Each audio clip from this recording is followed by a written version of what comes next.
Just get my Zoom set up here really quick.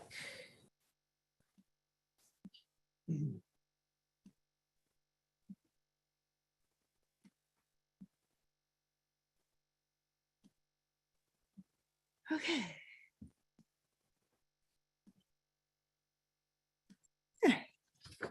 All right. It's 9:01. I missed it by a minute. With that, I'll call to order the El Dorado County Board of Supervisors meeting for Tuesday, April 12th, 2022. We're going to start our meeting with invocation by Pastor Drew Buell of Cole Community Church, and then I get to lead the Pledge of Allegiance. So, morning, Pastor Drew. Morning, Lori. How are you? Doing well. Good to see you. You too. You too. Well, let's have a word of prayer. Father, the Bible tells us that we are to offer up prayers, supplications, intercessions, and thanksgiving for all people, and especially for those who are in authority over us, so that we may lead peaceful and quiet lives. And if nothing else, I think this command to pray for our leaders, especially leaders within government, is a reminder to us that what happens here matters, that the decisions that are made at this table have long-lasting and profound effects in the lives of the people of El Dorado County. And so knowing that, God, I am deeply and profoundly thankful for each of the men and women who are here, for the various regions that they represent, and especially for our law enforcement and the other various agencies that serve the people of this county. And I pray that you would grant them the wisdom of Solomon, the patience of Job, and the compassion of the Lord Jesus Christ himself, that they might govern well. Lord Jesus, the Bible says that you have established the government in order to accomplish two things: to restrain evil, which is primarily the responsibility of law enforcement and the judicial system, and to reward those who do good, which is primarily the responsibility of the Board of Supervisors and the various agencies that fall under their authority. And so this morning, in the name of Jesus, I pray that you would help these men and women to fulfill their God-given responsibilities, so that, as the Bible says, we might all lead peaceful and quiet lives, which are godly and dignified in every way. Amen. Amen. Thank you so much. All right, if everybody please stand and join me in the pledge. Begin. I pledge allegiance to the flag of the United States of America and to the republic for which it stands, one nation, under God, indivisible, with liberty and justice for all. Great, and with that, we'll move on to adoption of the agenda and approval of the consent calendar. We'll start with District 5. Supervisor Novosel, good morning. Do you have any changes? Morning, everybody. No changes from District 5. Thank you. All right, and then we'll go over here. Supervisor Turnbull? No changes. Supervisor Thomas? No changes. I'd just like to comment on item 4 and thank the 3 people that are stepping up to serve on the Behavioral Health Commission. We desperately need people. We've had a hard time getting a quorum for months. And I'd also like to give a particular shout out to Lauren, who is a member of our Youth Commission. And I love that the voice of youth is joining this commission. So Very good. welcome all of them. Thank you. No changes. Very good. Supervisor Heidel? No changes. And I have no changes. CAO, anybody else? No changes, Madam Chair. Oh, that's awesome. All right, public comment, please, Kim. Now taking public comment on the consent calendar. Individuals will have 3 minutes to address the board. The timer will notify you when you have 30 seconds remaining to comment. Public comment will be taken first from those participating in the boardroom and then from those participating through Zoom. For those participating by Zoom, please make sure you unmute yourself when called upon. If you're joining the meeting by phone, press *9 to indicate a desire to comment. If you're joining by Zoom, press the raise hand button. Please voluntarily state your name for the record. Seeing no public comment from the boardroom, now taking public comment from Zoom participants.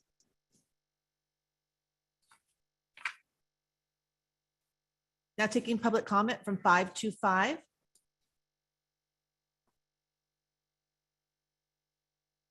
Hi, this is Lyle Bennett Koshon, and I want to echo the comments by Supervisor Thomas.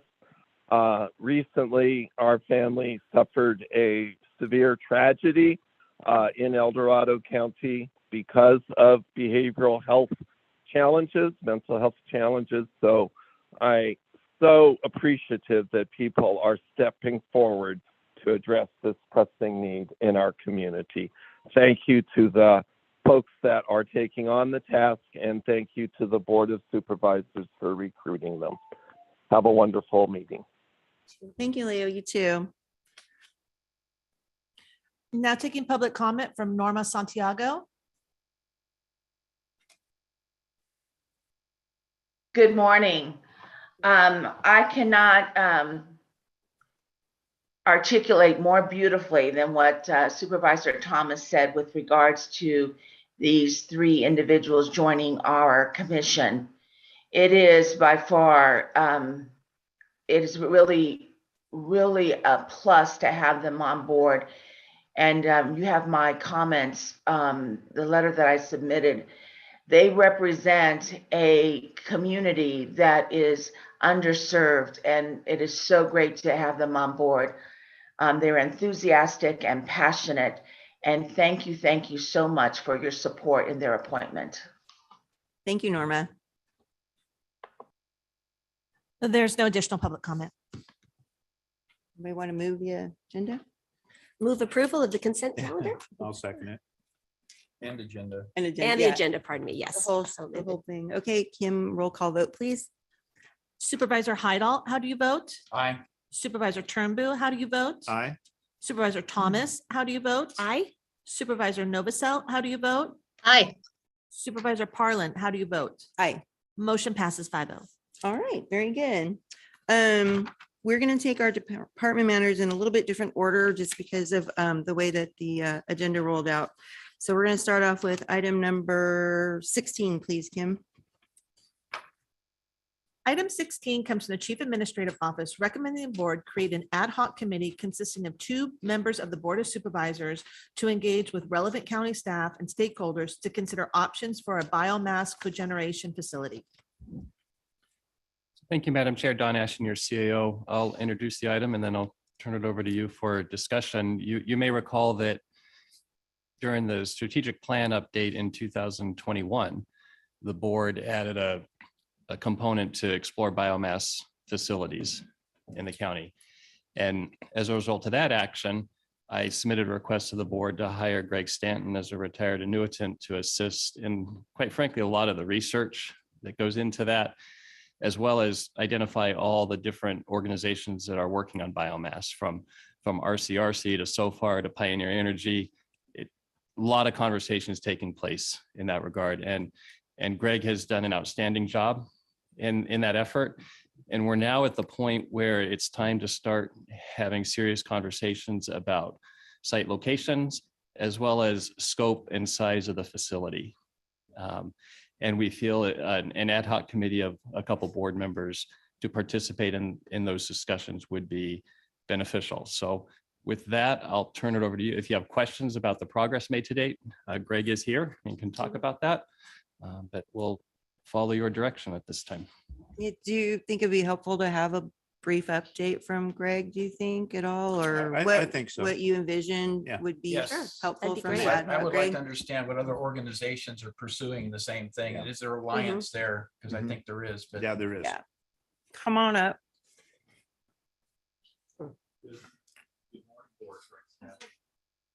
Oh, Good morning, Board. Greg Stanton, Chief Administrative Office. Thank you this morning for having me here. It's been some time. It's a pleasure to be before you. I haven't worn a tie in 11 months. So I started on this project in earnest, I think mid-October, and it didn't take long to realize that we really needed to bifurcate the effort, meaning that, in my opinion, it was appropriate to start to look at smaller scale projects, even though there was a need, a recognized need and a desire for a larger scale project. And so we went down that path, working primarily through SOFAR's Biomass Working Group and a subgroup that was formed as a result of these efforts. And we started, and Norma Santiago, by the way, and Craig Thomas are both on that subgroup. And so we have been working with a consultant and pro bono just to identify small scale opportunities within the county. And at the same time, trying to bring the larger stakeholders, some of which were just mentioned, to the table to start having these discussions about a larger facility. The challenge to the larger facility is that it takes much longer. It's not as straightforward between siting and permitting, as well as the emissions from a large scale plant. But regardless, we have been in discussions with SMUD and SPI, US Forest Service, Pioneer Energy, I'm sure I'm leaving some out, PG&E, and really of all the major stakeholders, and there's some I just didn't mention that just came to me, but SMUD is probably the best positioned simply because they've identified biomass utilization in their 2030 zero carbon plan. And so they have a clock ticking. They really want to get something done. And that horizon is approaching very quickly. Here we are, 2022. So I think at this point, in terms of the biomass working group and our efforts, we're able to have these discussions, but we're not really getting a lot of traction. And I think elevating it to your board, to an ad hoc, will, I think, bring those players to the table and really have some more serious discussions about how they can all work together, because this will benefit everyone involved, all the major stakeholders. And I think your board would have more success through an ad hoc in getting those serious discussions had than we can have as a biomass working group. That's a good point. Any questions for Greg while we have him up here? Are there any other organizations that have formed essentially an ad hoc to work this? Has SMUD got a dedicated team? Does PG&E have it? I'm just trying to understand the lay of the land in terms of who the players would be and if they're already organized. I'm not aware of any of the major stakeholders forming an internal biomass working group. Okay. But they may very well have. I know SMUD, Val Tianco, I may be misspelling or mispronouncing his last name. I apologize, Val. I know he is very, very knowledgeable and very sophisticated in his thoughts in regard to how to utilize biomass, and they are exploring it and what direction they want to go and where it's going to be placed. But I don't know really of the other players if they've developed anything internally. Mountain Enterprises has been talking about it for quite some time, Yeah. Others as well, but I don't know that they've really made any efforts. And honestly, I don't know that they would share that internal communication at this point until they have a firm grasp on what they're going to do. So the ad hoc committee would be conducting their work under this working group and inviting others to participate. So essentially we would be the lead. Is that the way you see it? I don't see your board's ad hoc working under the biomass working group. Okay. I see the biomass working group subgroup trying to assist your ad hoc with the efforts to bring a biomass plant forward for a large stakeholder group. And I see the ad hoc inviting those stakeholders, as I mentioned, to these meetings to start that dialogue and lay out a plan. Ms. Santiago has been very instrumental in developing a framework for a strategic plan or business plan for El Dorado County. Right. And we are looking to, as I think Ms. Santiago would say, put meat on the bones of this straw man or this framework. And I think that is another effort that could be taken parallel to the ad hoc, so that as that large stakeholder group and the ad hoc work toward siting, as an example, where's it going to go, this facility, that we're not overlapping or impacting another potential site and feedstock need from another project, if that makes any sense at all. Yeah, it does. Can you help me understand if there was any discussion on a joint powers agreement or something or other? I mean, I'm concerned with collaboration we step up and kind of take the lead as the ad hoc, where do the other supporting agencies have their inputs and get involved? And it seems like if it was better structured with a common purpose at this point, or at least headed in that direction, then the ad hoc has a role to establish that. But was there any discussion on some kind of a JPA or something? Because in my opinion, we need to do this collectively. We need to have a group collaborate on this, for the county to step up and try to take the primary role. Just doesn't seem to be a winning proposition from where I see it.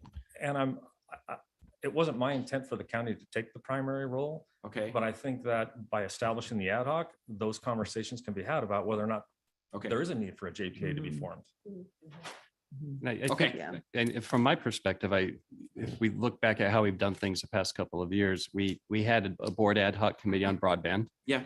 That had good results. Mhm. We had a board ad hoc committee on community choice aggregation, new things that we're doing, and when's the right time to bring in the political support? And we believe we're at that point where we need some of that. Do I see the two board members leading the effort? No, I don't. Whereas I think you did more so on community choice aggregation. But with Greg here and leading the efforts, but I think there are times it will be helpful to pull people together when we demonstrate the political support of the board. Yeah. Is my thought. And I would say that there have been a lot of meetings, and the networking is so critical. And I know at every RCRC meeting I go to, I've connected Greg with, so far, you name it. Anytime I meet someone that's interested or has their fingers in biomass, and any bit of biomass, by the way, there's so many different elements to biomass, which is Mhm. part of the problem. You say biomass and people go, well, what are you talking about? And then you have to go, right, because there's the actual, there could be a campus with a whole bunch of elements to it. And so in my mind, I would say that I feel like I've already started being that hub of connecting folks. And I would like to continue on as a member of the ad hoc, quite honestly, because I do feel that these conversations with SPI, we had, George and I went out and had a meeting. We didn't have you at that one yet. We hadn't hired you yet at that one. That's right. Otherwise, Greg would have been there. Yeah. But SPI is interested, and so that the politics is starting to become important. And I see the need for this now. And Greg's done a great job, but we need a little bit more oomph. We're getting to that point. Yeah, one of the things is that, I've been talking about this for 11, 12 years about a biomass facility in our county, which would be a great thing. Especially when you're talking about a lot of the debris that's in our forest floors and stuff that we could kick out and produce power and electricity for our county, which would be just an awesome thing. But we're, being a part of that SOFAR group, and there's all kinds of different organizations that are involved in that. And I think we need to take it to a different level now. I think that level should have 2 representatives, from the board. So actually we can start to get things done. And Norma, I know you're there. Thank you. You've done a great job, especially with that business plan that you proposed in the SOFAR group. So thank you very much for that. And Norma's very valuable. Yes. In so many ways. Yes. Yes. Absolutely. So Greg, I know Pioneer is pursuing a site in Placer County. Are we considering linking with that and expanding? Because the economies of scale say that a larger facility is more economical from the standpoint of required subsidies to keep it operating. So has there been that discussion with Pioneer yet? That discussion has not taken place. Okay. And I think from my perspective anyway, part of the reasoning would be that part of the major cost factor in making a biomass plant economically viable is the transportation distance, how far you're hauling. Yep. And so I just don't know, and I have to have somebody do the analysis, hauling from Camino or from further up the 50 corridor all the way to Placer County. I just don't know if that's economically viable. Right. Okay, fair enough. We good? Yep. Supervisor Novosel, you good for the moment? You want to ask Greg anything? No, thank you, Greg, and thank you to Norma and to George and to you, Lori, for all the work everyone's been doing on this. It's obviously critical. move forward and anything we can do. I think an ad hoc is a great way to go. I think that I've been on a few ad hocs in the county, and that's where you get a lot of input, and you can start to define, as you're talking about, where you go next, those next steps, whether you form a JPA or what you do. So thank you, Greg, for all your work on that. It'd be my recommendation that we follow the ad hocs we've been doing recently, and just going to throw it out there, doing a chair, co-chair, vice chair kind of ad hoc, so that there's a natural rotation every year, so everyone gets to be involved in it. This is obviously many years of a process before probably get to one point in time of and one specific project. So I think that would give everybody the chance and opportunity to be a part of the system of this and understand it. It's important. The best understanding you can have when you are working is to be a part of the process. So I think if there was a rotation every year, and just I'm throwing it out there. I don't, I'm terming out this year, so please don't include me in this conversation as far as that goes. But obviously we all want to be involved in it. It's a matter of who starts it. So just throwing that out there. Thank you. I greatly appreciate your comments, Supervisor Novosel, and I share your thanks to both Supervisors Parlin and Turnbull and Greg for leading the charge on this really important issue for our county. I do agree that chair, vice chair makes a lot of sense on a lot of things. However, on this one, there's very specific knowledge, and I know Supervisor Turnbull, this has been a passion of yours, and Supervisor Parlin, you have really dug in with so far on this issue. So while I agree with you, that's a very solid thing. I think there needs to be some continuity, and so I think Supervisors Parlin and Turnbull are perhaps best suited to serve on this working committee. Yeah, and I'm not wedded on any of these. I was just throwing that out there, but I'm happy if there's two that are out there that will really have that passion. I'm fine with that too. Thank you. That makes Sounds sense. good. Thank you for that. All right. Do we want to get public comments with that from I you? think we have to. Okay. Now taking public comment on item number 16. Individuals will have 3 minutes to address the board. The timer will notify you when you have 30 seconds remaining to comment. Public comment will be taken first from those participating in the boardroom and then from those participating through Zoom. For those participating by Zoom, please make sure you unmute yourself when called upon.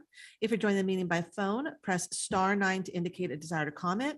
If you're joining by Zoom, press the raise hand button. Please voluntarily state your name for the record.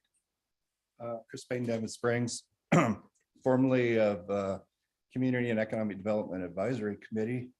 The lay of the land. The lay of the land according to Chris.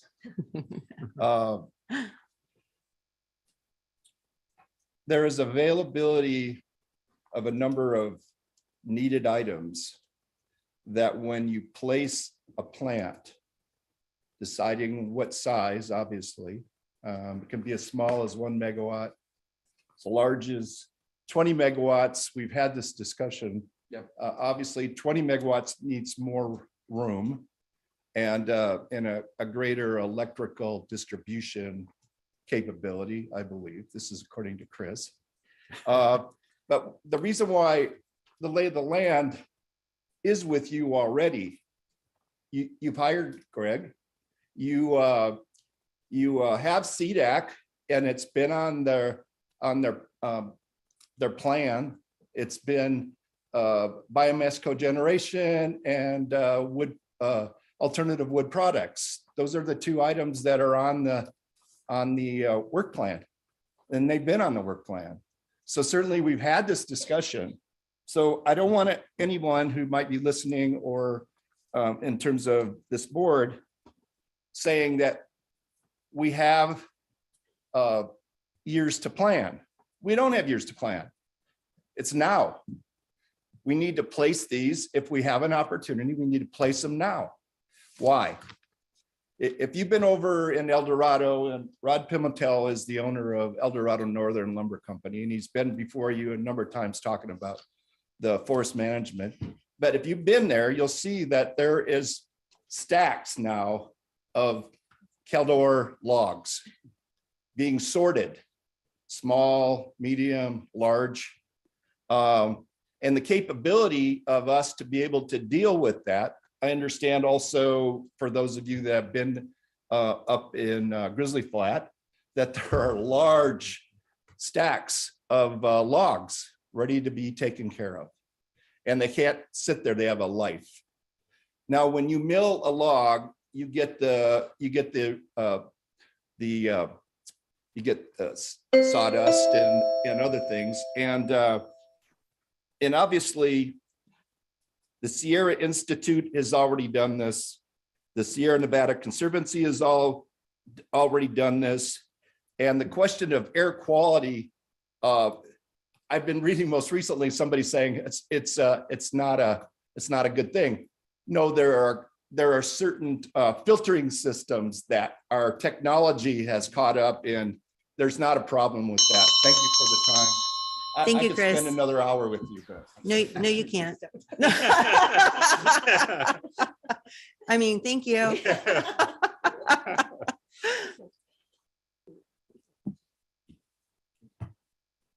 I just have a small little thing to give you today.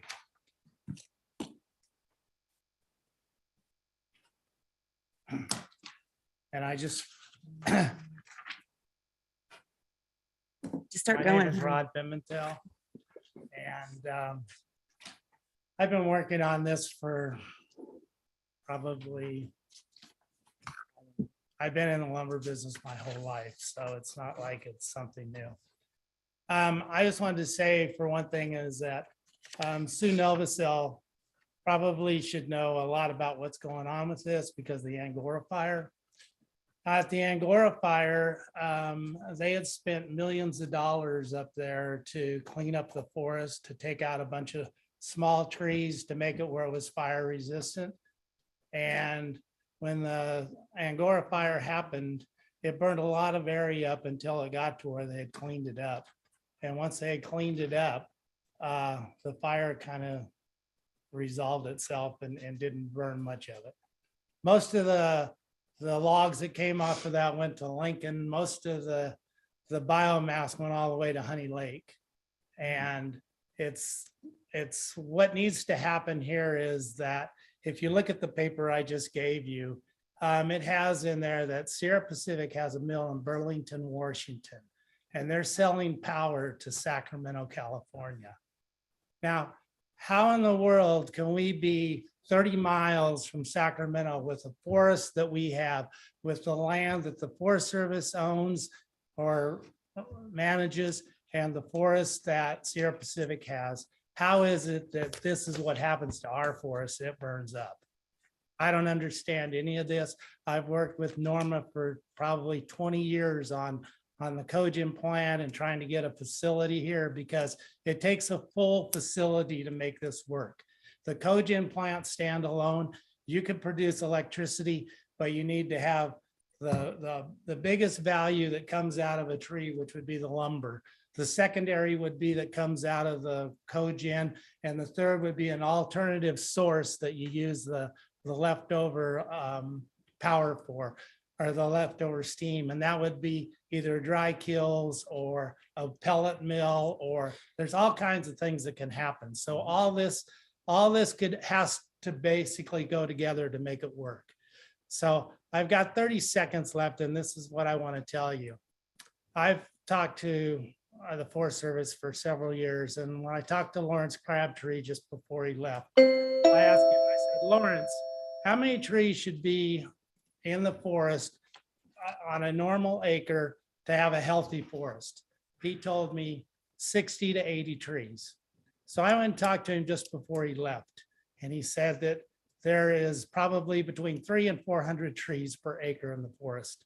So I ask you this, if we'll go with the low number on the 300 to 400 trees, we'll put 300 glass or 300 trees. Thank Put you, 300 Rod. people. Wait, Thank- just one We second. got it. No, Three- no, I give come on, everybody just- 3 minutes so that we're Oh, fair and man. consistent. Anyways. Thank you, but I appreciate your message. Well, okay, I'm gonna finish anyway. No, I'm no, gonna you're get not. yelled. No, Rod, we're You not can gonna turn start it doing off, that. No, turn just off the 1 second. microphone, please. Okay. No. Rod, you need to be respectful. We are very respectful and we read everything you give us. Please be respectful of our protocols. 3 minutes for everyone. Thank you. Anyone else in the room want to comment on this before we go to Zoom? Seeing no additional public comment from the boardroom, now taking public comment from Zoom participants. Now taking public comment from Norma Santiago. Good morning, Norma Santiago, serving on the SOFAR collaborative as the steering committee, is also member of the biomass working group. So thank you, first of all, for all your kind comments. As many of you know, this has been a passion of mine for quite some time. And I've worked with Rod and I've worked with several people. So I just want to consolidate something. I'm very excited, first of all, of seeing this ad hoc committee coming into place. There are several partners that we will be developing as we go to the development of what I think should be a campus, a biomass or a forest byproduct campus that includes the processing of biomass for energy. And the reason you want to have a diversification of that product is because energy itself is not going to generate enough revenue to help further other projects that need to be done. And so there's some opportunities there to do a market analysis to determine what other bioproducts, biomass products, byproducts you want to pursue, such as biochar and biofuels, which are the largest markets that we have. So there's a lot of possibilities here. Coordinating this effort requires a lot of people and requires a lot of organizations and a lot of partners. Having the Board of Supervisors making the commitment, then they started with the hiring of Greg, and this effort adds a lot of cachet to that process. We have at our disposal the UC Davis has a project, has a service or can provide a service at no charge to the county to determine the value of the feedstock that's needed or the amount of feedstock that's needed to power a plant. And that program is all funded by the California PUC.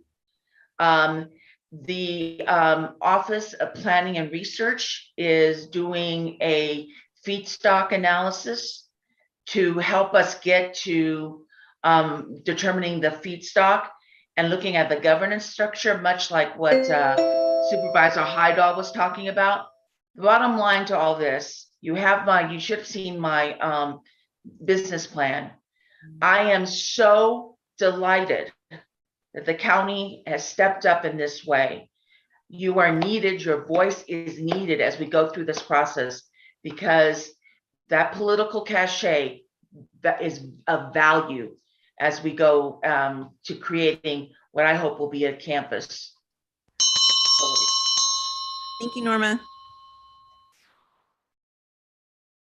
Now taking public comment from 390.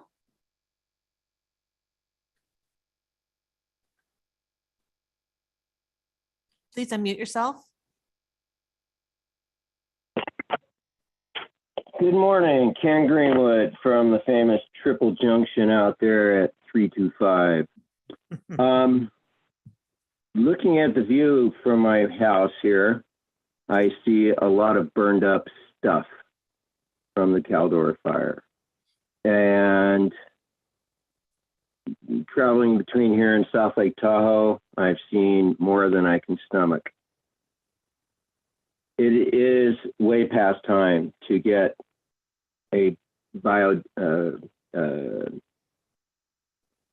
cogeneration facility. There we are. That's the trendy term now. We used to call them TB burners back in the day. And sadly, all they did was smog up the air. Here's an opportunity to take mill byproducts and items directly from the woods that are way too thick out there. Commercial or pre-commercial and commercial thinning, et cetera, et cetera, et cetera. There's plenty of opportunities here. Half of, or a third of them or a quarter of them went up in smoke last year, which is an absolute waste of time, energy, and natural resources. I was just out on Mormon immigrant yesterday, and once again reminded that what a shame, and how many opportunities have we missed in the past that we should not miss in the future. There's plenty of scrubbers and everything. We can make this work. We could even burn all that plastic that our overseas people no longer seem to want, and it ends up getting dumped in the ocean, if you will, or wherever. There's the technology is there. We just got to know how to use it. The closing down of all these mills that has happened is another issue that I think we really need to look at. One mill in Lincoln essentially serves the whole Sierra region here, and that's kind of another issue. But anyway, regardless, this will generate any of these operations will generate a lot of biomass. We just have to balance it out. Now I guess we got to have electric trucks and electric chainsaws out there somehow magically being powered up. That will be an interesting transition. But anyway, we do need to get ourselves involved with these sorts of projects now, so that we don't have to. Thank you, Ken. There's no additional public comment. All right. Board, anybody want to make a motion? So I move that we appoint Supervisors Parlin and Turnbull to the Ad hoc Committee for Biomass Cogeneration Facility. I'll second. Okay, and then Kim, can we have a roll call vote, please? Of course. Supervisor Novosel, how do you vote? Aye. Supervisor Thomas, how do you vote? Aye. Supervisor Turnbull, how do you vote? Aye. Supervisor Hydal, how do you vote? Aye. Supervisor Parlin, how do you vote? Aye. Motion passes 5-0. Very Thank you good. both for stepping up. Yeah, Appreciate thank it. you. And thank you for being here today, Greg, with the Thanks, update. Greg. And I think All everybody right. can tell Thank you that for all your work. we all want to Yes. get this going. So See you later. here we go. Bye-bye. All right, with that, I have some folks here that are waiting for item number 17. So we're going to go ahead and take that one next. Item number 17 comes from Supervisor Parlin, recommending the board, 1, consider the request from residents of Cool for the urgent need for a design review combining zone on commercial and multifamily parcels in their community, and 2, direct staff to implement a design review combining zone for Cool/Pilot Hill and other community regions and rural centers. Okay, I get to take this one, which I love it when I put things on the agenda and then how do you start? I think that I tried to put in the text of the item why I was bringing this item. If you remember at our board meeting last week during open forum, residents of Cool made comments about their concerns and quite honestly, their anxiety about how long it's taking for the county to create the design standards that have been promised to us. The general plan specifically says that you shall, it's at policy 2.4.1.1, design control combining zone district shall, it's a shall, not a whenever you want to, it's a shall, be expanded for commercial and multiple family zoning districts to include identified communities, rural centers, historic districts, and scenic corridors. This is under objective 2.4.1 community identity, which is part of goal 2.4 of our general plan, existing community identity. Maintain and enhance the character of existing rural and urban communities, emphasizing both the natural setting and built design elements which contribute to the quality of life, economic health, and community pride of county residents. I think most of you know that before being on the board, I used to be out as a member of the public here, trying to get the county to take this on. It's been frustrating watching how long it's taken. And I do appreciate, in 2017, the board approved funding to start on design standards for the community regions. Just 4 of them along Highway 50. Starting with Shingle Springs, and that's a great start, but we haven't even got the consultant to meet with that community yet. So that's been what, 5 years? And that's still in the works. And then the board, I think we did it last year or the year before, you know, we approved some funding to expand that to our rural centers, which are our small historic towns that people love the character of. And our general plan points out, you know, our community character is our most important asset. And we should be protecting that fiercely in my mind. And so if any of you have driven to Cool lately, there's a lot going on. There truly is. And that's why the public comments came last week, and the residents are feeling this anxiety. And while I know they really appreciate that we allocated those funds for the rural centers to get those design standards, it's not happening fast enough to keep up with the development that's going on up there. And it's just a weird thing when you look at our map, and I'm going to try and screen share, Kim, can I do that? To kind of show you what I'm talking about. There are some design review overlays in the area, but it's a hodgepodge and it doesn't make any sense. And so I hope I've got the right screen here. Let's see. Yay. Okay, so this is cool. This up and down road is Highway 49, and this one that goes out here to the right is Highway 193. So that's the heart of the commercial area of Cool, California. And what's just puzzling, I think, is that this darker area here, if you look at that, and I'll try to zoom a little bit for you. These darker parcels have these hash marks on them. They do have a commercial, a design review overlay on them. So when developments proposed on those parcels, the community actually does get to participate in the design review process. However, right next door, adjacent to it, and this parcel is undeveloped, so is this one here. There's no hash marks, and there's these little green dots to indicate they're undeveloped. There's no design review. So, and then you look down here, and this big one here, again, no design review, and it's undeveloped. So it's kind of spotty right now, whether or not there's going to be a design review. And the whole point is to have design reviews so that your community looks cohesive, it looks planned. Those are the things that the general plan promised us. So I'm trying to figure out what I can do, what the board will help me do to make this community feel that its rural character will be protected. I do appreciate that we're making steps, but it's just too slow. And I don't know if any other communities have this same situation. I'm not so sure they do. It seems like Cool is the one right now.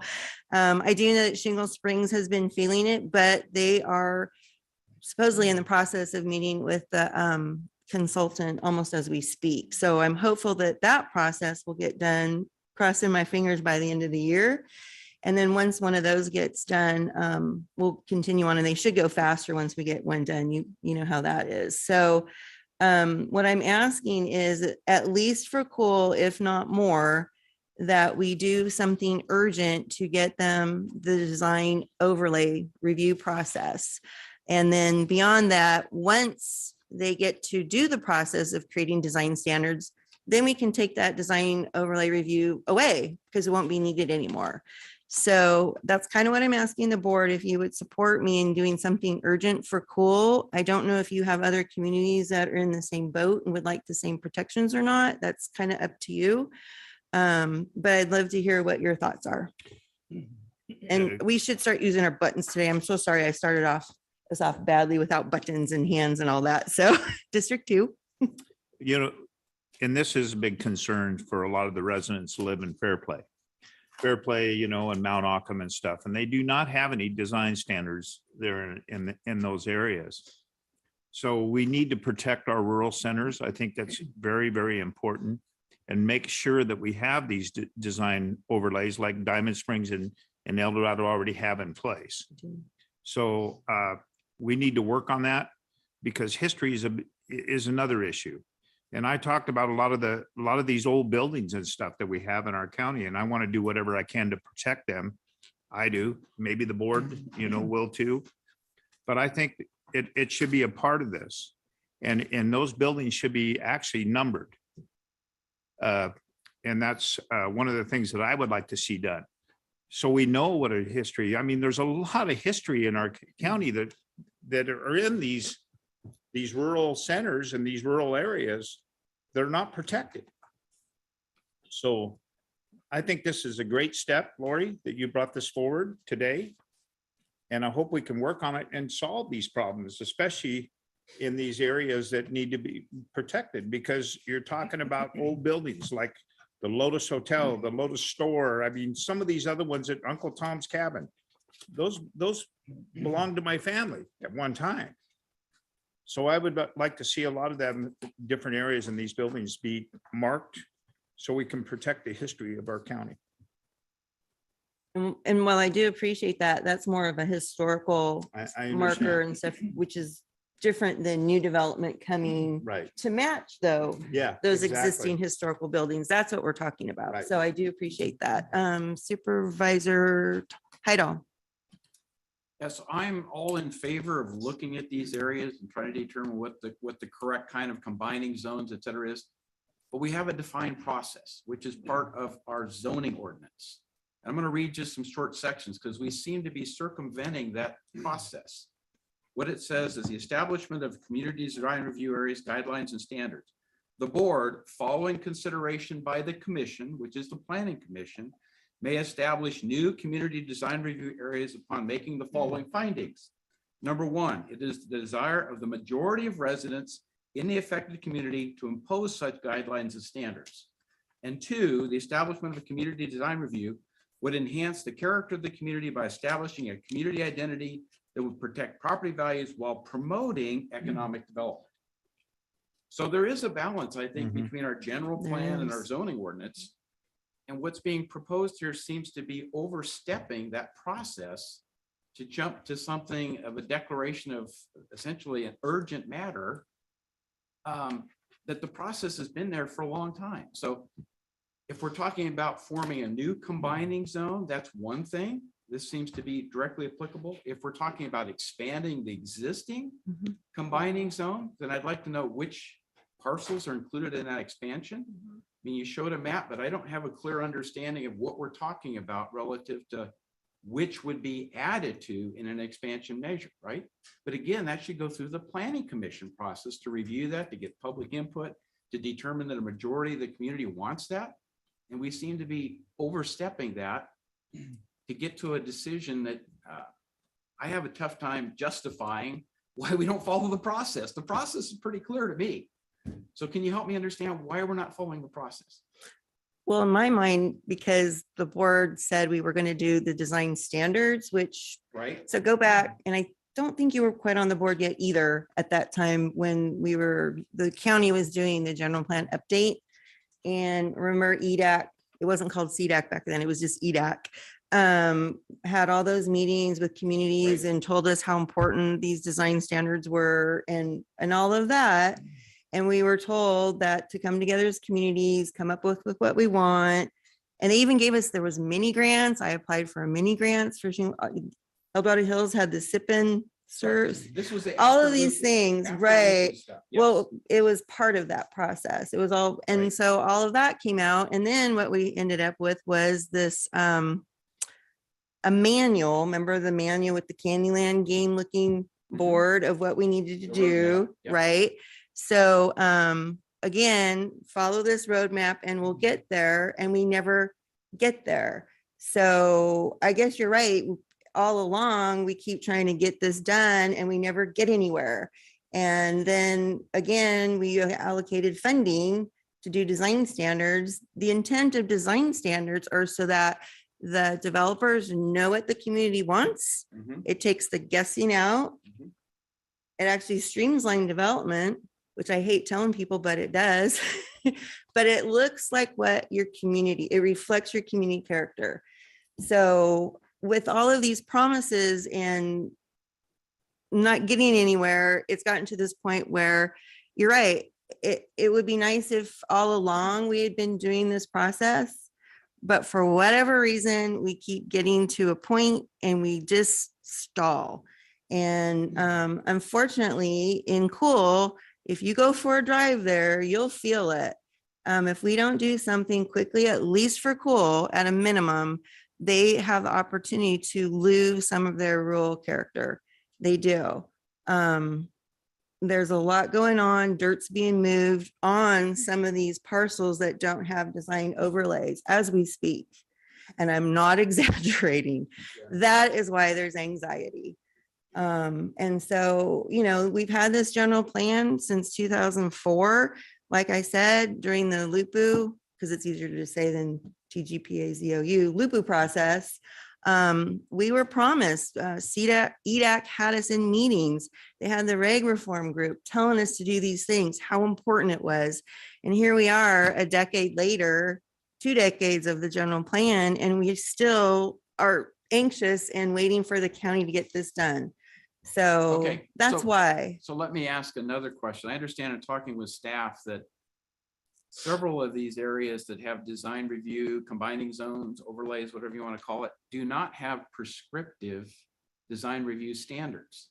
And therefore it becomes the responsibility of staff to try to create those things in order to do an evaluation. Does the existing design review overlay in the area of Cool have prescriptive standards established in it? Because if they do, expanding it makes sense because there's a criteria to evaluate things with. If it does not, then where are we relative to any applicant that would come forward to apply for something? What are they supposed to be working to? So I'm going to give the really icky example that nobody likes to talk about. So one of the parcels up there in Cool was the Dollar General. Right. And it was a parcel that has the hash marks, meaning it has a design review overlay process. Because of the design that was presented by the applicant originally, and because of the sensitivity of that particular project, the planning department decided to have an actual community meeting to involve the community, and the community was there. I was there. Yeah. And we changed the look of that building. I mean, we all know that very few folks in Coal wanted an actual Dollar General, but I explained that that's not what we were there for. We were truly only there to look at the design. And so the community was able to engage, and they have a building that actually reflects another building that's already in their community. The original project that was proposed didn't look like any of their other buildings in that community. So yeah, was it controversial? The Dollar General part was controversial. The design part, I think, actually went fairly well. The community was there at meetings at the hall, and we talked about it. The developer was there. The community said what they wanted. They actually pointed across the street to the building they wanted it to look like. Okay. He came back at the next meeting with drawings, and there we were. So I believe So there is an implicit standard, even though it's not specified. in my mind, there kind of is. There's some buildings existing there that they would like the others to look like. It's just there's no overlay to say so at this time, and that's the concern. So that's really truly what it is. And it only took, in my mind, I know the developer will say it did take them a little extra time and a little extra money for the drawings. They had to modify the drawings, and we did have to have I think we had 2 public meetings. So, but that was it, just to make the design better and to protect that rural character. So is it okay to ask staff a question at this point, or do you want to hold on that? What would be the most appropriate, county council, do you think? I mean, it's really anytime? your discretion as to how you want to conduct. Okay, then if you want to ask staff before we get Yeah, so public I see comment. Rob Peters is on, and Rob, I would like to understand if what Lori explained in terms of this implicit design standard for Cool, do you have a clear understanding of what that is, similarity to an existing building? And if we expanded the existing zone, would that be something that your department would be easy to work to from the standpoint if we have a descriptive, prescriptive type of definition? Thank you. Good morning, Board of Supervisors and Chair Parlin. Yeah, so let me speak quickly to what we do and don't have related to community design standards and guides. We do have the design control overlays. They're considered design community combining zones, and they require a design review permit. And so that's the ultimate entitlement that we're going through the design review process to get. It is a discretionary process, and has public, generally, if it's not directly adjacent to or visible from a scenic state highway, it's done as a staff level design review with appeal to the planning commission and thereon to your board of supervisors. So you guys are familiar with seeing those things. What we do have as actual standards currently are landscaping and irrigation. We have outdoor lighting, we have parking, we have setbacks, heights, that sort of thing. So those are in the zoning ordinance. What we have to sort of complement those currently is we have design guidelines, right? And so they're community design guidelines. We have historic design guidelines. Those are not the same thing as objective standards that say, it must be this much, it must be that much. They're more of, consider this, use these types, you should do this, you should do that. And so we've been using these documents in the entirety of sort of my career here, and as long as I've known, to do design review permits. And so that hasn't changed over time. However, your board did authorize our long range planning group to create community design standards. And I think that's what Supervisor Heidel is speaking to for the rural centers, but we focused on 4 to start with. And we were directed to work on Cool Pilot Hill, Georgetown, Somerset, and I believe Fairplay as the first to roll out. And those are, as Supervisor Parlin described, supposed to sort of come immediately after the community region ones. So when we get the baseline standards and things for the community regions, we have a good sort of map to start from, and we're not starting from scratch in each area. And so we'll have those sort of baseline standards, and then the architectural treatments that each community sort of wants to see in their community would be, the sort of what we would convert into a design standard as opposed to a guideline, which we have now. So we do have some standards, but not the architectural standards that everybody wants to preserve that. We have basically guidelines. Staff does their best to try to get developers to utilize those guidelines, and we try to make consistency findings with those guidelines in our staff reports and whatnot, but they are not standards in the sense that you described. I hope that answers the question. It does. And I do kind of have a follow-up question. From your perspective, if we were to decide to try to expand the existing combining zone design review, what would be the process that you would recommend we go through relative to planning commission involvement, et cetera? What do you think that overall process would be? What would the steps consistent with the zoning and consistent with the general plan consist of? Well, I think, off the top of my head here, I think we would ask that we look at that as a long range planning activity. We would prioritize that within the workload. We would bring back a resolution of intent to the Board of Supervisors to describe exactly what we were trying to do. We would bring those, then the project, including a CEQA evaluation, staff report, map exhibits, et cetera, through the planning commission, because that's this is normal process through the planning commission. And then we would, their recommendation would then come to your board. And that's kind of our standard rezone type of a process. What we're doing is, it's not an overlay in the sense that it's let's call it a cloud over the top of the area. These are combining zones that are added to each individual parcel. So I think if you do something, you want to do it sort of uniformly. And so you're not picking individual parcels or whatever, but whether or not you do it for all of the rural centers now or not, the level of effort related to that, only sort of gets larger as you expand the scope and the breadth of that review. So you mentioned a number of parcels. Do you have an estimate of how many parcels would be involved with what's being proposed here? Have you had a chance to look at that for Cool only? Yeah, I was trying to take a look at that information, and I apologize. I'm going to bring up, if I can, it's sort of a supplement to what Supervisor Parlin had, but I'm going to bring up real quick a series of maps, particularly to Cool, and I might be able to answer some of that. So I'm going to share my screen if that's okay. And I'll probably have to enter this into the record thereafter for Kim, so I apologize for that. Let me see here. Okay, so this I want to outline first. This is the community region of Can you see my screen? Yes. Okay, so I'm going to try to zoom out. So this is the cool rural center. Just to give you an idea, this is State Route 193 and Highway 49 running north-south. So that gives you the entirety of the rural center we're sort of talking about at the moment. The next map here is to give you an idea of the general plan designation. So you can see this red. Can you all see my cursor? Yes. Okay, great. The commercial is sort of this red area all the way down through here. And then this is actually multifamily residential. So when we're talking about the design guidelines, we're addressing both of these topics. You also see a commercial parcel over here. As we scroll down, so that's our general plan. As we scroll down to the actual zoning, you look, and Supervisor Parlin was absolutely correct. You see parcels here and here that don't have it. You see all of these multifamily residential parcels that don't have it.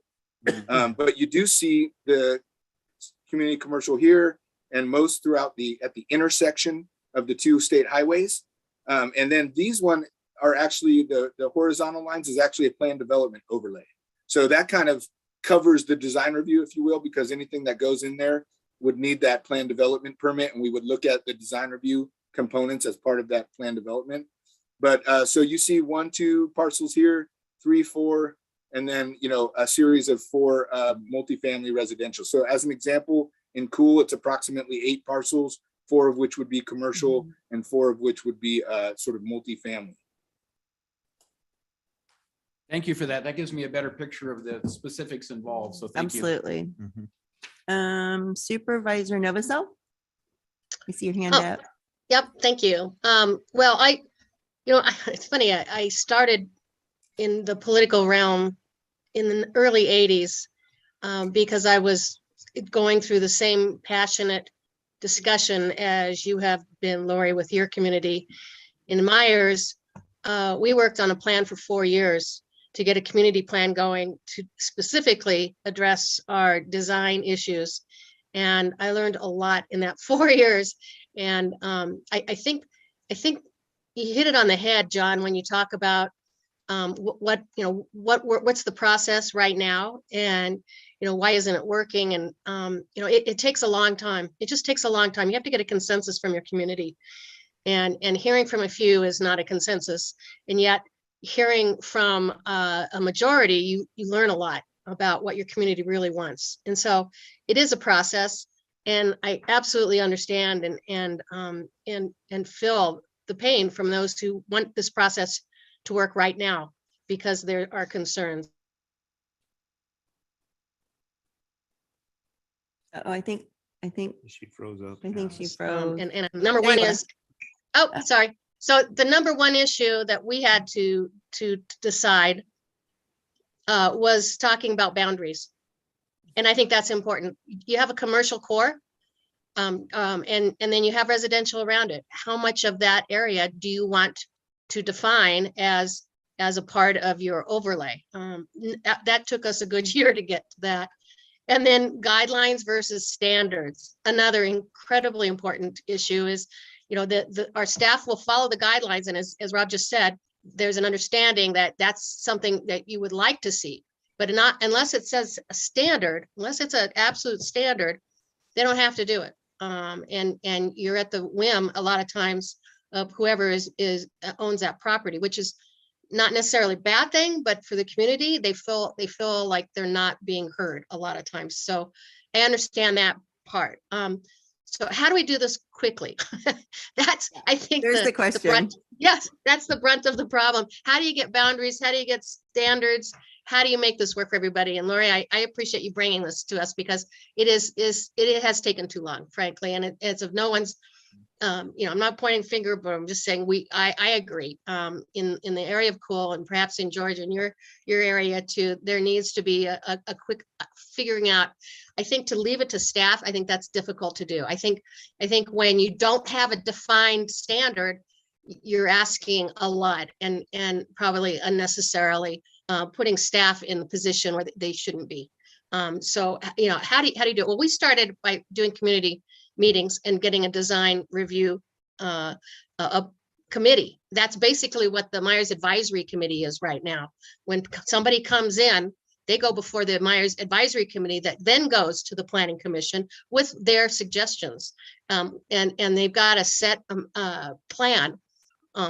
Maybe we don't have that plan right now, but if we could have that community input, perhaps that's what we're missing right now, is to get an advisory committee that goes directly to the Planning Commission and talks about what they want to see in whatever is there. And then again, it's figuring out real quick. I think you do that quickly, is figure out where the boundaries are. You know, are you talking about just commercial? Are you going to add in the multifamily? Is that important to do when you talk about design? Maybe it is, maybe it isn't. You know, that's up to the community to decide. But there's a process here and it's going too slow. So can you get community involvement now to make a difference, to be able to help our staff get boundaries and standards moving forward? And then I think a lot of the rest of that will come together once you get that. So I totally agree that in this situation where you've got a couple rural areas that really need this now, that it's important we have this discussion and we figure out a process that'll work for them now. When it comes to community regions, and when we talk about that, part of that discussion on community regions was about it's a different process for them necessarily in our general plan, because a lot of those community regions are in areas that we want to see more economic growth. We necessarily want those areas to, and they still need design standards, yes, but there's not that immediate issue on keeping it very rural. And so I have an issue with pulling them into this. But I think there's, to start with and to get advisory groups that meet and go right directly to the planning department, if that's something that might work in the meantime for our rural areas that are feeling that they need this, I'm for that. I'm very uncomfortable with the idea of giving a discretionary process to our staff when it should be coming from the community. And I don't, and I'd like to see how we do this, but I tell you, we do have a roadmap right now that Myers Advisory Committee is using, and it's working. I feel it works. Right. Oh, and I appreciate that. So really quick to follow up on that, Rob. So we do have an advisory committee for Cool Pilot Hill. But yet if there's a proposed project on a parcel and it doesn't have the design review overlay on it, there isn't an actual process for that advisory committee to weigh in. Yeah, because it's ministerial, correct? The project could. Yeah, that's correct. So the design review committee, now I believe, and correct me if I'm wrong, because you probably know better than I do, but I don't believe that's a board appointed, right? Okay, but it is an established one. And so part of our design review committee sort of process is, if there's a design control overlay or a design historic or what have you, that we send it, if there is one, to the applicable sort of design review committee. And I think we've already acknowledged that we'll be and have sent projects to that Cool Pilot Hill Advisory Committee. Yes. But yeah, so you're absolutely right. If there's no design review overlay and it's an allowed by right use, it would equate to a building permit. Right. And that is the actual concern right there. What you just said is, if there's no design review overlay, which are the parcels that are being really looked at right now for development, those are the ones of concern. And there is no process, unless of course they want to do something that's not by right. But so Lori, yeah. I see this as two tones here, two steps here. Number one is to define the boundaries to include those areas of concern. Mm-hmm. And then secondly is to make the advisory committee a step in the process as far as regulating designs, and they can develop those standards, and then the staff will have staff and developers will have a clear indication of what works and what doesn't within that. So to me, it's just a matter. It's not that hard. You read, as you were saying, is define those boundaries, and then get the advisory committee, give them some teeth. Correct. And I think though, and the boundaries are easy to do because we already have the map of the parcels that don't have an overlay, but I don't think we can give them the teeth without the overlay. Is that correct, Rob? If I understand you, the design review committee would not have the review authority on something that didn't have a design review overlay, correct? Right. So you just need to increase that area Yeah, then- and as and I then- understand it, sorry, Okay. again, this is Rob. The boundary you've described, at least in your item, is the community region and rural center boundaries. So that's why I showed the map of the rural center, and I kind of narrowed into where those commercial and multifamily properties exist, because that community, or excuse me, that rural center does include lots of other zoning designations, industrial, public facilities, residential, that aren't multifamily and commercial. So Yeah, So really what you're talking about is the expansion of the commercial and then overlay onto the commercial parcels that aren't covered by the overlay and the multifamily residential. And that's absolutely. all you're talking about. in Yes, this, it- right? Parcels. Yeah, Yes. okay. Yeah, the eight, give or Right. take L- parcels. Lori? So not the entire rural center. Right. had- Yeah, okay. Yes. I had one other question. Why are you including the multifamily, the residential? We started off with the commercial part and industrial, by the way, commercial and industrial, to keep them in an overlay there, but the residential, I'm confused on why we're including that. So in our general plan, actually, the design standards process that we're working on is for commercial and multifamily only. It does not include industrial in what we're doing, our general plan process.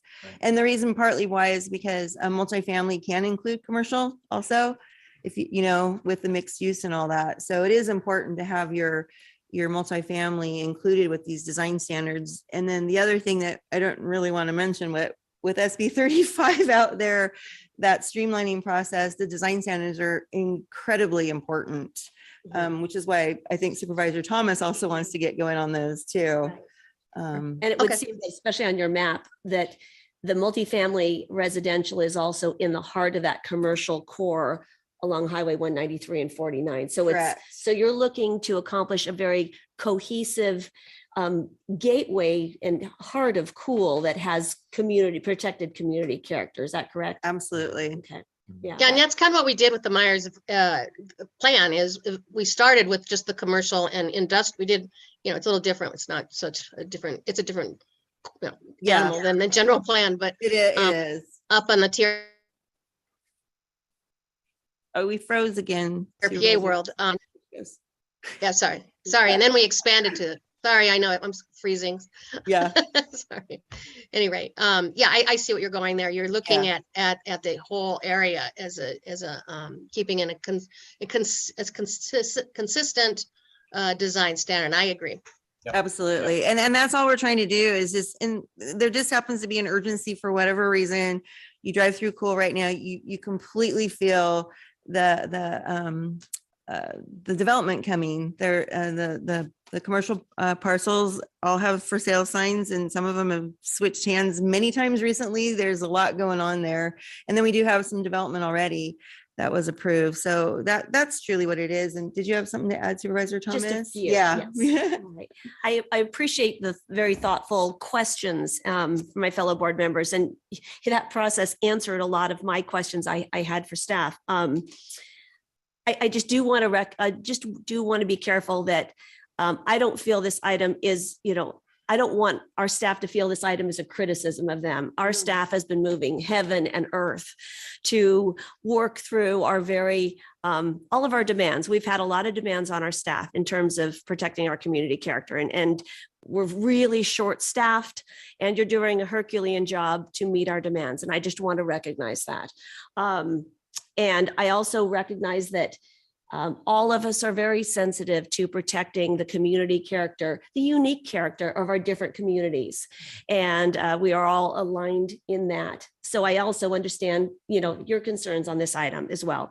I want to be careful about not legislating by urgency, and make sure that our process is thoughtful and strategic as a part of our defined matrix. That said, I also understand that certain regions have different demands and needs at certain times. So that's why we're here today. I guess the question that is left unanswered, Rob, if you could just once again synthesize and help us understand, if the board were to take the action to expand a combining zone just in the commercial core and the multifamily residential of Cool, today, if we were to take that course of action today, what would the process look like what would the process look like and what would the demands on our staff's time be for that?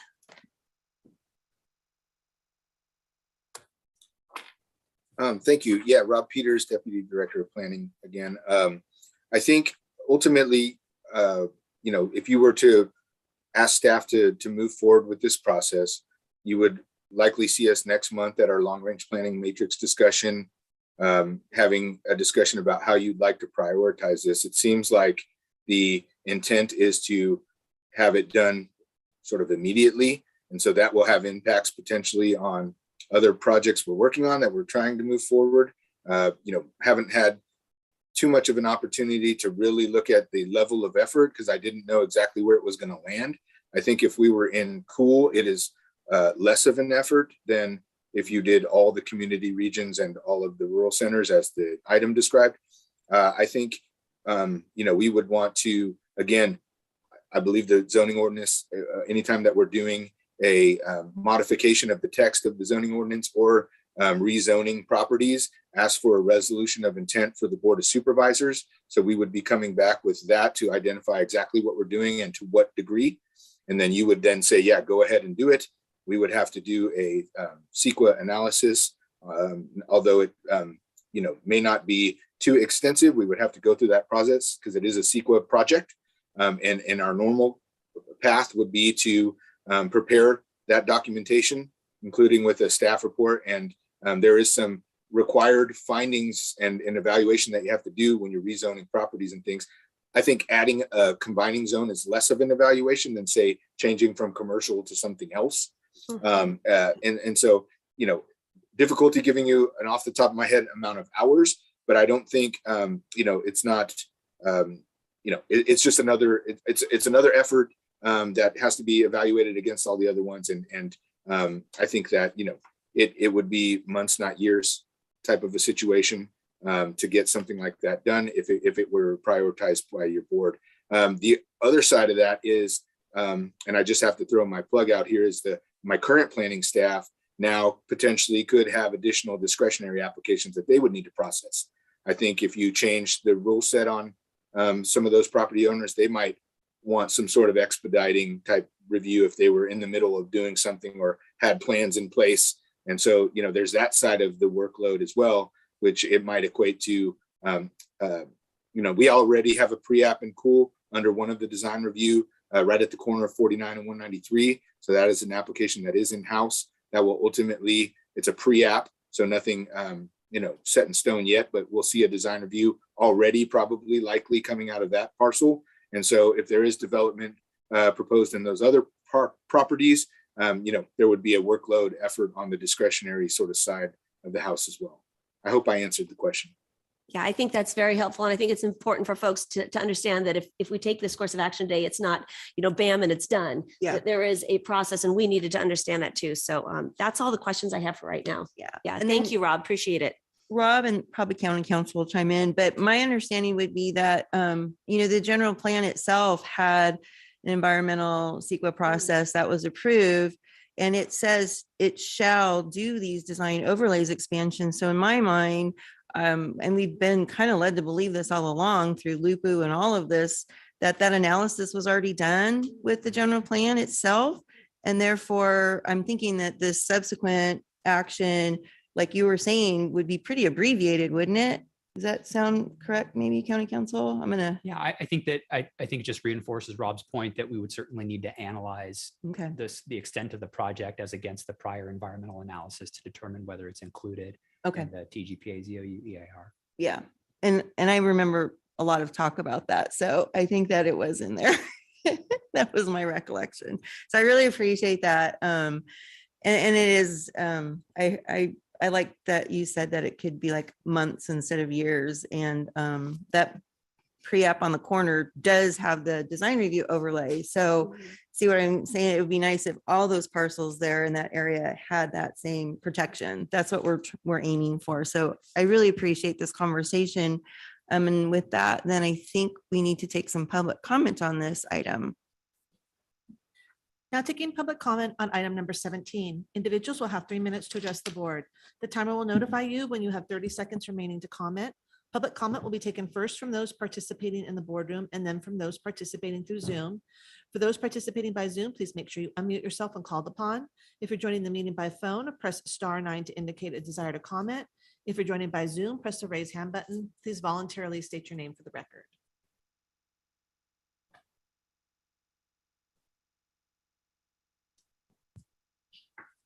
Hello, can you hear me? Is it on? Yes. Yeah. Just yell. Thank you for this opportunity. My name is Susan Ewell and I live in Cool. I'm the lead for the Cool Pilot Hill Advisory Committee. And in response to Supervisor Novasol, we are definitely getting organized and we do have a building consensus on the problems that we're facing as our little rural center. So, and also we have discovered the Myers Community Plan that we want to use as a template for a community plan in our area. But I thank you all for your previous approving of the $350,000 for the grant to hire the consultant to work with the rural centers. It's really important. We look forward to working with that consultant. We know it's going to take some time. And we're very concerned. And the main properties that we're concerned about in Cool are the two commercial community zone properties. They are the ones without the overlay attached to it. The other commercial properties have it. And then we have those multi-family properties that you saw on the map.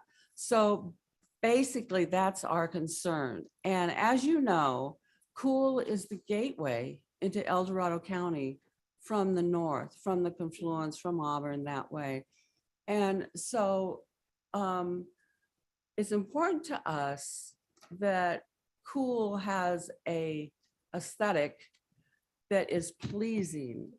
And we want to maintain a rural aesthetic. We don't want it to become something like what you see on Corridor 50, where the communities are that are being working on their design standards. So it's not a major push, I think, for planning right now to because it's just a small area that we're concerned about. So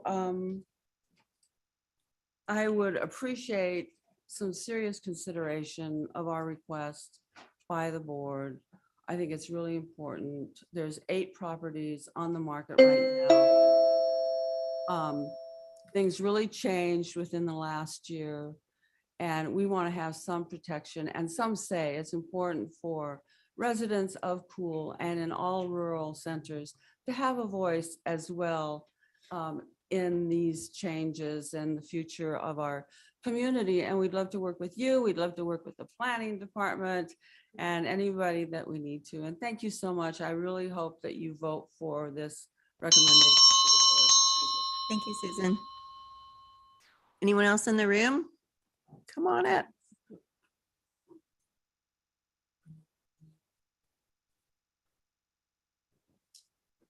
Hi, my name's Wheeler Edwards. I'm a Cool resident, and I just want to thank you folks for the opportunity to come here. If nothing else, has been very enlightening to me as to the amount of energy and effort that's really going towards this whole issue, whether it's Cool or Myers or other places. I've been able to review the Myers plan, and I was extremely impressed with that. It's clearly something that we all need to do. I think the concern spoken by Lori is the anxiety. The construction, it was just sort of wham bam. Most of us are going along mowing our lawns and not really paying attention to what's going on, and all of a sudden wham, there's this building that a lot of the community was not prepared for in terms of what it's going to do to our community long term and how it's going to affect further development in the area. So the biggest concern of some of the facts, the 8 of the 22 commercial zone properties don't or have an overlay, but my understanding, and please correct me if I'm wrong, but the overlay is really you should do this. It really has no teeth. And I think Rob kind of led to that, the community really doesn't have a say at this point. And I think that's the crux of it. I think you put it really well, that, actually she did, sorry, about defining the boundaries. It sounds to me that is critical. And I do think that that's something that, and I was trying to understand Rob's point of view from how it impacts your staff and all that kind of thing. But I do think that there is an expediency necessary to assure that there is the review, the local review has an opportunity to put some input in. And then, the planning department is the ultimate, issuer of permits. And if they understand our anxieties, then maybe it'll be a lot better, a lot easier for those kind of decisions to be made. But again, I really appreciate, obviously the focus, there's nobody here that isn't concerned about this issue. So otherwise, I'd have a lot more concern. Anyway, thank you. Thank you. Anybody else in the room? Come on up. My name is Cherry Edwards, and I'm also a Cool resident. And I just want to thank you for the funding, for the importance that you're making this issue, because you guys have got far bigger issues to worry about, but this is a huge issue to the little community of Cool. Thank you. Oh, thank you. I appreciate hearing that. Anybody else? Carolyn, you're not going to say anything today? You're good? Okay. She sent in an email, so all right. Now taking public comment from our Zoom participants. Now taking public comment from Mandy Rodriguez. Yeah, good morning, everyone. I am wondering, back in, when was it, last year, Lori and George put together an urgency ordinance. And so, it's like we can't do anything without the county saying they don't have enough staff. It's like that story keeps getting played over and over again. And I won't speculate on why that is, but if we don't have the time to do this, this is something that is a nonpartisan issue. It's probably one of the only things that all the county agrees on, right? All of your constituents, no matter what side of the fence they're on. So why not do an ordinance right now that stops any commercial building, any formula, I'm not commercial, I apologize, any formula or chain stores going into these rural areas, because that's one of our, seems to be one of the biggest concerns. So why don't we put this ordinance down? No formula or chain stores in these rural communities until we get this, this overlay done. I think that's a really good thing. It protects everybody. There's got to be one thing that you guys do for the constituents that constituents unanimously agree on, is that we do not want any more Dollar Generals going into our community. We don't want any more of these chain formula stores. We want to keep it small and keep it all. So let's do an ordinance that stops these kind of businesses from going in, and it supports our small businesses and our resident-owned businesses. That's what we're talking about here. So how's that sound to you guys? Let's do it. Thank you, Mandy. Now taking public comment from 390.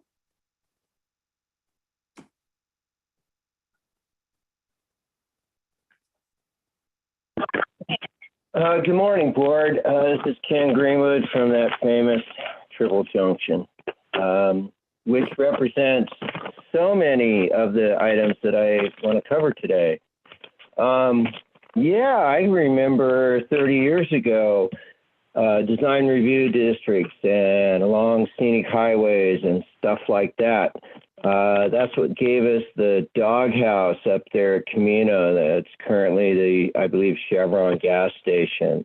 That's what the owner called it, by the way. D&D Plumbing out in Diamond Springs. Anyway, what and so it's been around for a long time. Oh yes, and of course the Myers Community Plan, which is still, I'm told, listing Norma Santiago as a member of the Myers Advisory Committee. Is she still one of those or not? I'm not sure. Anyway, where do we start here? I think we start with lighting. Mr. Peters mentioned, I believe, lighting standards. Well, currently, we don't have, obviously, some lighting standards for Kybers, the Union 76 station up there. Every night when I travel up to South Lake Tahoe to avoid the daytime closures, I get blinded every time I come around that corner by the price sign at the gas station. Similarly, a similar LED pricing board has gone up in the last couple of years out in Pleasant Valley, District 3. And I'm blinded by that every time I drive by that.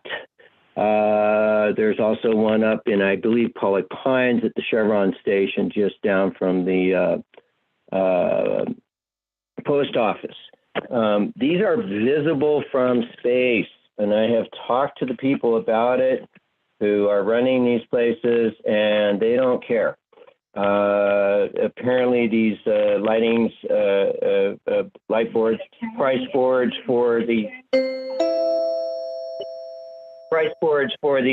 gas stations are, I guess they only have one setting, and that is extra, extra, extra bright. Anyway, this has got to stop because we do have a serious problem. It needs to be, if nothing else, just done and retroactively perhaps too.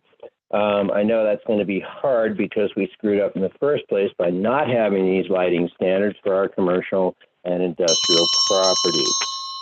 Thank you, Ken. Thank you very much. Now taking public comment from 525.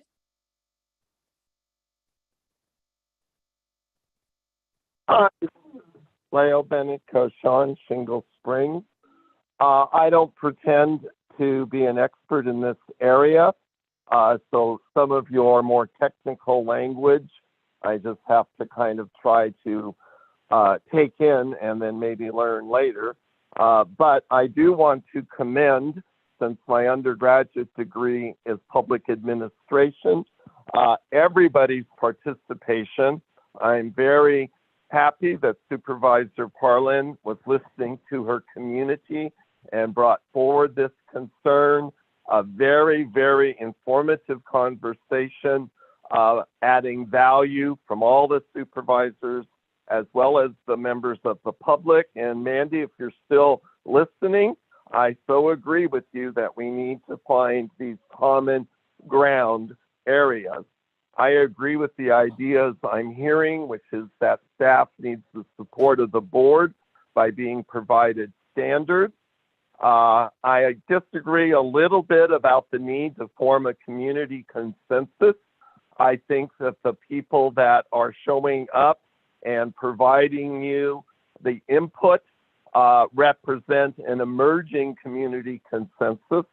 And in my experience, developers can get so far ahead of the balance necessary between the public and private sector. I moved here from San Diego County, where we had similar issues, and we lost on many fronts as we tried to slowly get the process right, because we were overwhelmed by what Super Parlin shared, which I thought was very astute, the need to respect the feeling of the residents and the actual dirt being moved. I observed rural communities where my relatives live, lose their character and became really upscale, large estate communities. I observed inner city communities literally losing their housing stock, waking up where I lived at 3 a.m, watching our classic Victorian buildings be literally shipped across the bay to a richer community to be a bed and breakfast. and appalled by the cookie cutter. I support multifamily housing, but when it comes in and it basically looks like an industrial, pack as many people in together. So I so appreciate this conversation and certainly hope that you're able to get ahead of literally the dirt moving. Thank you for taking my comments. Thank you, Leo. Now taking public comment from Dr. Michael Saunders.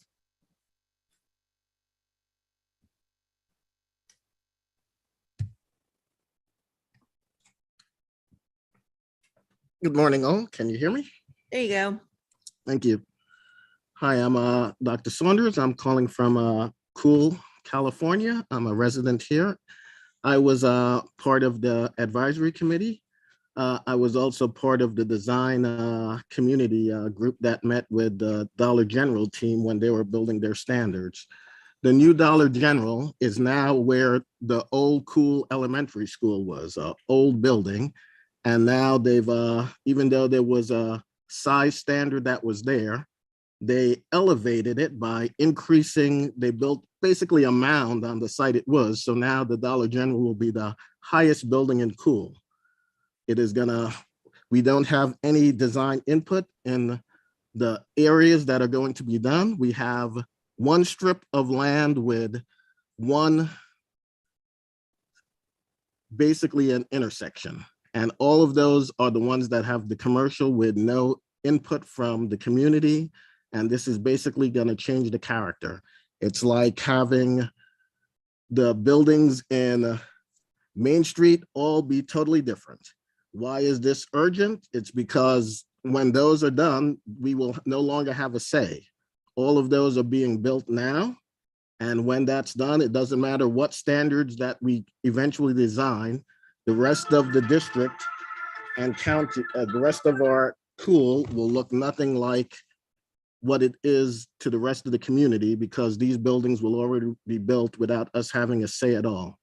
So all we're asking is the ability we're not asking to stop businesses from coming. We're not asking to stop any growth of commercial zoning that's already there. We're just asking for the community to look the way it did, to have a rural nature to it. So when people come from leaving Auburn, going towards Coloma, going towards the Gold Rush area, going through where we had the Pony Express, we have the first and oldest Grange in California is in Cool. When people go through these areas, we want it to be reflective of that history and our community, as opposed to looking like mini San Francisco. Thank you very much. Thank you, Mike. Now taking public comment from Rebecca Price. Can you hear? Yep. Oh, you were there. Oh, what happened?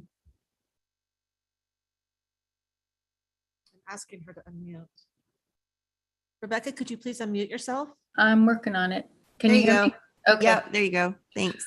I want to just express my appreciation for the Board of Supervisors and for Lori bringing this issue up. And this has been incredibly informative, and I really appreciate the comments and questions and thoughtfulness that's gone into this issue for the residents of Cool. And I just think that the character of Cool is in danger, and I'm not opposed to development, but like the others have expressed, I'd like to be able to, preserve the quaintness and the ruralness of the community that I love. And it makes me very anxious, as Lori said, to think that we have absolutely no say on a few of the pretty large parcels that are currently on the market.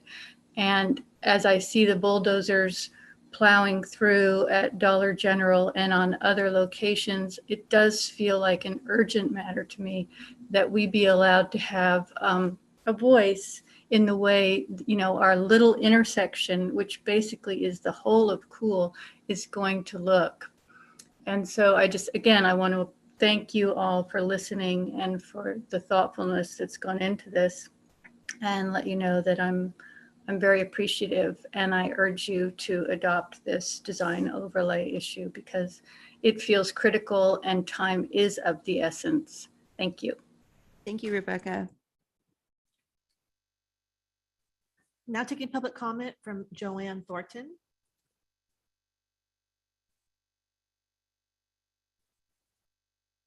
Joanne, can you unmute yourself? Okay, yes. Can you hear me? Yeah. Oh, good. Yes, my name is Joanne Thornton. I am a resident of Cool for 30 years now. I've raised my 3 kids here, and I'm very invested in our small town. And although we appreciate that $350,000 budget you approved for the rural design overlay throughout the county, we are frustrated that here in Cool, we probably won't see that happen for another 2 or 3 years. In the meantime, we are experiencing an immediate influx of commercial applications and acquisitions of properties in our rural town center that fall just outside of our existing basic design overlay. Even though these properties lie in the town center, I feel that they should be included. And that's what this issue is all about. We're not against growth, but we are against willy-nilly projects that can totally change the character of our town. We're not urban, we're not suburban, and nor do we want to be. We want to stay rural.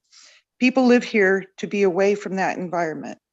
Unfortunately, we lost the battle with Dollar General, and I wish you all would just visit Cool to actually get a grasp of that situation. Lack of planning makes for a hodgepodge outcome. I urge you to approve the item before you as a small but significant step towards proper planning. I believe since our future is in your hands, you should all visit Cool and see why we put forth this request. And finally, I would like to ask each of the Board of Supervisors the last time you actually visited Cool, because I think that would be very important to know. Thank you for your time. Thank you, Joanne. Now taking public comment from Carolyn Kinsley. Good morning. Can you hear me? Yeah. Hi, Carolyn. Perfect. Hi, Lori. Hey, a lot of great comments made by the community. For those of you who may not remember, I was leading the effort for the Divide Preservation Society. And I think Michael touched on the fact that, you know, that was a battle that we lost. And unfortunately, the Dollar General is much taller and more massive than any of us ever imagined. You come up the canyon and it's literally like a slap in the face. But talk about what's about to come for us is anxious. I don't even know if that's a good enough word for what we feel. I live somewhat close to the intersection, and I can only imagine what will happen if a huge truck stop gas station comes in with lights that are taller than Dollar General. It's just really super important that you guys do take this seriously. I appreciate all the efforts, reiterating other comments, the time, the money that's there, but the sense of urgency is definitely growing in a major way. So I won't take much more of your time. I just wanted to be another voice, our beautiful town, our quiet, sleepy place that we all love to be exactly what it is, low key. Just really want to do our best to keep it that way. And we've already taken one huge step in the wrong direction, and we just can't keep letting that happen. So I appreciate your time, and I urge you to take this seriously. Thank you so much. Thank you, Carolyn. There's no additional public comment. So, and I do appreciate what was said, and I think this is why the sense of urgency is felt there, especially as Susan said it. Cool is the gateway to El Dorado County from the north, and that's why those parcels there are truly the ones without the design overlay are truly just critical to have them fit that community character. So I think if everybody's okay with that, I'll try to make a motion to get this moving. Is everybody good with that? I think that it was made really clear that we need to just hyper focus on this effort and not make it so large that it bogs everybody down and it could potentially impede other projects. But I think the importance and urgency of this particular area is felt. So I'm going to make a motion that we direct staff to implement a design review combining zone for cool, specifically those approximately, I'm going to say approximately because I want to make sure I didn't leave any out, but the 8-ish parcels of the commercial and multifamily, and just focus on those as a priority. I will second that. So for clarification, we're overriding the process. We're just directing staff to take this on. Is that what you're proposing? No, I think that Rob said that it would be fairly straightforward and abbreviated if we followed that process. Because I don't think we can without county council. Will you provide clarity? We can't go any faster than that, county. Yeah, I mean, I appreciate the clarifying question, Supervisor Heidel, because I was assuming that the direction would include following the process as Right. otherwise outlined. Okay, I just want to make sure that we're not jumping over the Yeah. process. That's all. But by making Right. it so pinpointed and laser focused, that it should go faster in my mind, and we can make that a priority just because of this particular timing is everything, and we don't want to lose this opportunity. So I saw Rob appear because I know there's conflicting direction from the staff relative to the priorities of stuff such as affordable housing, those kinds of things. So Rob, are you there? He's there. Yes. So how I'm would here. you interpret this direction in terms of what you're going to, what the process is you'll undertake with this? I just need to be clearly understand what your response will be. Well, I think that, so, yeah, we would need to start, of course, working on it. As I stated earlier, you know, the board is asking us to move forward on this item. We haven't necessarily had a discussion about where it lands within the total workload of our long-range planning team. However, I think that it's likely a lesser effort than, for instance, getting community design standards in place, right? And so I think we plan to come, I believe, at middle to end of next month to your board to talk about long-range planning.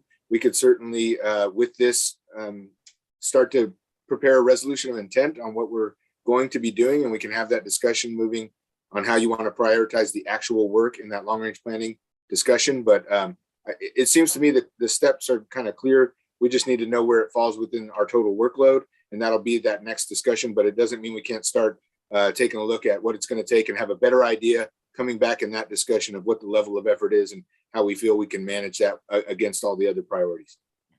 I think by us really narrowing it down and pinpointing and adding clarity to staff, they'll have a chance to analyze that as part of their long range matrix, and we can have a more robust discussion when it comes back to us about how that falls in line with the workload. But I appreciate, So, Rob, you said you could Yeah. start working on it and getting the resolution ready and all that now. Yeah, thank you, That- Rob. That helps a clarifies lot. things. Yes. Okay.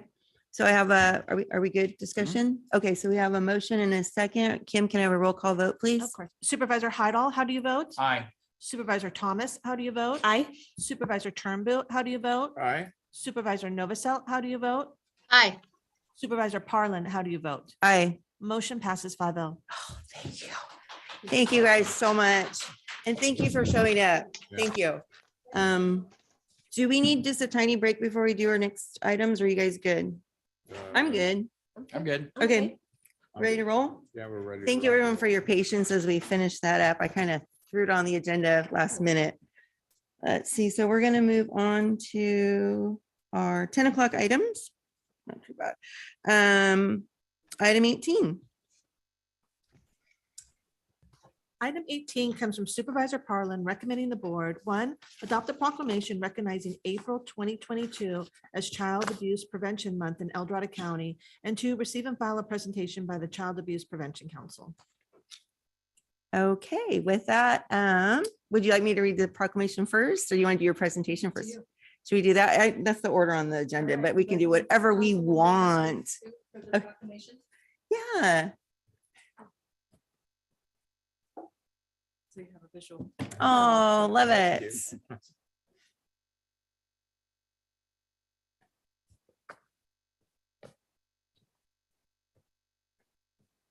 There we go. Do we have everybody yet? So this is one of the things that I get to do as chair, some of the proclamations. So here's one that I get to do as chair. Proclamation of the Board of Supervisors of the County of El Dorado in recognition of Child Abuse Prevention Month.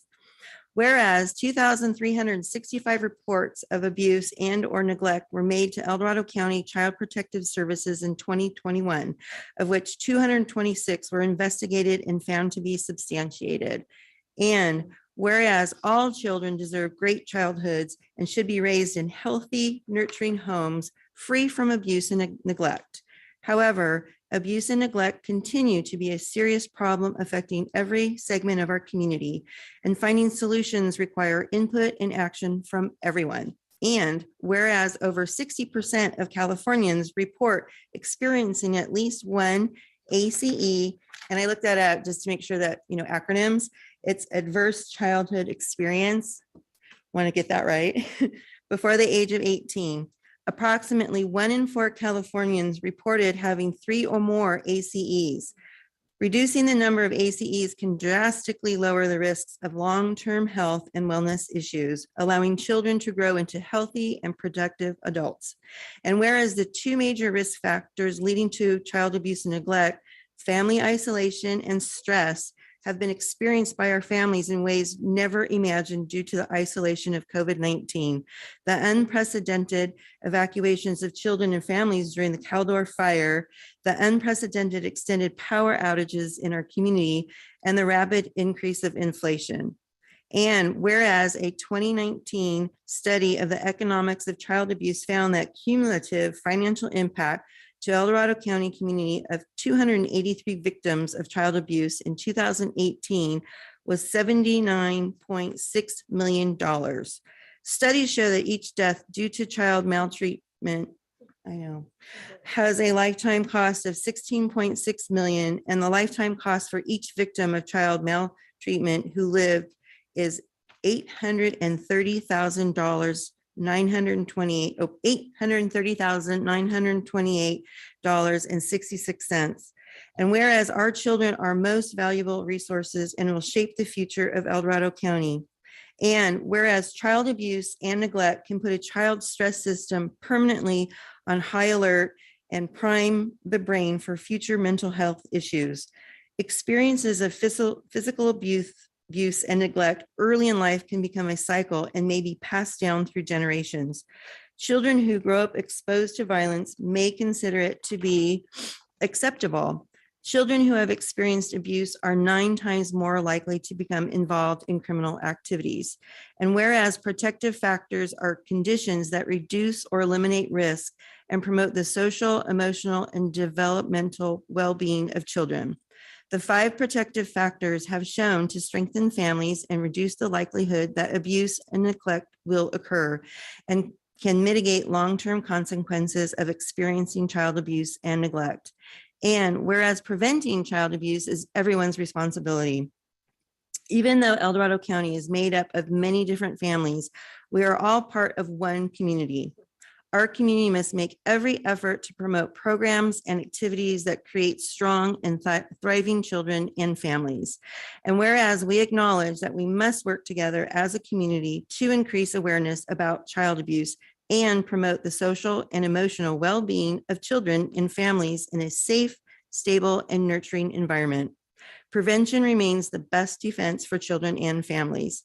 And now, therefore, it be proclaimed that the Board of Supervisors of the County of El Dorado does hereby proclaim the month of April 2022 as Child Abuse Prevention Month, and urge all citizens to come together to build caring connections, supportive environments, and positive experiences for children and families. Passed by the Board of Supervisors of the County of El Dorado at a regular meeting of said board held April 12th, 2022. So with that, it was kind of sad, but it's encouraging to know that we're coming together on things, and we appreciate all the work that you do. So who is giving our presentation today? So our board members, Melissa actually brought the helpers that Oh, provided to their staff to wear during the month of April. yeah. Kim, do you want to do that for us? Our clerk usually, if you want to give it to our clerk, she'll pass them out for everyone. Thank you very much.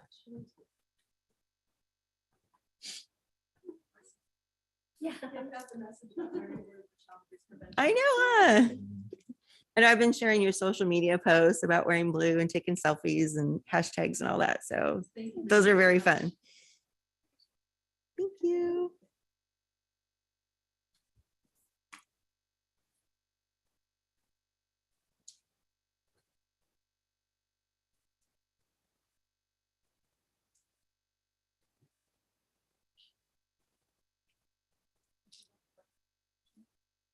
Yes, please.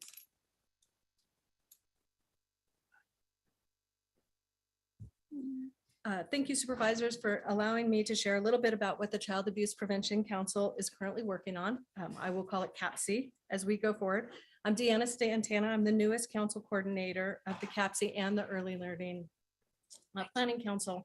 I'm presenting this information on behalf of the Child Abuse Prevention Council. This is not my work, but their work. Our council has been working this year on innovative ways to bring the message of child abuse prevention awareness into our people and together help families and child abuse and in child abuse. One of these small efforts I'm super proud to talk about is the first of its kind, both here, both in the state and on a national level, in terms of putting child abuse prevention in the hands of our community. I'm going to talk briefly about two projects that we're working on. I'm out of practice of being in person. Sorry. Right?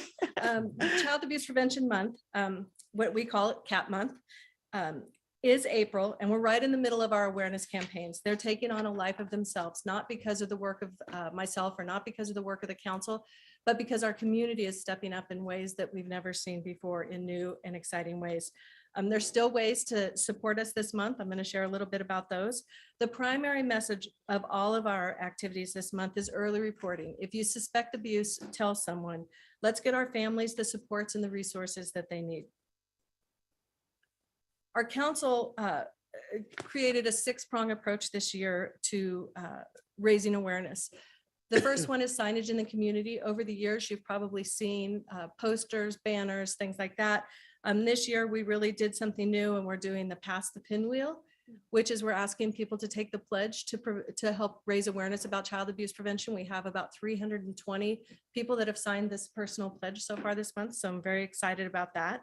You may see these where they don't belong because of the wind yesterday, but we're in the process of collecting them all up.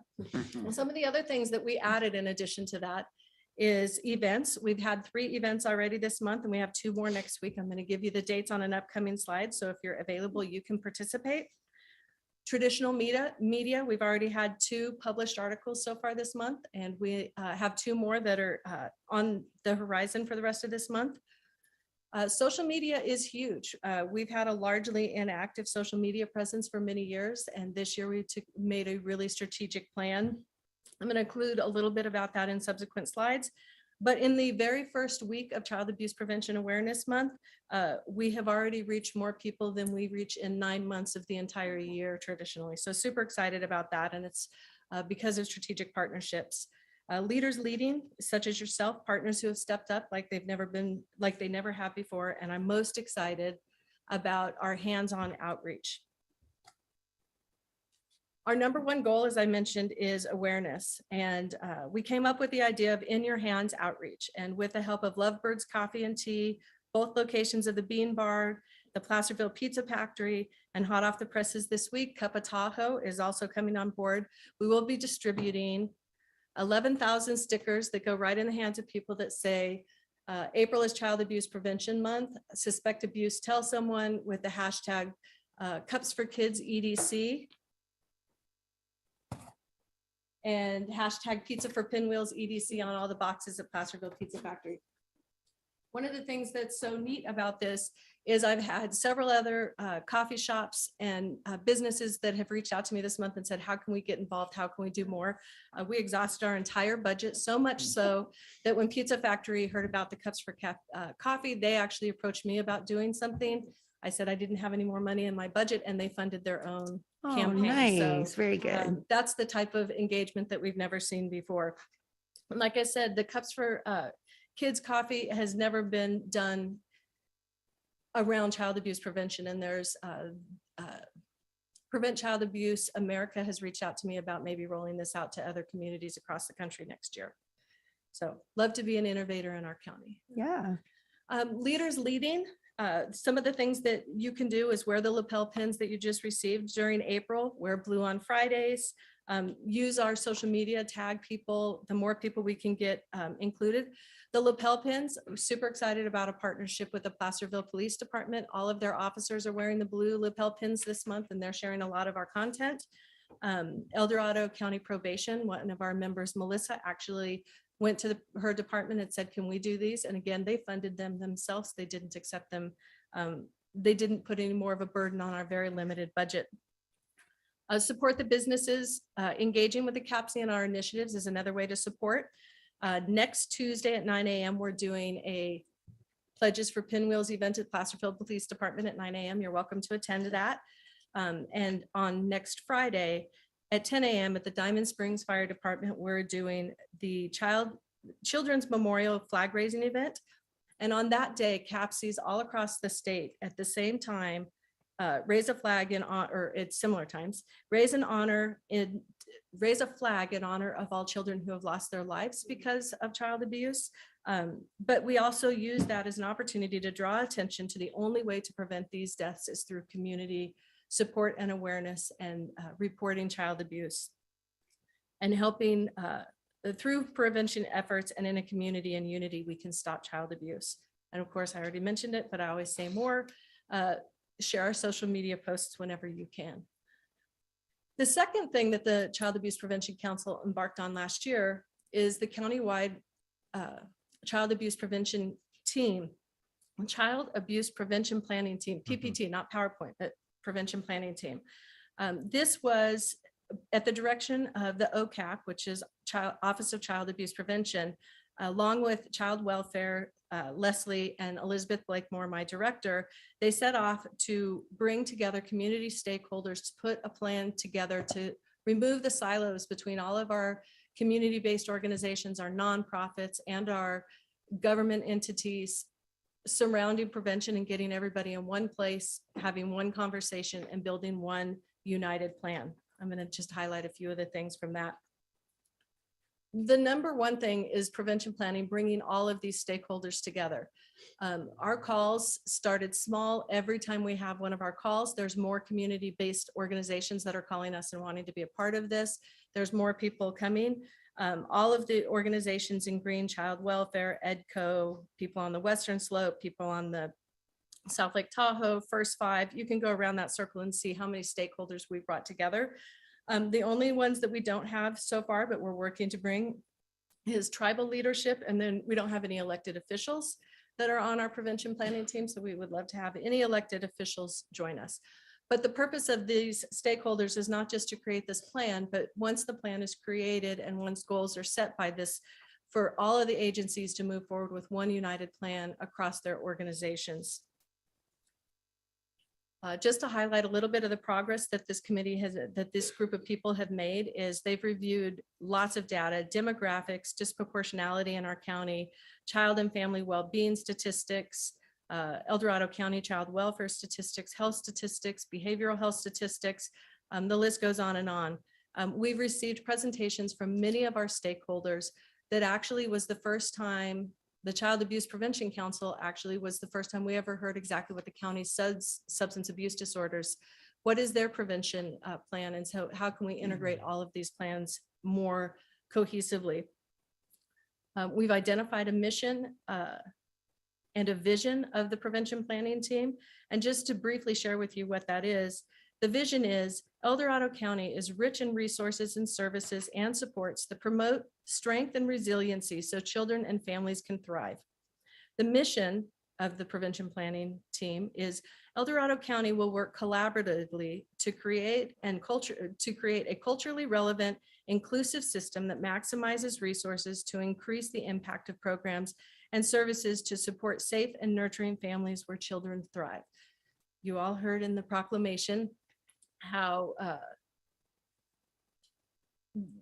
number one, we never want to have kids that are hurt, but there actually is an economic outcome. There's a mental health component to children that are abused. There's a generational abuse factor that we're all trying to work to integrate. And so that's why bringing all the partners together is so important. Together, the group identified the primary drivers, none of which will be a surprise to any of you. The three primary drivers of families into CPS in our county are behavioral health issues, substance abuse disorders, and intimate partner violence. Again, these are issues that are working on by multiple agencies, multiple councils, and community-based organizations. They also looked at what some of the secondary drivers are, ACEs, which you mentioned, Lori, when you read that, and multi-generational trauma, anxiety, lack of access to resources. There's a stigma about accepting help, as many of you know, across all kinds of things, and a lack of access to basic needs such as housing and safety, just to highlight a few of those. But to get a group of 40 people to come together and collaborate and come up with a group of things that they felt were primary and secondary in driving this, and how could we address those things individually. So what's next for the prevention planning is, at our next meeting, we're going to look at what are the key strategies that maybe these organizations can come together to address, identify some measurable goals, and then individually organizations are going to collectively, we will implement the plan, which also includes all of the organizations coming together and implementing the plan into their own work, so that we're all moving forward to a common mission. You might wonder why I wanted to print it at that time. But prevention planning is important to the county and the CAPC because it will become the foundation of the county's comprehensive prevention plan, say that 3 times fast, which is part of the Family First Prevention Services programs. The letter of intent, the all county letter dated 3/10, put this as a foundational document so that as we work forward to work with families before they enter the system and developing systems that help families before rather after they're in the system. The letter is due on 4/30/22. And so, like I said, this work that we've been working on for a year is really important foundational document to preventing that, to submitting that letter on 4/30/22. Leslie, I believe, is on if you have questions of her. What can you do? I already shared about Child Abuse Prevention Month, what you can do, but for this, if any of you are interested and have May 26th from 10 a.m. to noon, that's our next prevention planning team. And we would love to have input from any of you, and we'd love to have you hear from our community-based organizations about what they need, what they're doing, and how we're all working together to end child abuse and help families thrive in our county. That's it. Any questions? Anybody have any question? Go for it. Yeah, I have one. It would seem that our educational system has the most contact with children. There's a growing, from kindergarten all the way through, and that obvious signs of child abuse would be evident to the teachers, to the classroom students, et cetera. Do we get a large amount of input from the Office of Education or the individual schools on concerns relative to child abuse? Because that's the most visible part, separate from church, separate from Boy Scouts to Girl Scouts, all the others. And I think we've all been through training as to how to detect those things. But I'm just wondering if we're sensing enough at the schools to really provide the services that are needed. So the number one thing is everybody who works in a school is a mandated reporter, as you know. Right. And when COVID happened, teachers, aides, lunch staff, all of those people didn't have access to the kids. They didn't see things. And that is where the majority of all of our reports come from. But just like everybody else in our community, we're all a little weary. We're all a little bit tired. And so we need to make sure that it's not just those people. Some of our social media posts this month have been, what does child abuse look like? It's okay to report it, even if you're not sure, so that the proper professionals can investigate and make sure that those families have resources. It's not about taking people's kids away, it's about getting families support as soon as possible. So we do hear a lot of information. We have members of several school districts on our prevention planning team. Excellent, because I think that's the primary communication path that's most obvious, right? So if that's Absolutely. working well, that's great. But we need to do more. Absolutely. Can always do more. Yeah. Can always do more. Absolutely. They're feeling the burden of so many things right now. So helping support them. Just want to thank you for all you do. I don't think there's an issue that is quite as heartbreaking as child abuse. And I know it just tugs at all of us, and it's helpful to know what we can do, what we should do. And I appreciate the caution that, even if you sense something, say something, because that we don't have to have all the facts. Sometimes that could be the most important thing we could do. If your is gut to instinct is telling you that something's wrong. to follow through with report that. it And let Yeah. the professionals sort through that. It's So not thank your you for that responsibility. message. We needed to hear that too. And thank you for all That's you our do. number one message this month. And when you say report it, where do we report it? Good question. Because I'm not in a school environment, and that one's so obvious, but if I'm in the public and I do have some suspicions or concerns, where do I call? It is a Health and Human Services phone number that I am not recalling at the moment because I'm a little bit nervous. Oh, you're so fine. If you go to the website, it's right there. It's on all of our banners. It's all on all of our yard signs and things like Okay. that. You can Google report child abuse El Dorado County and it pops right That- up. okay, It's there it also is. on all of our social media channels. Perfect. Thank you for that. You're Sorry, I welcome. didn't mean to put you on the spot. No, It's no, just no, that I should have written it down. that As number, soon I as was you like, started going, your question, I was where like, do I call? Where do I call? So very good. Supervisor Parlin, it's the CPS 24-hour hotline is 844-756-3699. Thank you, Kim. Thank you. Kim's so awesome. She is awesome. She is. And with that, then there's no more board discussion. We'll take public comment and then we'll get the proclamation approved. Now taking public comment on item number 18. Individuals will have 3 minutes to address the board. The timer will notify you when you have 30 seconds remaining to comment. Public comment will be taken first from those participating in the boardroom and then from those participating through Zoom. For those participating by Zoom, please make sure you unmute yourself when called upon. If you are joining the meeting by phone, press *9 to indicate a desire to comment.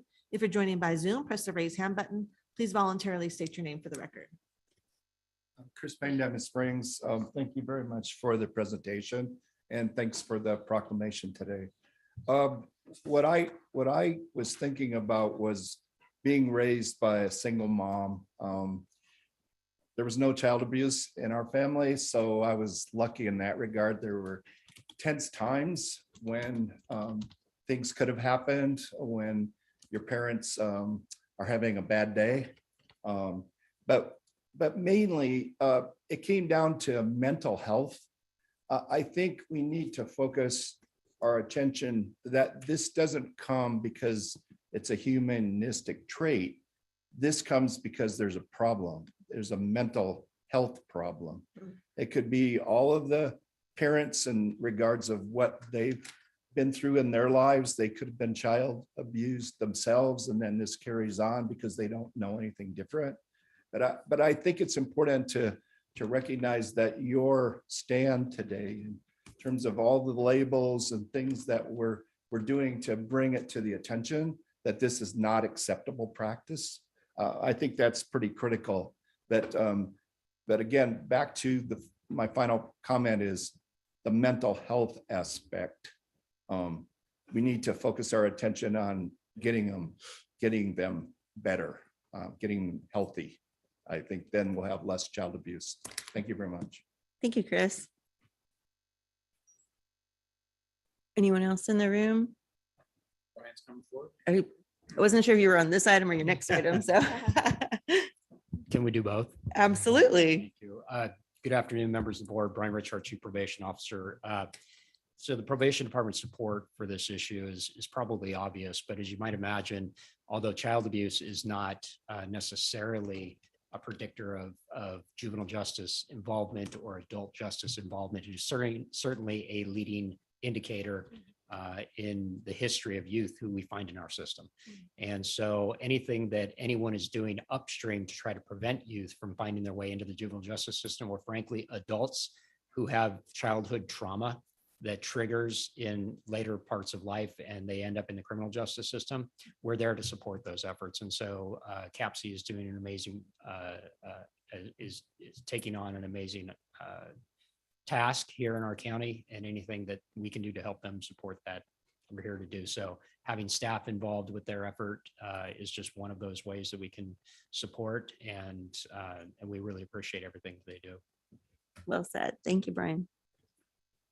Okay, I think we're going to move to Zoom now. Seeing no additional public comment in the boardroom. Now taking public comment from Zoom participants. Now taking public comment from Leanna Marinko.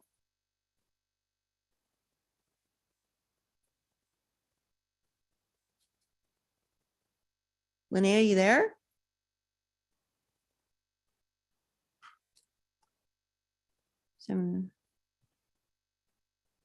We're not hearing you still. Can you tell what's going on, Kim? She looks like she's unmuted. Yeah.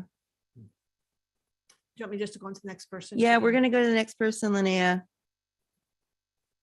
Now taking public comment from 390.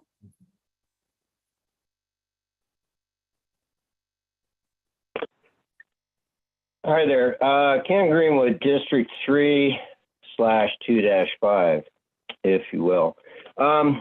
Yes, this is so important, and as the probation representative indicated, it's not necessarily a predictor of future criminal activity, if you will, but it sure is right at the top of the list. Violence in the home leads to violence in the community. Our recent issues down in Sacramento and nationwide and elsewhere that have been screaming for gun control this and gun control that, blah, blah, blah, blah, really is an issue, honestly, on people's no boundaries on violence. And where did they learn this? Undoubtedly at home or through some other situation, but generally at home. And the prevention of this is like first five, read, sing to your children. Thankfully, we were very involved with that with our two children. And, I look at my kids and I think, wow, how successful. My daughter was recently accepted to 5 law schools. And part of that is that we were able to educate them from cradle, if you will. We were reading to them before they were actually even born. But anyway, that it is really serious out there, and it leads. Those first 5 years are what builds what creates our future. We don't really learn much more after that, except for some specific details. So thank you very much for recognizing this as the problem that it is, and hopefully the solution is out there. But it's going to take everybody working on it. So thank you. Thank you, Ken. Now taking public comment from 525.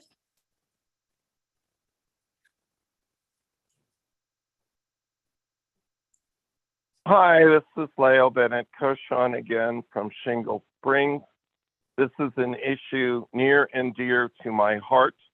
I was blessed to be raised as one would hope every child is raised, with a very stable and nurturing set of parents that I never recall having a fight in front of us. I know that they did as I got older, but they always presented a loving and stable parenting mode to us.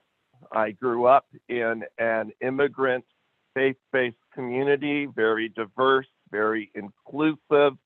Don't remember anything except one discipline event in my K-8 experience, which was with schools with like 40 kids in it, which to me speaks well to the parenting that was occurring with my classmates.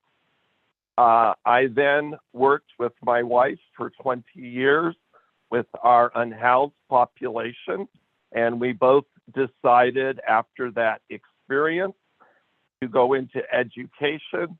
Our somewhat gallows humor, I don't think that's the right word, but we said we wanted to get into early prevention because, as read in your resolution, childhood stressors and stuff manifest generationally, and we saw that in the women with children that we assisted in our small 6 family at a time program. And we saw increasing stressors as we continued through our education career. And I know that you are aware of your crucial role as we continue to see all of these prevention variables be extremely stressed as you see increased homelessness, increased food insecurity, unfortunately, increased child poverty. I unfortunately, in my lived experience, respectfully disagree with an emphasis on early reporting. To me, an emphasis on early referral to preventing the need for CPS, which is important, but it represents a systemic failure when we have not done our early interventions soon enough. And there's a saying that one knows one's values by looking at your budget. So as we go through the budget cycle, normally I find health and human resources Thank you, underfunded. Leo. Thank you for taking my call. Now taking public comment from Mandy Rodriguez. Yeah, since we're talking about child abuse, we need to talk about the lockdowns and the effect that it had on children. The CDC did a study. Of course, they do a lot of studies. Despite the known risk for child abuse and neglect during pandemics, a preliminary report of increased severity of child abuse and neglect in some facilities, official reports of child abuse has declined 20 to 70%. Why? Because you took kids out of school. And what was the benefit of that? Well, there wasn't any benefit of taking kids out of school. And the ones that a lot of you say that you care about, the highest risk, the minorities, the low income, the one that most people proclaim that they care about the most, were the ones that were hurt the most by taking them out of schools. They're one place where they could get help, escape abusive situations, get fed. That's what the school shutdowns did. And not only that, there was a study that recently came out that ranks California 47th overall in their performance on these shutdowns. California completely shut down schools. They shut down our economy, and it didn't do any good. We still are at the same ranks as Florida, who did not do these shutdowns. California is 47th out of 51 states that they did this. So when we talk about child abuse, when they try to do these lockdowns again, you guys better think long and hard. If you say you're going to do this proclamation and you say you care about children, do not shut down the schools, because that is their lifeline. You all said it. You all agreed. So just keep that in mind. Yeah, roll your eyes, Sue. Roll your eyes, Sue. Go ahead. Thank you, Mandy. Now taking public comment from Jen Self.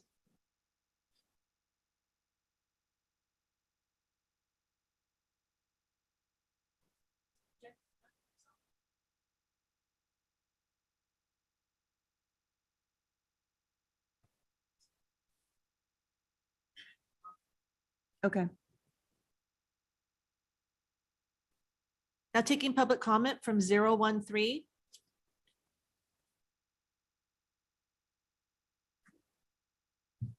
Can you unmute yourself? Hello. There you go. We got you. Hi, board. I just wanted to say that I have a different take on the direction that the board and the county should be taking when it comes to child abuse. If we enforced our laws and kept the criminals in jail and got them the help that they need, everybody knows the most child abuse comes around meth use, which is rampant. We need to go at it in a different direction, create a vibrant economy and a police force that enforces every single law on the books and keeps the criminals behind bars until they get straightened out so they can't get to the kids. I think you're going in the wrong direction, but thank you. Thank you.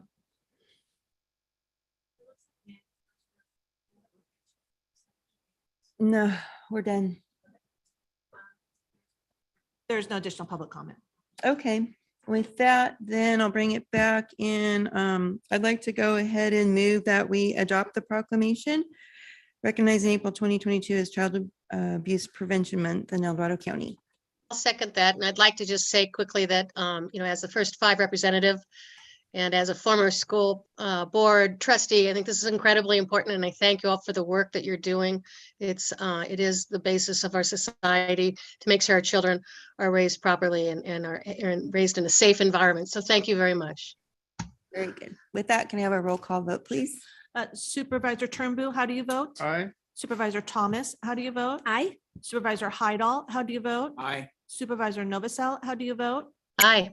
Supervisor Parlin, how do you vote? Aye. Motion passes 5-0. Great. Thank you all so much. We appreciate what you do for our community and our children. Thank you for your time. So with that, we're going to move on to item number 19. Item number 19 comes from the Probation Department, recommending the board receive and file a presentation on the status of Stepping Up, a nationwide initiative with the goal of reducing the number of inmates with mental illness in county jails. It's a nice handout. Good morning, Madam Chair, members of the board, Brian Rich, our Chief Probation Officer. I'm going to give you a brief introduction and the lion's share of the presentation will come from our consultant, Kevin O'Connell. Real quick, I wanted to, for most of the sake of the public, since I'm sure most of you are familiar with Stepping Up, but some of you weren't on the board when we started the process of Stepping Up. So I wanted to just give you a real quick brief of what Stepping Up is and frankly, what it isn't, because I think sometimes there's a lot of expectations around this notion, this idea of stepping up. And typically it's just from a misunderstanding of what it is. So first of all, to understand, Stepping Up is a national initiative. It is nationwide. It's in 43 states across the nation, and it's in 37 California counties at various steps or iterations. El Dorado County is doing quite well with its Stepping Up initiative as compared to a lot of counties in California. That's not to say we should be bragging about our efforts. It's just to say that that depending on how the counties have taken on the Stepping Up initiative, it either becomes sort of just a thought of a way of doing business versus an actual like implementation of a plan in a county. And it should be understood that Stepping Up is just that. It's an initiative. It is not a program. It is not something that we pour money into and we staff up for and we can send people to and that they will be treated in a certain way or in a facility, or it is a way of thinking. It is a manner in which we do business. And it's something for us to consider when we're thinking about how we construct our processes in the jails, our processes in probation, our processes through the courts and prosecutions, and the way we basically manage adult justice when it comes to people who are suffering with mental illness, especially those that are suffering with severe mental illness. A couple of things that I wanted to call your attention to. First of all, Stepping Up's been pretty well accepted by a lot of organizations out there. The California State Association of Counties supports Stepping Up. The California Chief Probation Officers Association, CPOC, supports Stepping Up. CASE for executive directors, chief executives in counties supports it. And on a national level, it's actually a partnership between NACO, which you're familiar with, the National Association of Counties, the Council for State Governments, the CSG, and the American Psychiatric Association Foundation. And that partnership at national level is what launched the Stepping Up initiative. The framework for Stepping Up is really based on 6 components. And those are, is there a local commitment to do something different when it comes to people with mental illness who are finding themselves incarcerated? And by commitment, I mean a commitment at a policy level, your board, a commitment at a program level through the Sheriff's Department and through the other actors in criminal justice where influence can be use to change outcomes for people that are suffering with mental illness. The second is, do you have a screening and assessment component in your jails? And here in El Dorado County now, partially as a result of stepping up, but obviously because of the efforts of our sheriff's department, we do. Do we keep baseline data around who is finding themselves incarcerated, and of those people who are suffering with mental illness perhaps, and perhaps it as an influential factor in why they're finding themselves incarcerated in the first place? The fourth is, do we conduct process analysis and a service inventory for interventions that we have available in our county? The fifth is, do we prioritize policy, practice, and funding to try to reduce the prevalence of people with mental illness in our jails? And the sixth is, do we track our progress? That is the basis of stepping up. If you are doing those things, you are essentially engaging in the Stepping Up initiative. Where we started in this county back in 2016 was with a board resolution, which essentially authorized the Health and Human Services Agency, the Sheriff's Department, and the Probation Department, specifically those three entities, to engage in stepping up and to make it a reality here in El Dorado County. Now, in the beginning, very slow going from 2017, when mid 2017, when we began to organize around stepping up. We had members from the Board of Supervisors, the court, the sheriff, Health and Human Services, specifically behavioral health, DA, public defender, local law enforcement, the CAO's office, EDCO, probation, and most importantly, frankly, Behavioral Health Commission and NAMI members participating in a conversation about, well, how do we implement this type of practice? And ultimately, somehow, probation became responsible for taking the lead on this. Now, the reality is probation is a hub of service. We contact all of these entities at some level or another in the work that we do. And so probation's natural position within the criminal justice system and working with people that have mental illness in our own systems, and the fact that we work with people for an extended period of time, years, in fact, while we're providing service, it became evident that probation had a natural position to take a leadership role in this. And so sometime in late 2017, it was established that probation would take on the coordination responsibility for our Stepping Up initiative. Planning and focus really began in earnest probably around 2018. And after months and months of planning, by mid 2018, we were able to put together a letter of agreement from these parties as to what we would do moving forward into the Stepping Up initiative. We formed work groups around those 6 topical areas that I talked about, and we began movement in developing work product out of those 6 entities.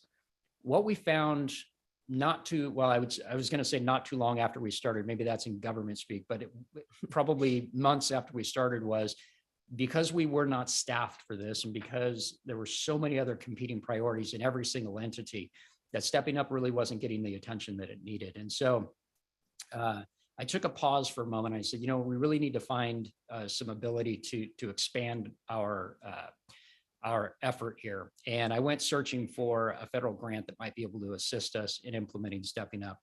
And ultimately, we were awarded in early 2019 a U.S. Department of Justice Bureau of Justice Administration grant for justice and mental health program collaboration. And of course, this type of grant was tailor-made for this type of effort. And when we made application for what our initiative was going to be here in El Dorado County, we were accepted, provided financing to help support this initiative, and it gave us the opportunity to contract with 2 consultants to come in and really get us talking in a way that was effective in how we could implement Stepping Up locally.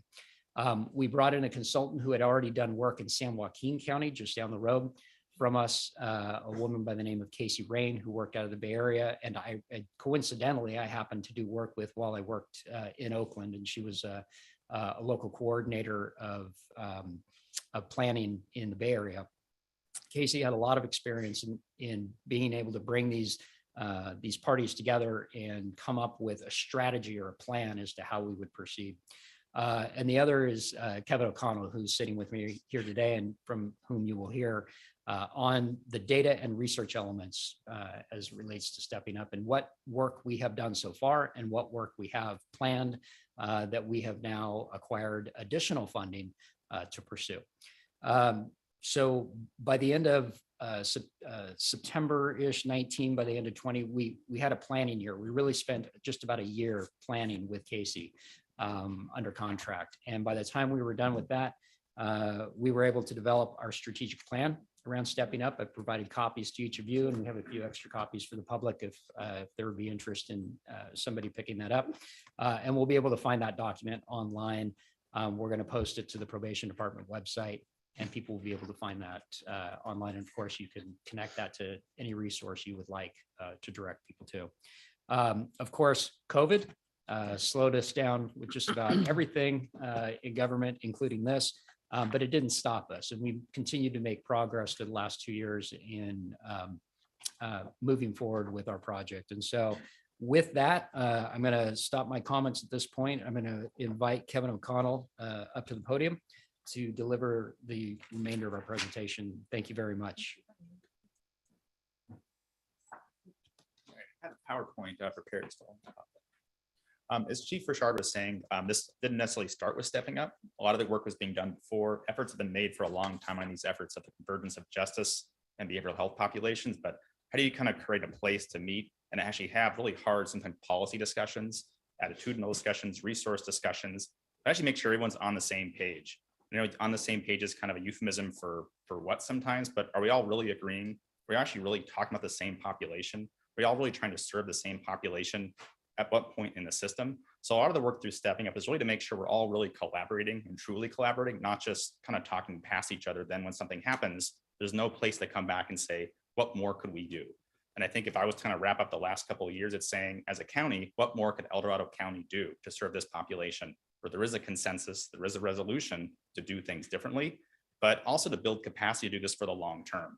I do work in different counties using the Stepping Up initiative, and I do see kind of interest sometimes waning a little bit, because there isn't a structure in place. There isn't, not that there isn't resolution to do it, but there is almost like there's competing interests. There's, you know, your county has experienced so many things in the last couple of years. How do you continue to have these collaborative meetings when there's also a commission over here, advisory commission over there, something new to come up in this agency over here? There's never that continuity of structure. And I would say that the two things that got built from this grant, one-time money, is structure, a collaborative place, and a culture that we can work together and create a mission, a vision, and values, and keep doing it long after my part of this runs out, that there actually is a way to hand this off and have capacity built to have hard conversations about some of our neediest consumers in the county, and also to work upstream.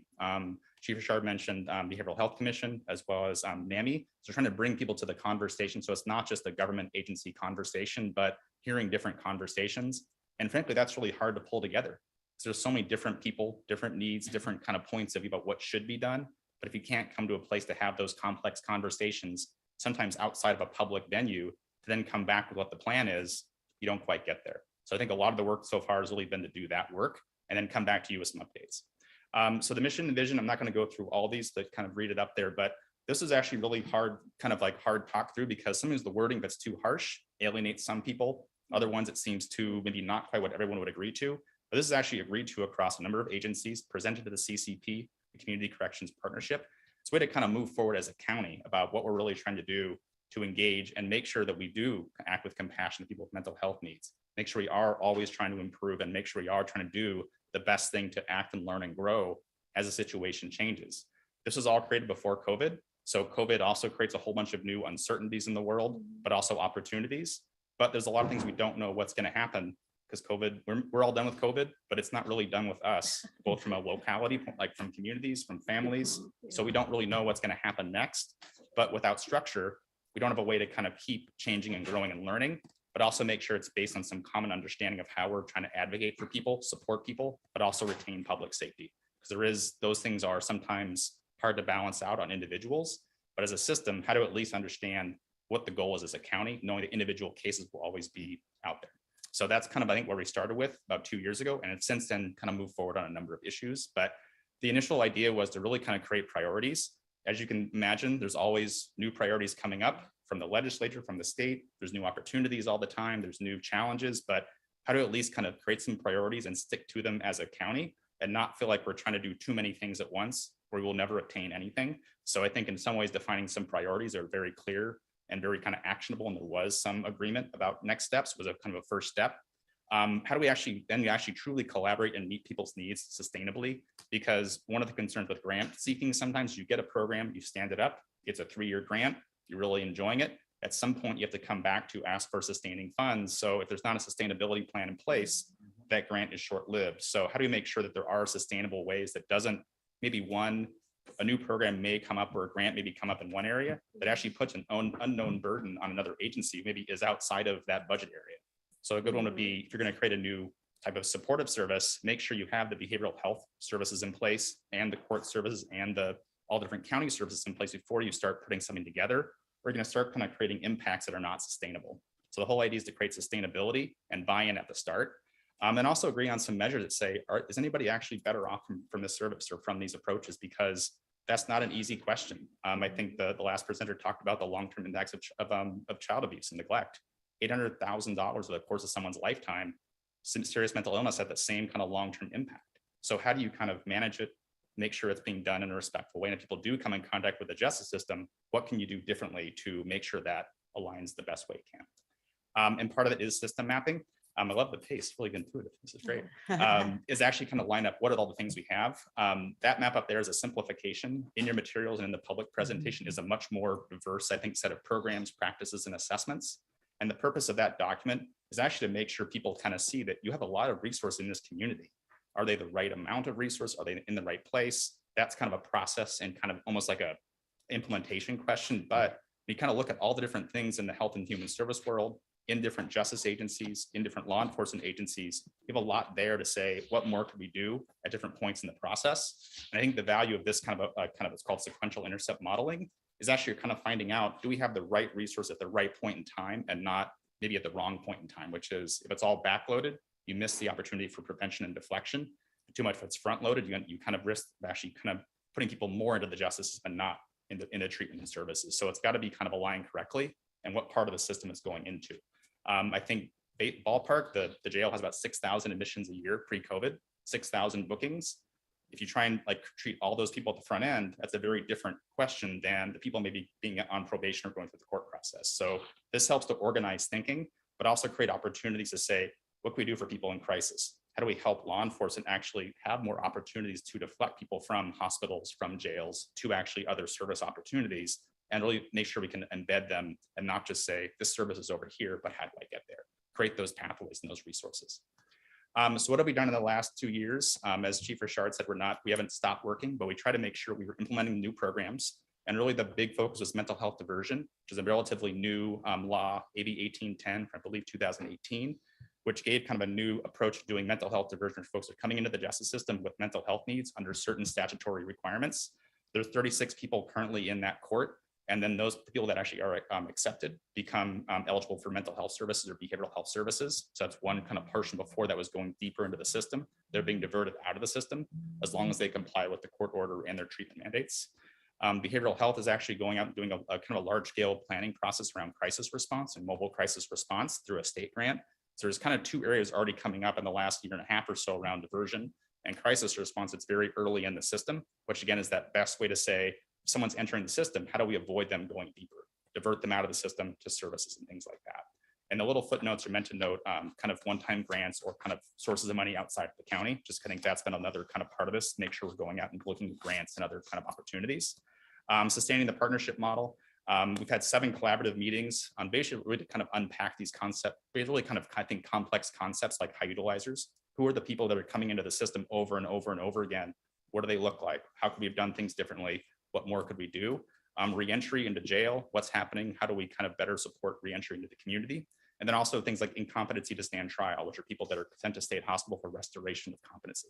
So the idea is to kind of make sure people have a base understanding of their systems. And we can also better understand how to create solutions and collaboratively work on it. Updated the system map and then also submitted new grant applications. So again, keeping kind of all these different things going to make sure we have a partnership model and not just this thing that people come and talk, but don't actually have action movement on it. And then lastly, building out a data infrastructure, which I think is something that's really of note in El Dorado County. The national organizations that actually Chief Richard mentioned actually wanted to say El Dorado County would like to become an innovator county for the stepping up model, because you're doing things that no other county is really doing across really integrating data and trying to really use data to understand and move decisions, not just report out a few stats, but actually truly integrate practices. So there's actually some really innovative things going on here from the grant. That's an important kind of background to this, that even though it maybe moves slowly for El Dorado County, say, why haven't we done more? Nationally, this is very groundbreaking in a lot of ways. And also this is, we got a new grant recently to support a basic data exchange that actually would allow multiple different partners to put data in and exchange information to better serve people faster, to make sure when someone touches the justice system, how do we actually get them into services and actually flag for some kind of release or service as quickly as possible? That's all stuff that really is very rare in the state, but also aligns with new funding initiatives from Medicaid around what's called California Advancing Innovations in Medicaid, which is also coming up. So we're trying to make sure there's ways to exchange information, connect people, but do it in a way that's sustainable and really embedded in your local processes. Lastly, what are the baselines? About 29% of the jail admissions previously were actually had mental health concerns through a screening. So again, that's universal. Every single person booked in, about 30% of bookings. We don't know how that's changed over time, but that's our next kind of year or so to actually see, are people better off? Have we actually changed these baselines? Where's COVID done things in unexpected ways? Their average length of stay is 16 days in jail if they've come in, if they have a mental health need. So again, 16 days. And then over the course of multiple years, they've come back with 7 to 8 times. So it's 7 recurrences back and forth for people that have a mental health concern. But the idea is to kind of use those as baselines and move from there. So next steps, continue to learn and explore. 2, always consider new grant opportunities, but be very careful with staff resources, because every grant you write is resources. Is it a good fit? Not always. So make sure we collaboratively look at grants before we try and put a bunch of staff resources into them. Implement the technical plan that actually is, I think, also in your materials around the El Dorado Exchange, which is actually, again, kind of a new way to kind of look at process change, but actually look at how that could play into technology. So implement that with different agencies. And lastly, keep reporting out and actually determining if people are better off. So use the Behavioral Health Commission, work with people like groups like NAMI, the Community Corrections Partnership, and hopefully this board in the future. So a number of activities, and I think a lot of movement, but hopefully it's helping people be better off. Wow, there's a lot there. Does the board have any questions for I do. So I'm very impressed with the strategic plan and where we're going. I'm a little disappointed with the data infrastructure you've talked about. We don't have anything beyond 2019, and I don't know what has been the delay in that, but the inference from the previous discussions, because I've been involved with this for 5 years basically, was to get data that was meaningful, to look at trends, to understand, are we doing better or not, the kind of things you spoke to.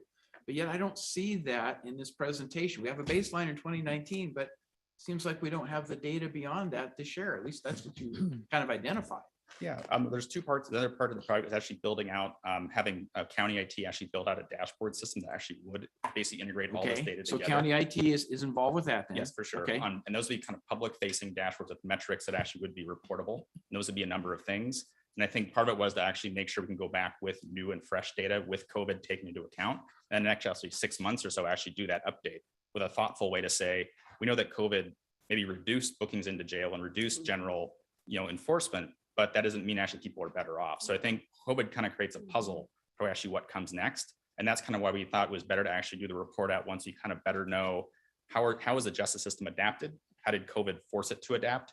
And how did behavioral health systems continue to kind of evolve with that? I think that's kind of why the wait was to kind of do a little more of an assessment, because COVID really, frankly, I think it almost like it depresses what people's actually experiences are with the system, because they're not coming in contact with the justice system, which is kind of the research question I think you're asking, are people better off? Right. And that's where we'd like to go in the next 6 months or so.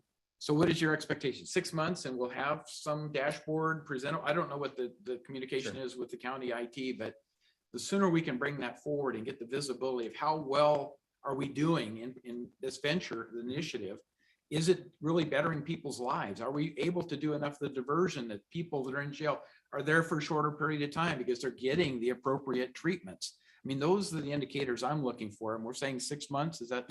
Well, I think approximate? So we did actually the deep dive into this to create the plan, to create the baseline. And I think it's actually using the measures we already created to actually come back and say, are people better off from that with those simple metrics? And I think that's where you might find more questions about COVID, but I would like to kind of make sure the CCP kind of bubble up through kind of our existing structure to make sure our group kind of looks at it then the CCP can kind of see it and hopefully come back with some results, maybe by end of year, maybe a better estimate, but to make sure, and that's also for our grant as well. Part of our grant is to report out on, are people better off? So I think by the end of the year would be the hope. Thank you. I appreciate that. Yeah. One of the questions I Well, want to hold ask. on, Supervisor Novosel had her hand up. Okay. Supervisor Novosel. Oh, thank you. Sorry, George. Yeah, thank you for the presentation so much. It's been interesting. There's been a lot of conversation lately at the state level about what to do with our homeless population, those that have such a severe need for behavioral health, mental health issues. And I know that there's been a proposal from the governor about a CARES court, which is kind of more of a civic kind of court to try to help. And I was just wondering, as you were talking about the partnership model, is that something that you're incorporating, understanding that there may be a change in model or direction from the state as far as funding to get those that are in most need, keep them out of our jails by getting them into more services? Is that something you see as a positive? Or I know it's all changing. It's really brand new kind of conversation. I haven't reviewed CARE Court enough detail to kind of speak to that part of it, but I think what I have read, like there's parts of it that seem very familiar. And I think some of it is how do we kind of use that committee to actually talk about what the impact's going to be for El Dorado County, given its resources. And I think that was kind of the idea, was to actually use that group to say, once we have more information, there's actually more detail maybe from the state, to actually have a kind of a briefing by people that are more inside it. And we did the same thing with Cal-AIM as well, to make sure this group, because not all the justice partners always hear this information about what might be more of a civil court issue. So it's a way to kind of use that group to make sure they're being briefed on kind of the evolving issues, but make sure we don't jump too far with evolving things and actually stick to things that are concrete as well. So that's how we use that briefing format, to make sure we have about 30 minutes every meeting to say, let's talk about something that may be evolving or there isn't always a universal understanding of. But that would be hopefully be in the next one of our meetings, actually talk through that more as there's more of a proposal. Yeah, I think the collaboration is incredibly important, and homelessness does affect our mental illness patients, I guess I would say at this point, but also those in jail, that revolving door with those that really need the help that aren't getting it by no fault of ours, just the fact that there's not a system that's good for them. So yeah, we encourage you to keep listening to that part. I know it's evolving, but I think it is a really good conversation. And thank you again. Appreciate it. Okay, Supervisor Trimby, sorry about that. I just got a question and stuff. Do we have any social rehabilitation centers or facilities in our county right now that you know of? I don't know offhand. I'm sorry, I'm not probably the best person to answer that. I'm going to say social rehabilitation. You mean like what do you mean by that? Well, basically people that have mental issues and stuff like that, there's actually a few facilities I've heard about that's going up in El Dorado County. And I just wondered if you guys were aware of it. That's all. Maybe more of a behavioral health kind of systems question, right? Okay. Just Yes, curious. Supervisor Chairman, we need to be fair to this gentleman. He's a consultant Yeah, working for that's us on right. stepping up, but I'll follow up with HHSA to get that answer for you. Thank you. Yeah, and I actually had a very specific question too, that probably you won't know the answer, but I know that, and I'm just gonna throw it out there. But when I glance is the right word, not peruse, it's the wrong word, through the strategic plan, there was on page 9, local assets. And one of the challenges it says is promising programs are underutilized and too often rely on founding champions to sustain efforts. So we have some programs out there, I guess, that aren't being utilized. And what we have a 211 system that we've been paying for, and I feel that we are not utilizing that well and promoting it well. And to me, that 211 should be connected to these services. And do you know, is that something that is being worked on, or should I follow up with HHSA on that, John? Or I'm not. HHSA is on the line. I'm hoping Don Simone is listening and maybe he can respond to actually the last 2 questions. Oh, cool. Cool. I was hoping he was going to stick around, but anyway. It's still Or showing up on the Daniel, screen, so maybe give him a couple minutes. Sure.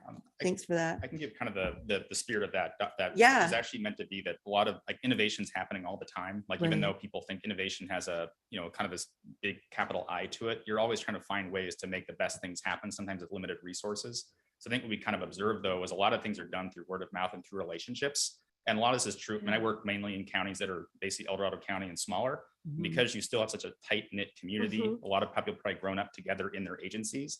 a lot of times those are based on relationships and not always on policy and really kind of clear directive, because these are humans and they're moving in ways that aren't always set up in policy easily. So you're innovating in ways that aren't always documented, but really about the founding kind of like passion that somebody had to set up a program or initiative, and then not always fully, I'm going to say, realized in a way that is like, you might see in the guideline or the planning document. So that's kind of the intent there, to make sure there's more documentation and actually ways to say what is promising and innovative and even evidence-based even mean in El Dorado County, because those things are also very normative. They change because like, what does evidence really mean? You're talking about what works for people when it's such a complex set of things. That's true. It is complex. That makes sense. So do you think we'll get Don Simone on then? Actually, I have a quick question while we're Oh, waiting. okay, perhaps. another question while we're Just waiting. Thank you for the presentation. Very enlightening. And I may have missed it, but how long does your is this grant for, and when does your work end on this? So I think the grant started in, I want to say 2019, mid 2019, and it actually got extended, I think once or twice, and actually extended to the end of this calendar year for the planning part of it. And the idea was that at that end of that point, then there was a way to hand it off to make sure the county can sustain this model. So it was all the time based on capacity building, not on consistent presence of outsiders. Being an outsider. I love you guys. We love you that's too. the whole point, though, and that was the vision, to not have it be something that's so connected to back to a person, but really about a set of policies, practices, and infrastructure that then leads to people having the true local conversation. Because I can be here as much as I can be, but I miss everything. You all forget more than I'll absorb in a year, because you're here in all the conversations, and I'm not from here. And I think that's an important part, to build capacity, but build collaborative kind of spirit too, on what is kind of some of the hardest issues in our communities. We appreciate your help doing that. Thank you. Absolutely. Thank you. Well, with that, so we don't have. I believe he is, Mr. Simon is available to answer Supervisor Turnbow's question about a social rehabilitation facility. Don, are you able to log in? Or perhaps Nicole? There's Nicole. Yes, Nicole. Yes. Hi, Board of Supervisors. Yeah. So in regards to Supervisor Turnbow's question, we do have a social rehabilitation facility, Compassion Pathways, that is close to opening its doors here in El Dorado County. That will be a 6-bed facility, and we hope within the next few weeks that we actually have it open. There you go. Thank you. Thank you for that, Nicole. Thank you. Then we'll follow up on the 211, because in my mind, the 211 is a bigger system issue. I feel we're underutilizing it as a whole. Even when we had Snowmageddon a couple months ago, which is not part of your world, but it was supposed to be there as a resource, and it was not advertised and well done. And it's supposed to connect all of our services. So that's just another tool I think that's out there we're underutilizing, and a piece of the puzzle. So thank you for that. And then I think we're going to get public comment, and we'll see if there's any questions after that. Thank you so much, Kevin. Now to get public comment on item number 19, individuals will have 3 minutes to address the board. And timer will notify you when you have 30 seconds remaining to comment. Public comment will be taken first from those participating in the boardroom, and then from those participating through Zoom. For those participating by Zoom, please make sure you unmute yourself when called upon. If you're joining the meeting by phone, press *9 to indicate a desire to comment. If you're joining by Zoom, press the raise hand button. Please voluntarily state your name for the record.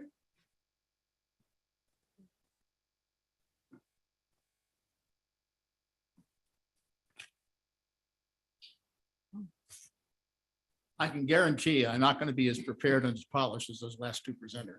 They're absolutely terrific. I'm Dr. Steve Clavier. I've been a member of the Behavioral Health Commission for about 8 years. I've done stints as a chair and a vice chair. I'm also a retired chief psychologist with the Department of Corrections for 28 years. My last 6 years, I was a regional administrator. I had oversight over the mental health programs in the 11 northernmost prisons.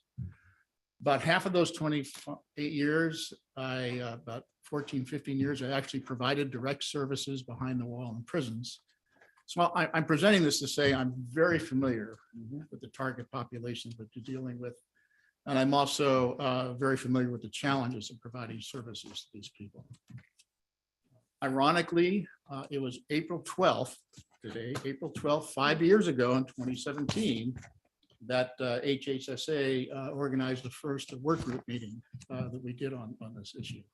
And a lot has happened. So what you're looking at today is a culmination of about 5 years of work, meetings, consultations, more meetings, coordination to present what you have here today.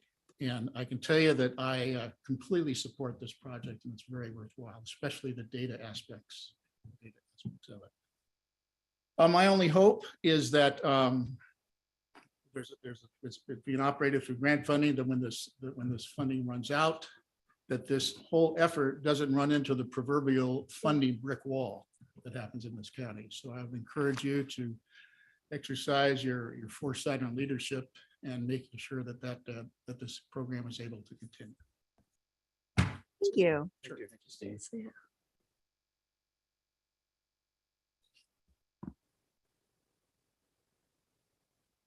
Oh, okay, I think that's it from the room. Seeing no additional public comment from the boardroom, now taking public comment from our Zoom participants. Now taking public comment from 525.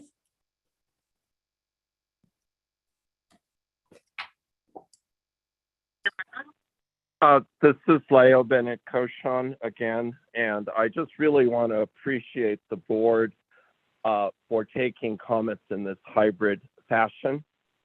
My family just suffered probably one of the worst behavioral health crises in that a dearly beloved niece died by suicide on Sunday morning, a resident of El Dorado County. So, you know, we're all pulling together and we're appreciative of the supports, but we also see the gaps.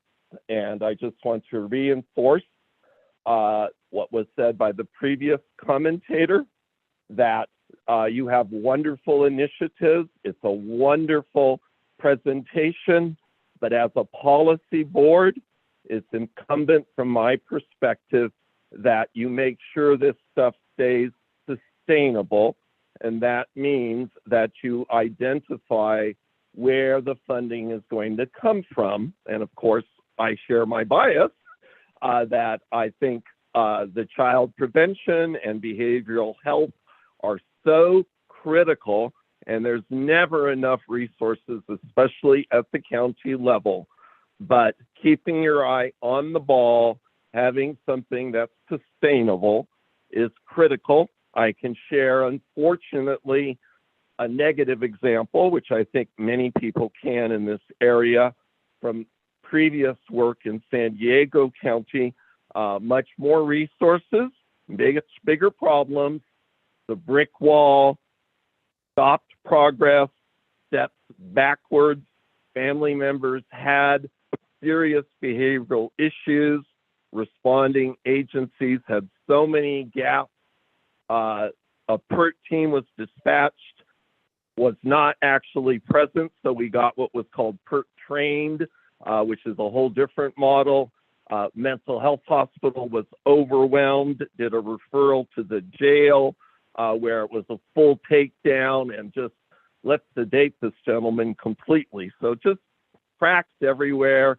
I came in and was able to patch those cracks at significant emotional cost, and the outcome was okay. But not everybody has the blessings of a family of lawyers and social workers and everybody else that rallied in this occasion. And I just urge you to make sure that this wonderful presentation becomes an ongoing reality. Thank you for taking my comment. Thank you, Leo. Now taking public comment from Diane Robinowitz. Okay, hi supervisors. Thank you for taking my call.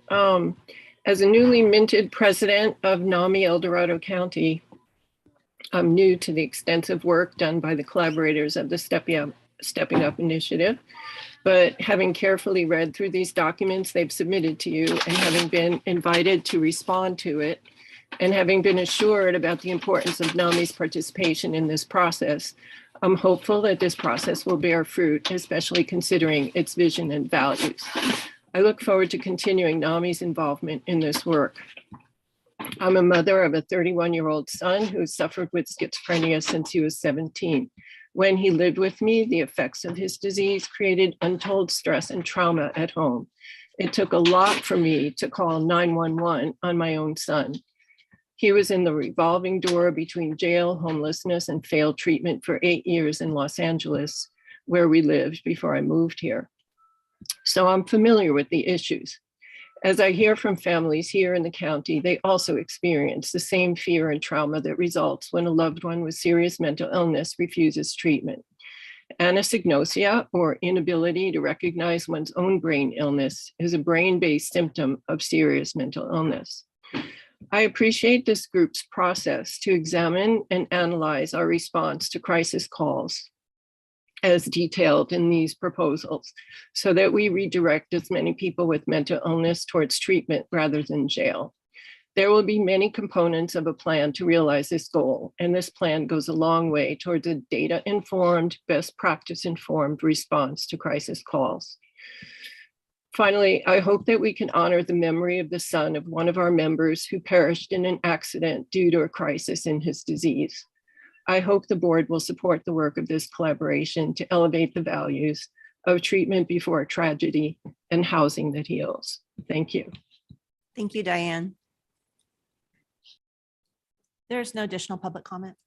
Okay, that was a receive So and I would file like to- item, right? I would just like to Oh, sure. personally thank Chief Richard for all of his dedication. We would not be at this place short of his efforts. There was a lot of discussions initially as to who was going to do what, who was going to take the lead, but his leadership has got us to this great point. Unfortunately, there was a COVID setback and other things, but I can't imagine ever being in a better place after 5 years than where we are today, given the grant fundings were placed, given all the consultant work. I think we have a great roadmap, strategic plan.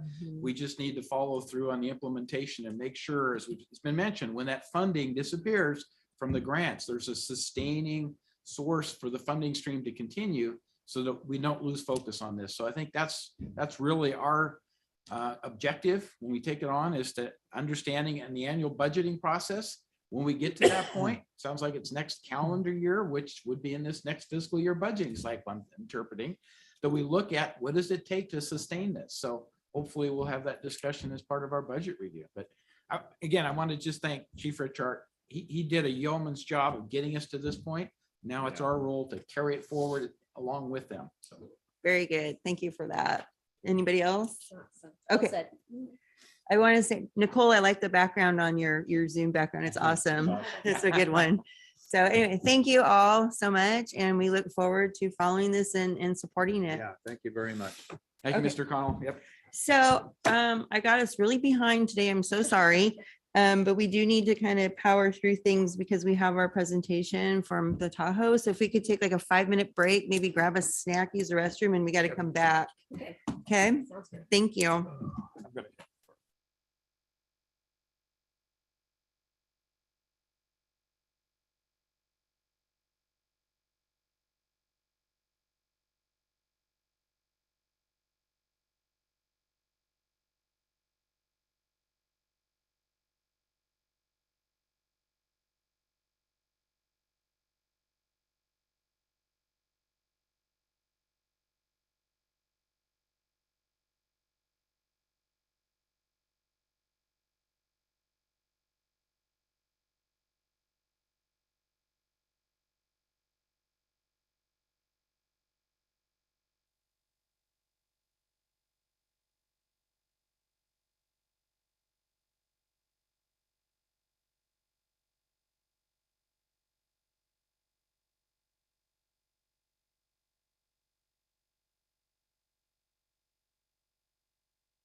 Do I have to wait till 12:15 or can we go?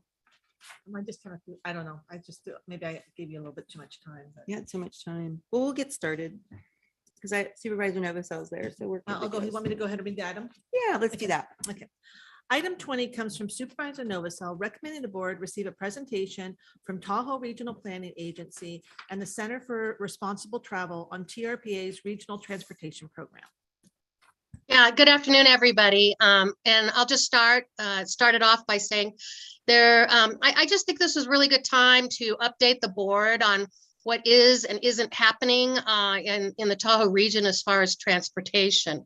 I don't sit on the West Slope Transportation Board. I'm the only one of you that don't. And so I don't always understand what y'all doing over on the West Slope.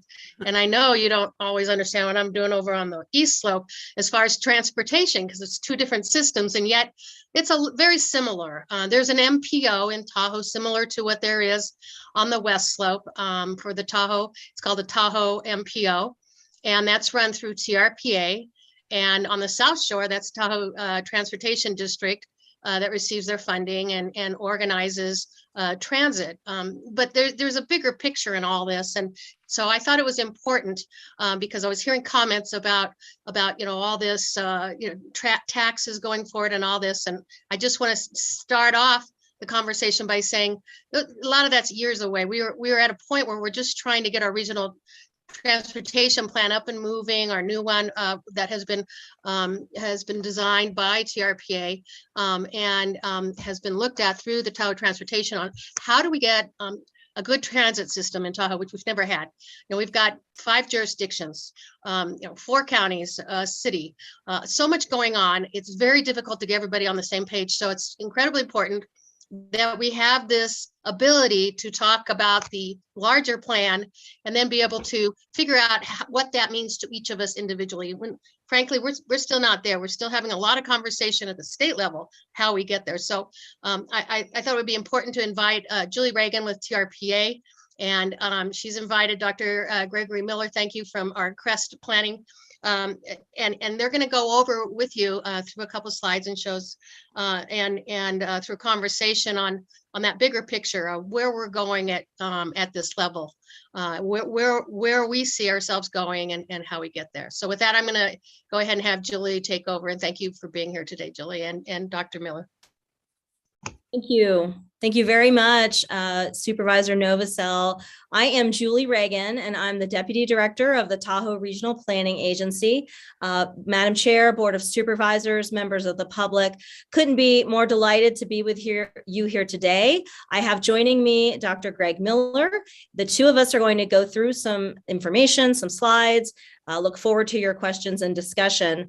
Just by way of introduction, I think some of you may know me, and for those of you who don't, I've been with TRPA for about 18 years, but I have been a proud resident of El Dorado County, coming up on 30 years. So I've seen this community evolve and change, and I really thank you for your service as elected officials to support all the work that we're doing up here in Tahoe. So I'm going to share my screen and put up our slideshow, and we will get started. Very good. So let's talk about taking care of Tahoe, and in particular, something that you're going to hear a lot about as you travel around the country, something called destination stewardship. And that is where the Center for Responsible Travel and Dr. Miller are experts. And we're going to tell you a little bit about what that is. But I so enjoyed your last presentation in that they explained your Stepping Up, folks, which was a very powerful presentation about it's really easy to get confused because there are always multiple initiatives going on all the time. And as Supervisor Novosel said, transportation is front and center in our community. And this is even beyond transportation. So I wanted to talk to you about how those two relate and the distinctions and the differences between sustainable funding for transportation and then the even bigger picture of tourism and managing tourism into the future of our great community. So why does tourism matter? I think all of us who live in the Sierra, in and around El Dorado County and Lake Tahoe, we know the value of tourism. It drives our economy. But globally, tourism represents 1 in 10 jobs. It is the world's largest employer. And when you really think about that and you think about the power of that statement, bigger than energy, bigger than agriculture, we're talking about a massive industry. It really is what fuels our economies, and particularly in small rural communities like ours. So we want to make sure that we understand the power of what we're talking about and its impact in a positive and sometimes potentially negative ways. And that's what we want to cover in this discussion, and some things that have been bubbling up to the surface even before COVID. Resort destinations around the world are really looking as a post-COVID reality of reinventing themselves. So there's been a flurry of activity all the way from, Jackson Hole, Wyoming in the West, and Vail in Colorado, the Gulf Coast of Texas, in Florida, and then right up in Montana, just a couple in this slide to name a few. Folks are looking at what are called destination stewardship plans, and these are being driven largely by resort communities, their marketing organizations. In our case, that is in joining with our big collaborative effort in Lake Tahoe. So I wanted to share what that means, what that looks like with you further. If you look at what it means to Tahoe for our economy, we have a $5.1 billion annual economy. No surprise to you as decision makers, but that is really significant for a rural area of our size to have that kind of economic impact from tourism. Tourism is the largest sector, and we are looking at 15 million visitors. We found a couple of years ago, our partners at the Tahoe Transportation District, and Supervisor Novosel mentioned she sits on that board as well. It's a separate entity, but related in terms of our compact. So we were very much undercounting day visitors. And so we are looking at 15 million annual visitors. Putting in perspective, we're about 3 times smaller than Yosemite, and we have 3 times more visitors. So that's a really powerful statistic. And so what we're looking to do is reevaluate how things are working. And again, I'll say what this isn't, what this is. This is not about stopping tourism in any way, shape, or form. That's just not possible. Tourism will always fuel our economy, but we're trying to get a shared collaborative view and a vision for the future, working North Shore, South Shore, all the various destinations around the lake, public-private partnership, and really digging in on some of the data and analysis that will help us have a better path forward.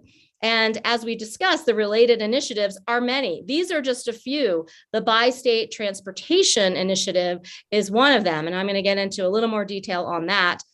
We also have many other initiatives underway, a regional trails plan that's going on, where that intersects with the county is a feasibility of a trail going around Emerald Bay, something we've long talked about.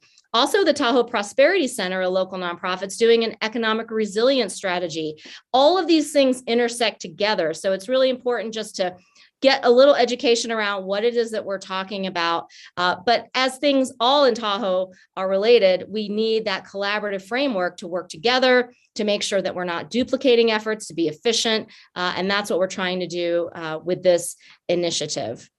And so what we've done is just kicked off this destination stewardship program, and we have a core team, and I'm so grateful for the county's support in this, and Supervisor Novosel, Brendan Ferry, other members of your excellent professional staff are joining with the dozen entities that you see on this page to fund the contract to do this work, to engage our communities, to engage our businesses, all the various sectors in something called responsible tourism. And that very much integrates with transportation. So we've been able to get this group together to help move this forward, and we're about to launch into some public workshops coming up in May, working through the season.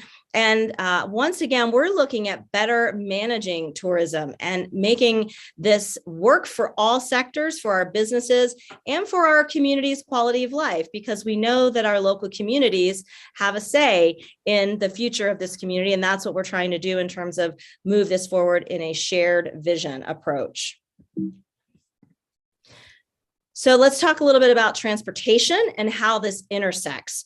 And you have some materials in your packet that your kind staff was able to upload. And that gets into a lot of the detail that Supervisor Novosel pointed out, that we've been looking together with our partners at the Tahoe Transportation District. Again, separate entity than TRPA, but we are cousins, sister/brother agencies. We have long known that we need to do better on transportation. We have a world-class destination, but quite honestly, we have third world transportation systems. We do not have the transportation that we want or need, and we're trying to figure out how to pay for it. So in 2021, the TRPA Governing Board, in its capacity as that Metropolitan Planning Organization, the MPO, as Supervisor Novosel mentioned, we adopted the regional transportation plan, and we identified a funding gap of $20 million annually of revenue. And that's a big gap to fill. And so we said, let's get a collaborative initiative going. Our two state governors' offices have stepped up, and the Secretary of Natural Resources, Wade Crowfoot, his counterpart in Nevada, Brad Crowell from the Nevada Department of Conservation and Natural Resources, have convened big discussions with our community about how can we do better on funding transit, of moving our visitors around in a way that doesn't lock our local residents in their homes on Sundays when they can't go to the store because of the traffic backups. These are things that really matter, not only to our local residents, but to the health and quality of the lake and to the overall visitor experience of Lake Tahoe. And as a competitive advantage, this is something that our businesses have said they really want to focus on. So what we've done in all things Tahoe, partnership is everything. You've heard probably our executive director, Joanne Marquetta, our governing board members talk about epic collaboration. This is where we've said everyone has a role to play in transportation and in the sustainability of Tahoe over the long term.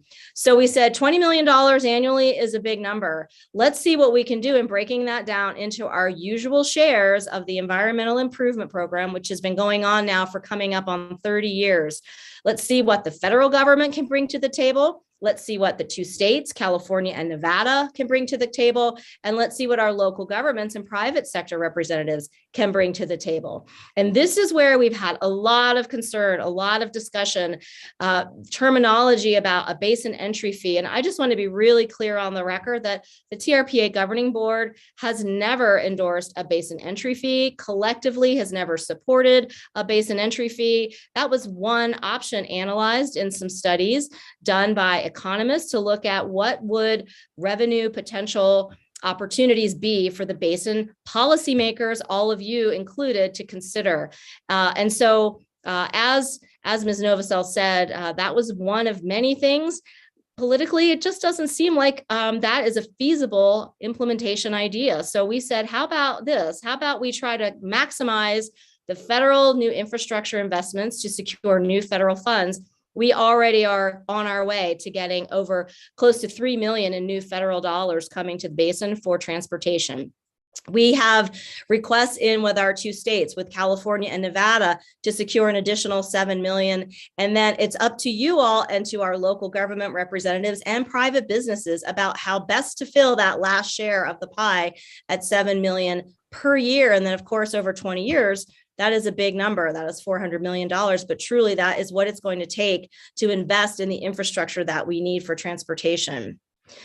So transportation, as I said, is only one of many issues that we're trying to tackle with this initiative around responsible tourism. These pictures are not a surprise to you. You've seen articles about trash on the beach. You've seen articles about people not picking up after their dogs, and pet waste, invasive species. Obviously, the Caldor fire, all of us experienced the impact of that evacuation and that major damage to our neighbors in your county just over the hill, and certainly the trauma that it created for our community. So there are issues around what we call take care. They've been brewing for some time, even before this transportation infrastructure investment opportunity study got going. So we said, let's see what our other neighbors are doing. I know that all of you are looking at Apple Hill and the crowding and the congestion around the visitors there.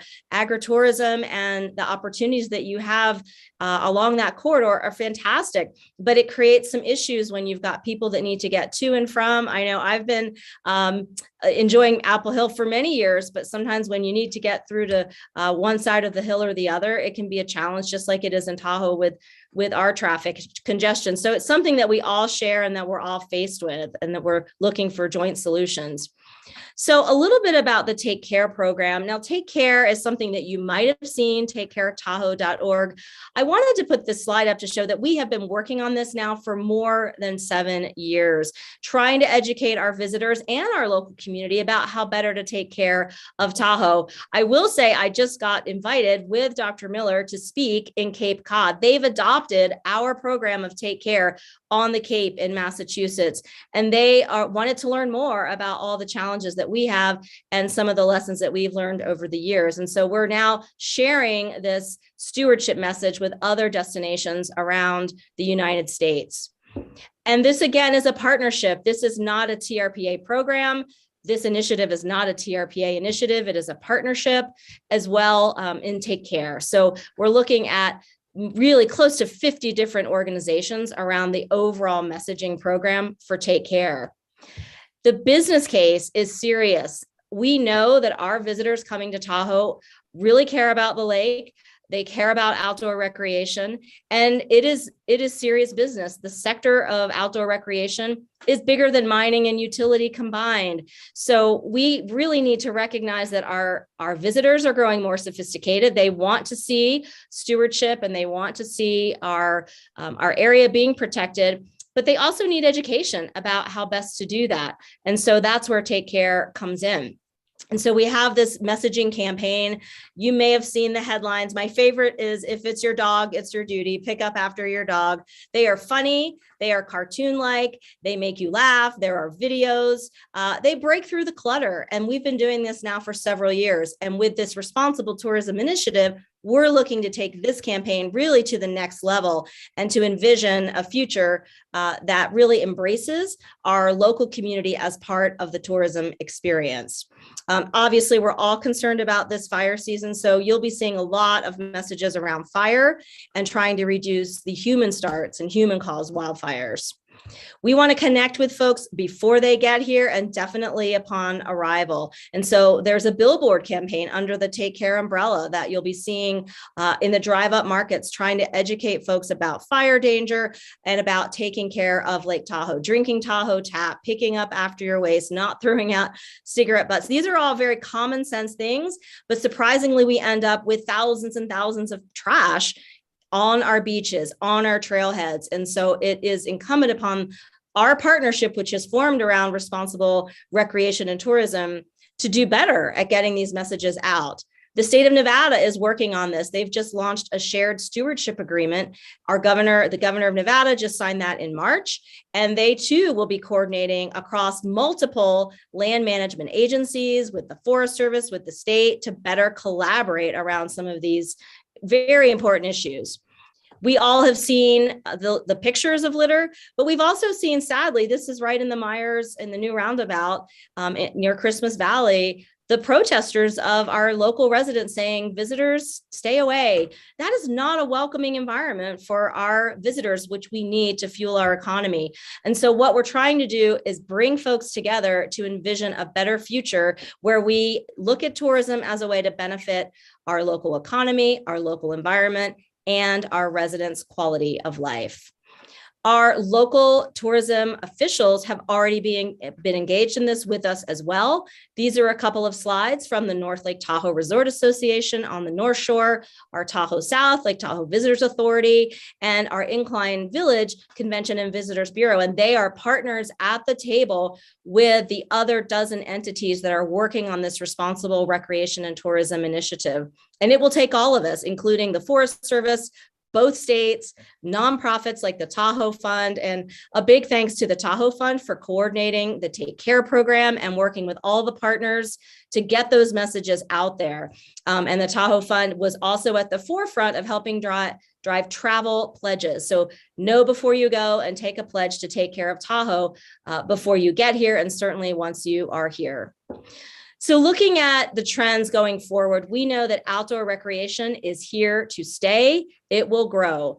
People are dying to get outside. We know that COVID really created, as we heard from your previous presenters, some real challenges with people being cooped up for so long. So people want to be outside. We have public lands, almost 80% Forest Service lands up here in the basin alone. People deserve the right to come and enjoy their public lands, but we have to do it in a way that is safe and responsible. And that's what this initiative is working to do, and to tease out some of the solutions going forward.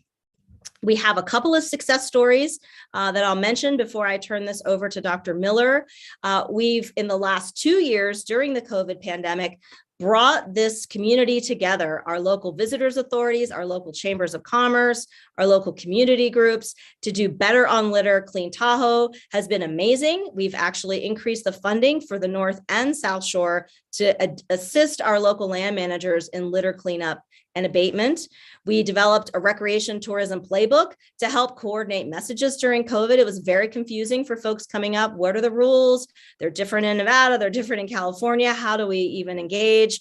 One of the things we're really proud about is the ambassador program, and that is going to continue this year, where we're going to have almost 100 local ambassadors, many of our local students going out on trailheads, working with a myriad nonprofits, again, the Tahoe Fund, the Sierra Nevada Alliance, the Tahoe Rim Trail, getting folks out at trailheads and at recreation hotspots. The city of South Lake Tahoe is institutionalizing that in their Parks and Recreation Department to better manage recreation sites, because we know that we don't have a 24/7, 365 congestion problem, but when we have it in those pressure points and hotspots, we have it severely. And so this is part of our learning journey of how we can better manage tourism and have a better experience for all those who come here.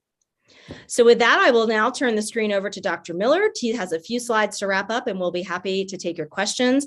Very much appreciate the opportunity.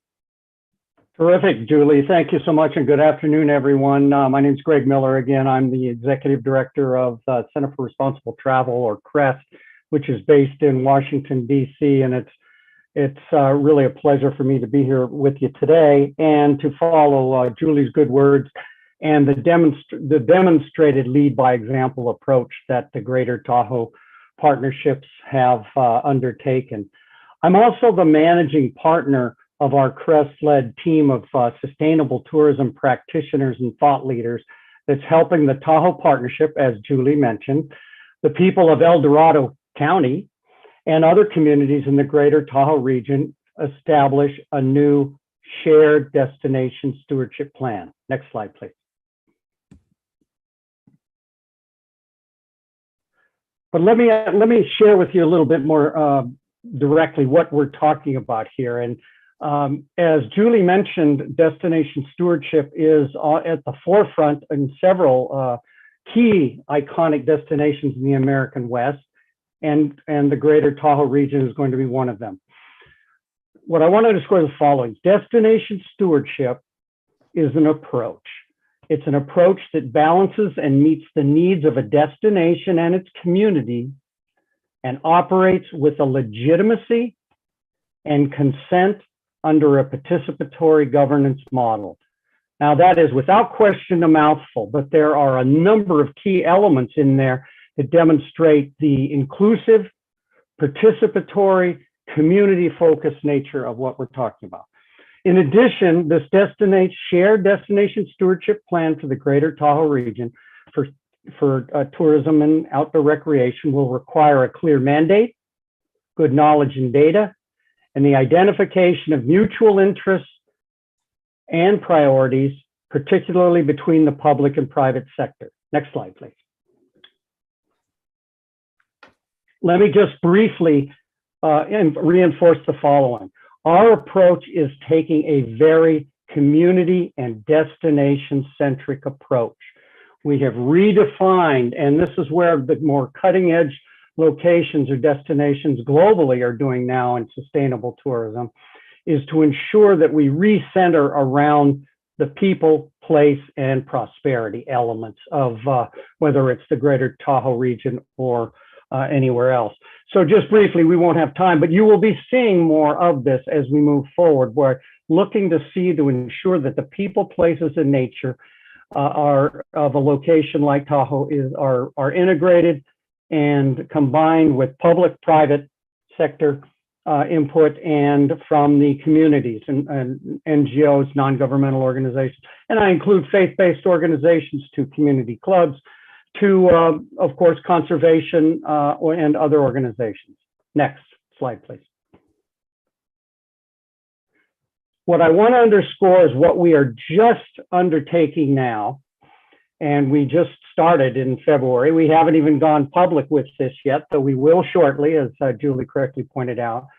But if there's anything the public today I would like you to take away with, and of course the Board of Supervisors, is that we are working towards building a shared vision with mutual benefits. The shared vision for a sustainable tourism future for the greater Tahoe region using destination stewardship will be about collaboration and partnership, not competition. As I mentioned, the destination and communities will be at the center of sustainable tourism. We will be working with communities at the communities at all levels to ensure that there's intentionality to sustainability, to ensure that we identify what is and should be the best tourism for the region to ensure the greatest benefits for the most people. And two other key elements here, which have really emerged from the pandemic, which has been surprised a lot of people at the regional planning level, is just how important transportation and affordable housing has become. This is not unique to the greater Tahoe region, though you may have a more intensified situation in some ways.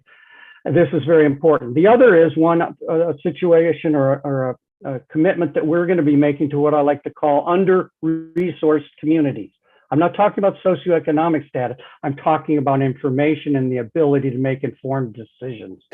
So often people aren't necessarily possessing the information in a timely manner to make those good decisions. So we're really going to redouble efforts to ensure that we have well-resourced communities throughout the region. Next slide, please. So just quickly in the minute or so I have remaining, several things in terms of desired conditions for success that we're looking for as we move in this year-long process in 2022. One is first and foremost to determine how we can use sustainable tourism to sustain local economies and ecosystem health. There will be a key element of promoting social equity, which we're referring to specifically as access and distribution of benefits from tourism. And I think that impacts a lot of people, and I'm sure some people in the room or on the Zoom today. Third is to strengthen stewardship values both among residents and visitors. A fourth is going to be, we're going to be looking at opportunities where across the region, we may actually identify opportunities to increase the diversity of activities, experiences, and settings, while also protecting the natural and cultural resources of the region. This is not about limiting things, it's about smarter, better tourism. And then finally, I leave with you all, one of the key elements we're seeing both locally and globally is that there is a huge challenge and an opportunity to improve the region's ability to respond and predict how visitors will evaluate, envision, and attach meaning to Tahoe as a destination. So many of you today, I expect, have deep personal family memories, relationships with this extraordinary global resource. There are new generations of Americans, as well as, of course, growing international and huge international participation. So this is very important that we continue to have a healthy, and successful development of those future experiences for people. Last slide. So with that, on behalf of Julie and myself, thank you. We really appreciate it. This was just a tickler probably more than anything, to let you know that stay tuned, because you'll be hearing a lot more from us when we roll out our website. We'll have, everything is going to be public. You will have tremendous opportunities to interface with our team and with the teams from our Tahoe partnership. And we look forward to serving you to identify this shared vision for mutual benefits. Thank you and good day. Thank you, Sue Novacell. We really appreciate you and finding us some space. And Board Chair Pollen, thank you. I turn it back over to you, I guess. Yeah, absolutely. Thank you for that information. It was very informative, enlightening. Actually, I have to say, I was really happy to see Woodsy Owl in one of your slides. It's one of my that's one of my childhood memories. So there you go. Did the board have any questions or comments for the presenters at this time? Well, I just want to know, here, let me push my button. George is pushing his button. Okay. Go. Just one of the questions I want to ask, how does the business community feel about this? Is there been a lot of feedback, and I know there's been divided on the residents. A lot of them support, a lot of them don't support. So how is your take on that?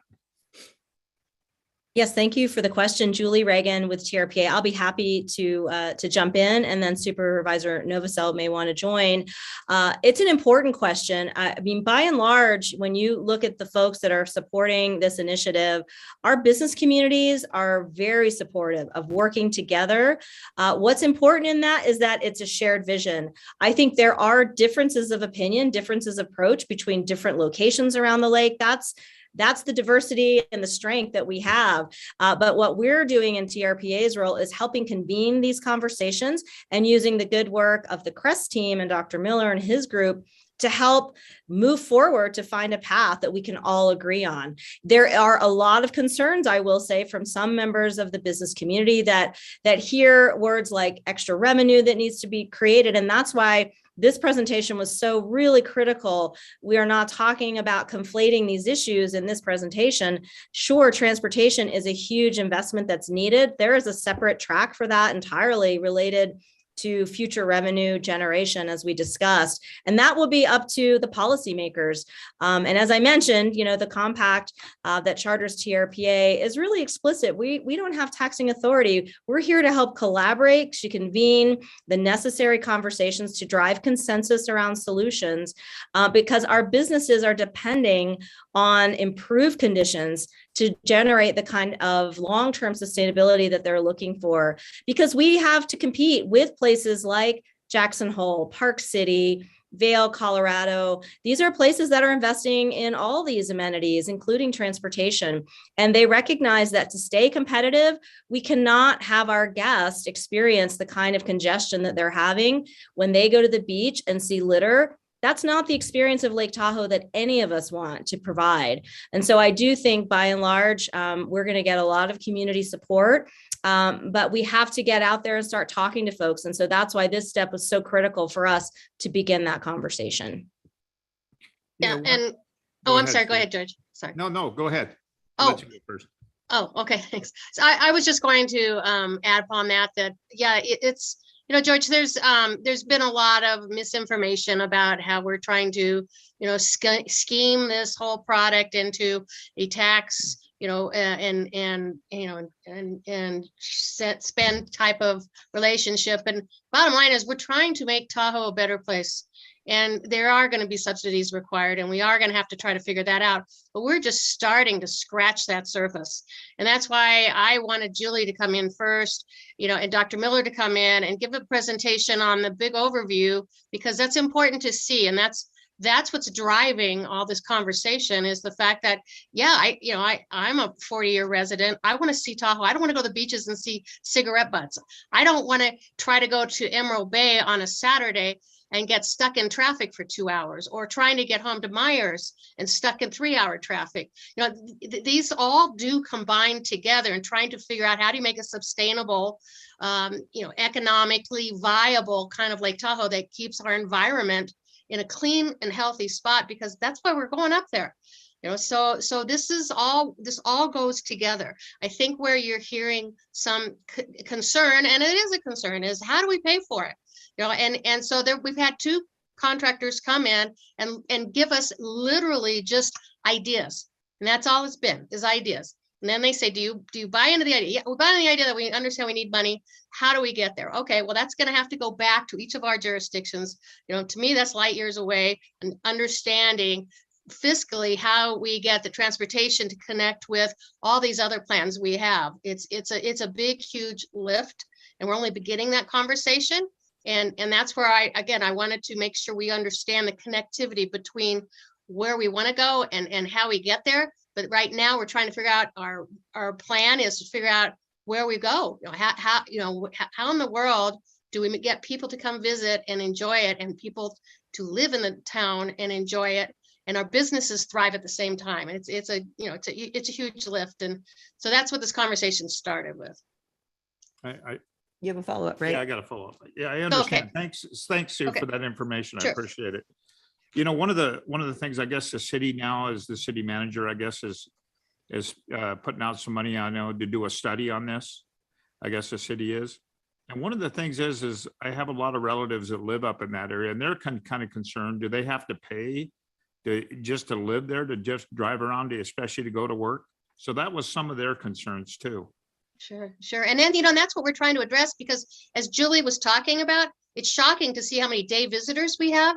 How do we, and they're driving through El Dorado County to go to the city. And quite frankly, we're not getting the revenues. We don't get the sales tax. We don't get the TOT from those city enterprises. So how do we make this work to where we can pay for our infrastructure needs that happen when you get 20 million visitors up there and only 50,000 people paying for it, as according to our models, so there is a lift to try to understand who pays for it, how do you pay for it, how do you make it equitable? And that's been a huge conversation is you can't expect the residents to pay for 21 million people's worth of impacts. That's not fair.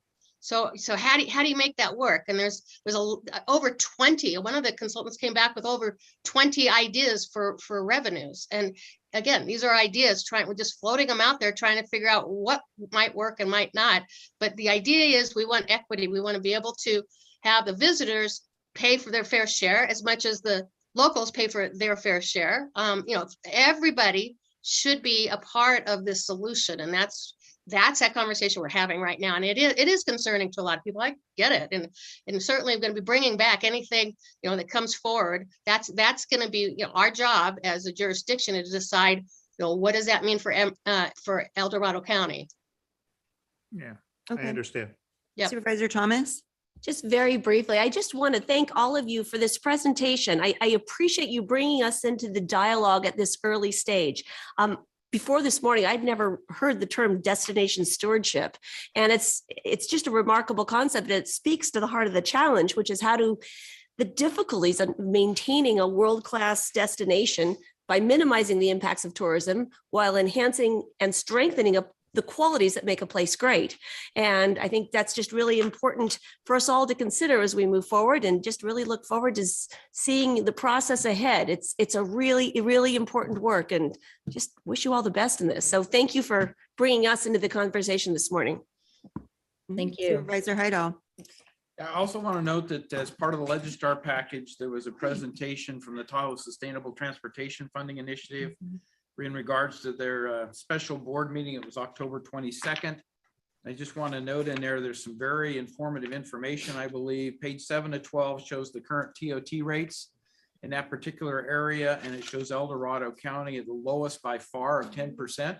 We know we had an initiative to look at possibly creating a higher TOT rate to pay for things like the impacts of tourism. Unfortunately, the voters didn't seem to respond or understand that real well, but I think we need to reconsider that, given the fact that the closest is 12% in that area. The city of South Lake Tahoe per this is 12%. And when you look at the additional 0.5% rate, that would come $2.7 million per year from the entities shown in here. And that would be the sustainability part of this, rather than a user entry fee or something else. So I just wanted to make mention of the fact that additional information I thought was extremely helpful. It wasn't discussed, but I think it adds to the conversation. My question really to Sue Novosel, our supervisor, is When, if at all, do you see this coming back to the Board of Supervisors for some kind of a discussion relative to imposition of additional TOT or sales tax or user fee? When would the public expect it? Because I think it's been stated, there's a lot of misinformation out there. I'm getting emails from people saying the Board of Supervisors have to vote this down. It isn't even before us in any kind of a reasonable format. So when would you anticipate that might happen? Good question. Thank you. And I'll tell you, I was one that asked to make sure that you got that information from our October meetings, because it's interesting to understand all the options we have out there. We really don't know. We haven't settled on anything. In my opinion, we're years away from trying to figure anything out.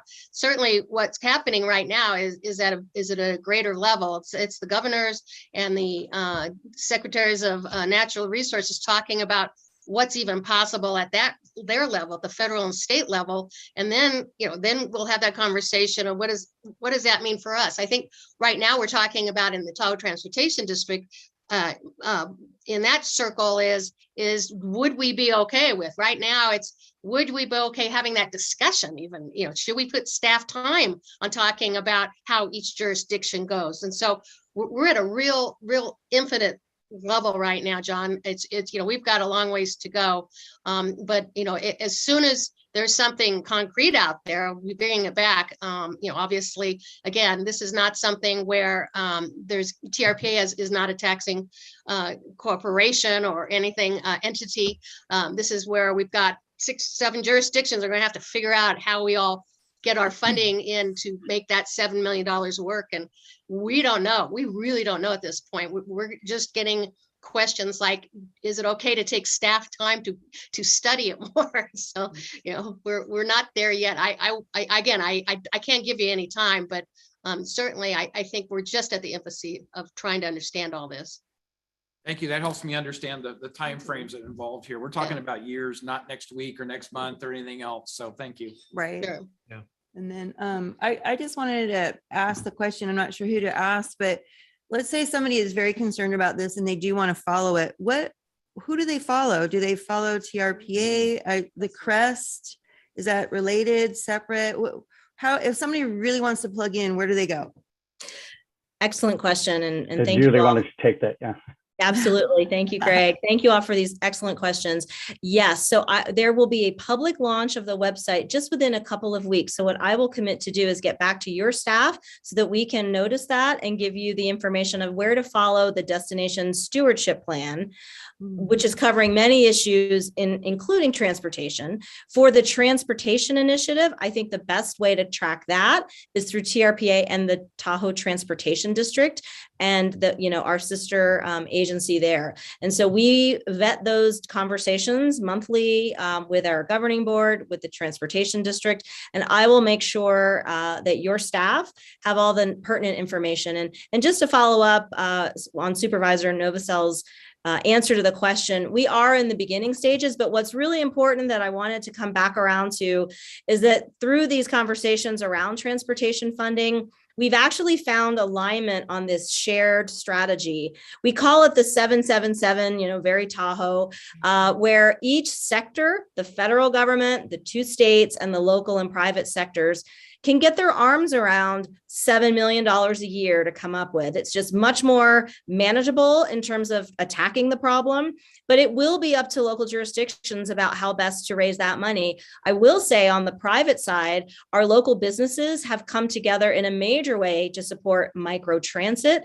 Those are like Uber in a van. It's happening on the North Shore called TART Connect. We have nonprofit support for that. And on the South Shore, there will be a launch before Celebrity Golf in July, and even before July 4th, where people have new options for getting around. So all hands are on deck to solve this problem, but we are at the beginning of some major initiatives. But there's a lot of conversations that are happening. So we'll commit to keeping you apprised of key meetings and would love to come back to this board, even in a few months, to talk about the latest on the transportation funding initiative, if there's interest there. Thank you That'd for be that. great. That's good. We're looking forward to that follow-up information then. Okay, should we go ahead and just do public comment then? Yeah. Now taking public comment on item number 20. Individuals will have 3 minutes to address the board. The timer will notify you when you have 30 seconds remaining to comment. Public comment will be taken first from those participating in the boardroom and then from those participating through Zoom. For those participating by Zoom, please make sure you unmute yourself when called upon. If you're joining the meeting by phone, press *9 to indicate a desire to comment. If you're joining by Zoom, press the raise hand button. Please voluntarily state your name for the record. Chris Payne, it looks like I'm speaking for the Taxpayers Association.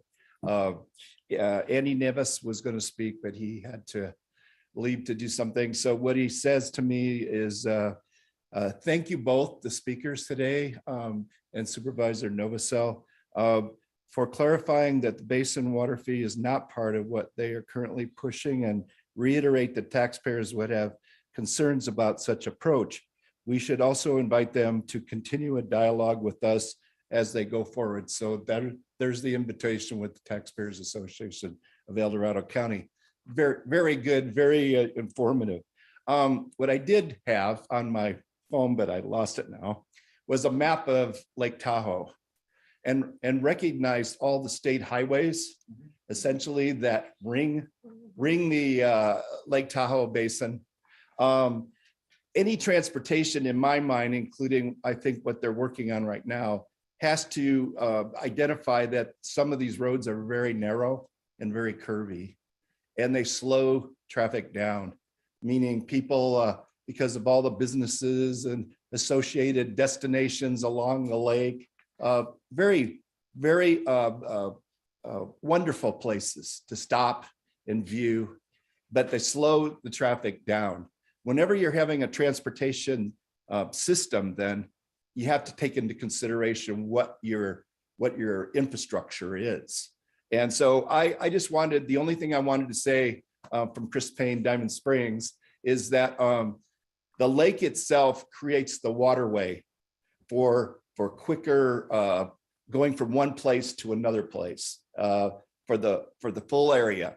As long as you can do it in a very environmental friendly way to be able to make that transportation system work, the lake itself, I believe that's part of the answer to how to move people around. Hydrofoils, whatever it is, electric boats now, as we get into more of electricity or batteries and stuff. It seems like that's what we ought to be focusing on, and I hope that's part of their program. Thank you very much for your presentation today. Thank you, Sue. Thank you, Chris. Anybody else in the room on this item?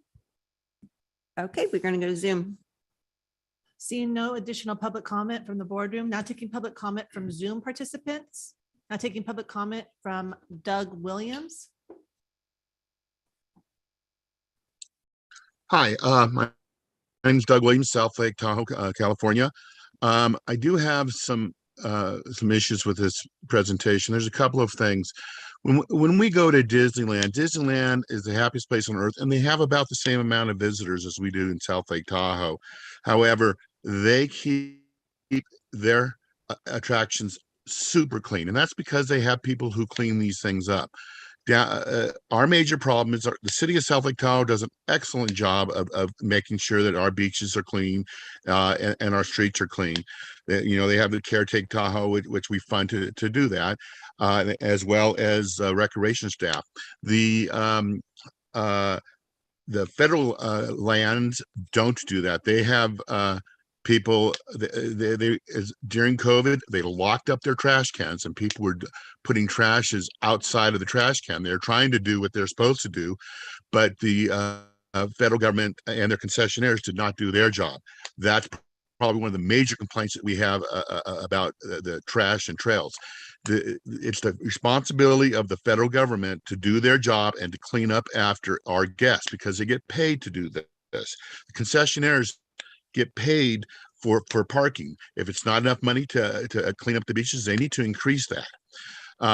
And as far as a buy-in from the business community, I sit on a couple of boards, and we have not taken a stance on this. I'm on the board of the South Lake Tahoe Lodging Association. I'm going to be bringing this onto our board to find out if this is something that we would get behind. I'm also on the South Lake Tahoe Tourism Improvement District. neither one of our boards has had a presentation about this, nor have we said, yes, this is something that we will get behind. So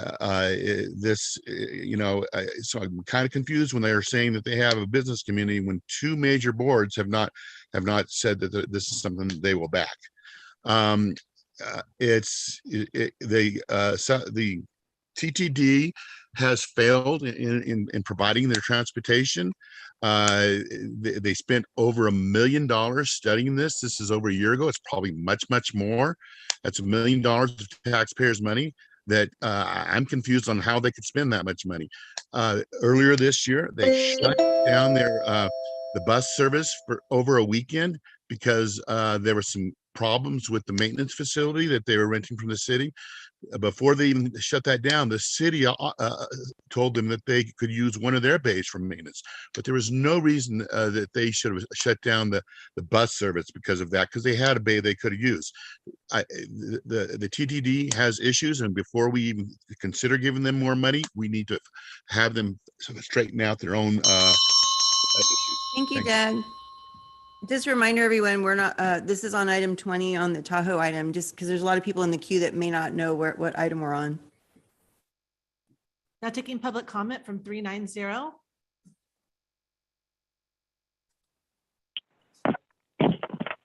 Ken Greenwood, District 3-2-5. Longtime resident and visitor and worker in the Tahoe Basin, as well as the West Slope. Interesting presentation. Even more interesting when I look back in 1974, when I first started working in Lake Tahoe at the Pope and Baldwin Beach for the U.S. Forest Service. And funny you should mention picking up trash at the beaches. Yeah, we used to do that, and that was part of my job. And the cleaner you left it the night before or the morning of, the cleaner it was in the afternoon. As soon as people see stuff on the ground, they pile it on, trust me. Anyway, interesting that we have a discussion on transportation, because in those 40 some odd years that I've been in and around the basin, nothing's changed. I remember I used to ride my bicycle to work from State Line essentially to Camp Richardson, and I would beat the traffic in the summertime. It was kind of interesting that way. Most recently, though, I've worked at Heavenly Valley and such, and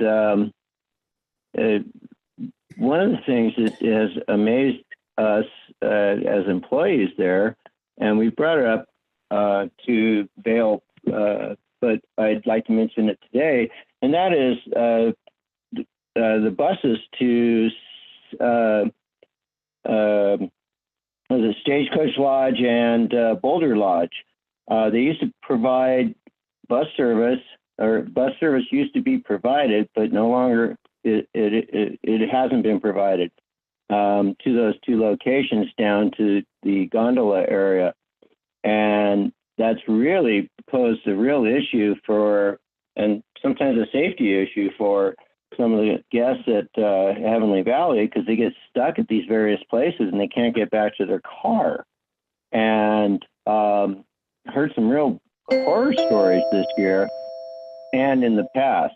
So what I'm getting at is there's a lot of this is nothing new. And what a surprise. And we're dealing with human nature. People are lazy. And we kind of have to make it easy for them to do the right thing. So transportation, garbage, visitor use, all of that. Education is probably really, really important. And again, in 40 Thank you, Ken. something years. Now taking public comment from Carol Chaplin.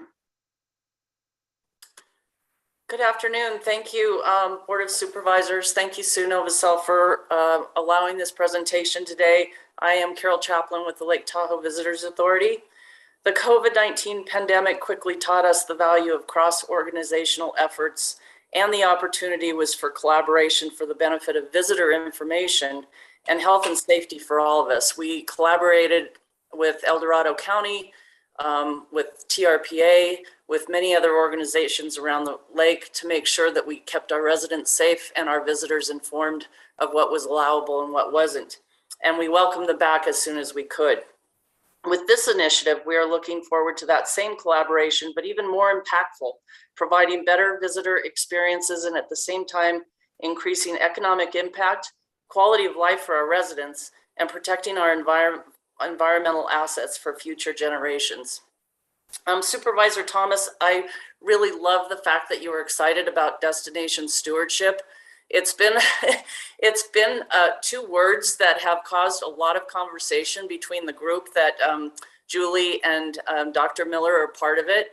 And for me, destination stewardship is taking care of our residents and taking care of our assets, which in our case is the lake and the outdoor recreation, and also providing a superior visitor experience, as well as deepening the relationship between that visitor and the place and the people that they're visiting. If you will, it becomes our ultimate goal to make stewards of these folks so that they can take care of our destination just how we are doing it now, and you are as the leadership of El Dorado County. Thank you. Thank you, Carol. Now taking public comment from 525.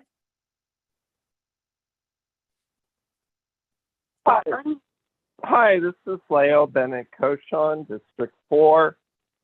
Just want to give kudos to what a wonderful meeting this is. You know, I'm new still somewhat to El Dorado County and really appreciate the collaborative and civil nature of these conversations.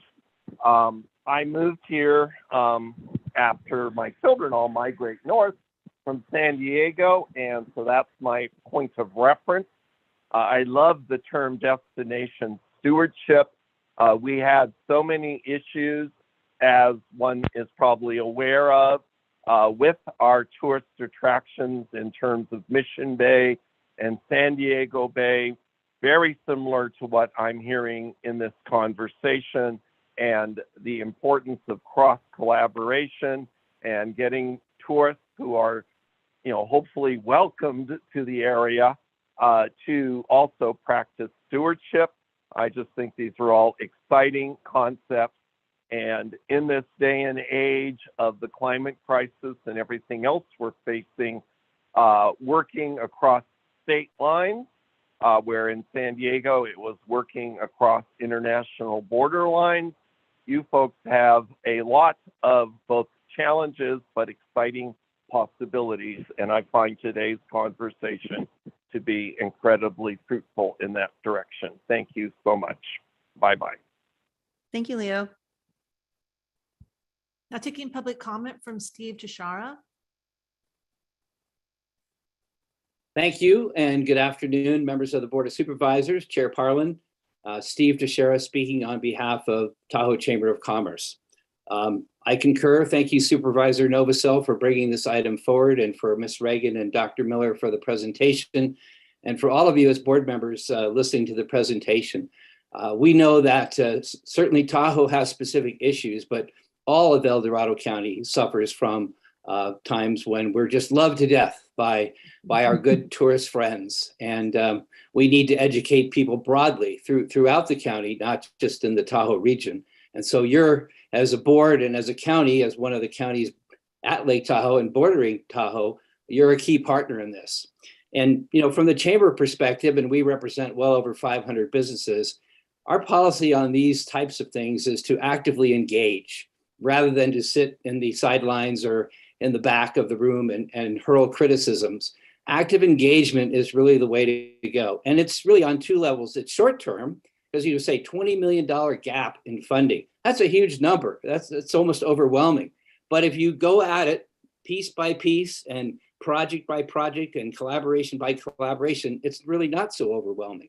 And I really appreciate the fact that Tahoe and our neighboring counties are on the cutting edge of this destination management and destination stewardship. It really is a great concept. It's what the destinations all over the world, as Dr. Miller said, that struggle with these issues are now finding to be part of the solution. And I like the idea of shared vision with mutual benefits. And that's why the Chamber is an actively engaged partner in both the sustainable tourism and the transportation initiatives. And we appreciate the fact that this presentation has been given to you today so that you can join in the conversations. There was a couple of mentions that I wanted to highlight. Mr. Payne talked about waterborne transit. That is part of the TRPA Regional Transportation Plan. And he's absolutely correct. If you could go from south to north or north to south faster than you could get there on the car, it's straight, it's beautiful. And Tahoe, we know, has a huge maritime history. And also the microtransit that was mentioned. The Chamber is part of the South Shore TMA, and we're getting ready to launch a microtransit service. And many, many partners, public and private, are coming together for that. And finally, I just want to end on this note.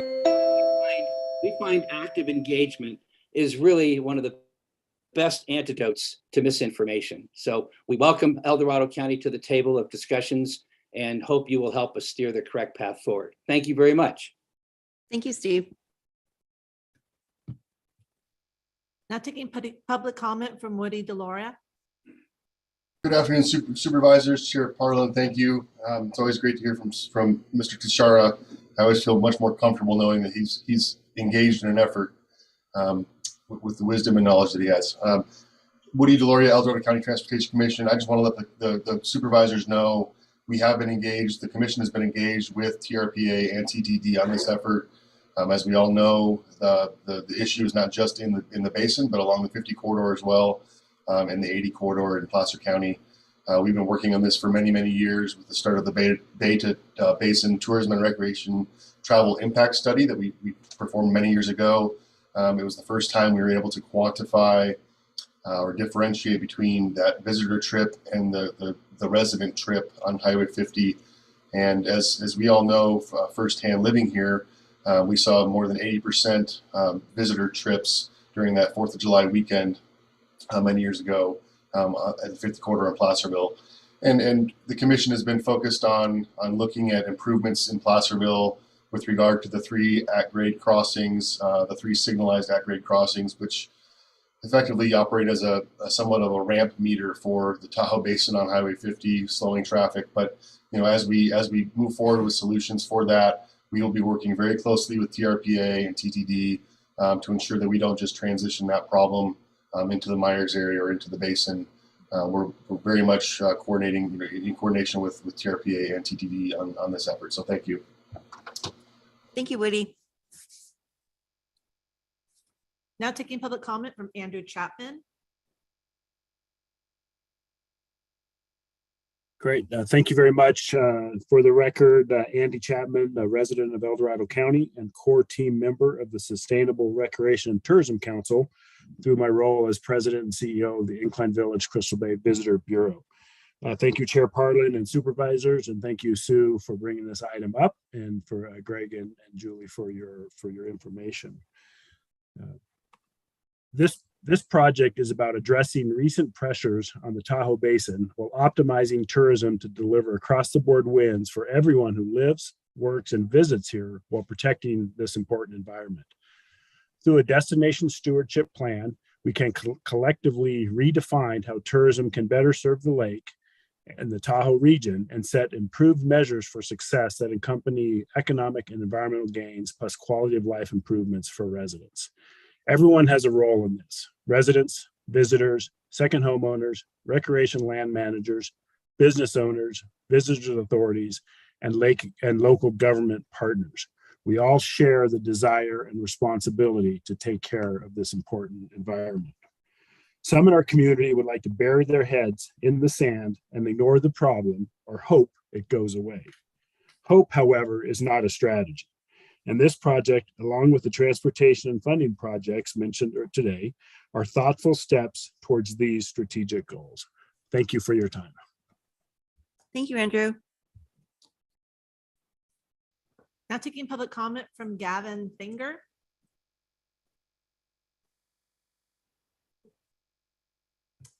Now taking public comment from Laurel Brentbaum.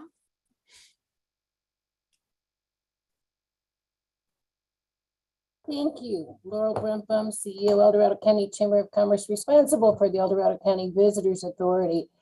I am so owning the term destination stewardship. That is so exciting. You will see that all over the Visitors Authority tourism pages in the future. This has been an extremely informative presentation. Very excited about the collaboration of all of your partners. We intend to get up to speed and stay involved as well down here on the West Slope. We are the El Dorado County Chamber, but we concentrate primarily on this side of the granite curtain. So we're excited about this. We're excited about the collaboration and the partnership and understanding that this is just in its infancy and just the very beginnings. I respect people's interest in sharing their initial responses, but that's pretty much what this is, in that this is in its infancy, and these responses are an immediate reaction to what is a growing an exploration of what hopefully will be a great collaboration and super end results. So thank you for your time and for the presentation. Thank you, Laurel. Now taking public comment from 179.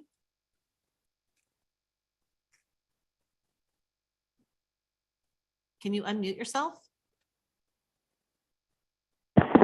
Good afternoon. This is Jonathan Gainsborough. I didn't get in exactly at 1 o'clock. Is public comment coming up after this? Yeah, we're gonna have to talk about that after this item, Jonathan. We're still doing the Tahoe item. We're really late today, so hang in there. We'll get you later. All right. Now taking public comment from Gavin Fieger. Good afternoon, board chair and supervisors. My name is Gavin Feiger. I'm a senior policy analyst at the League to Save Lake Tahoe, sometimes better known by our slogan, Keep Tahoe Blue.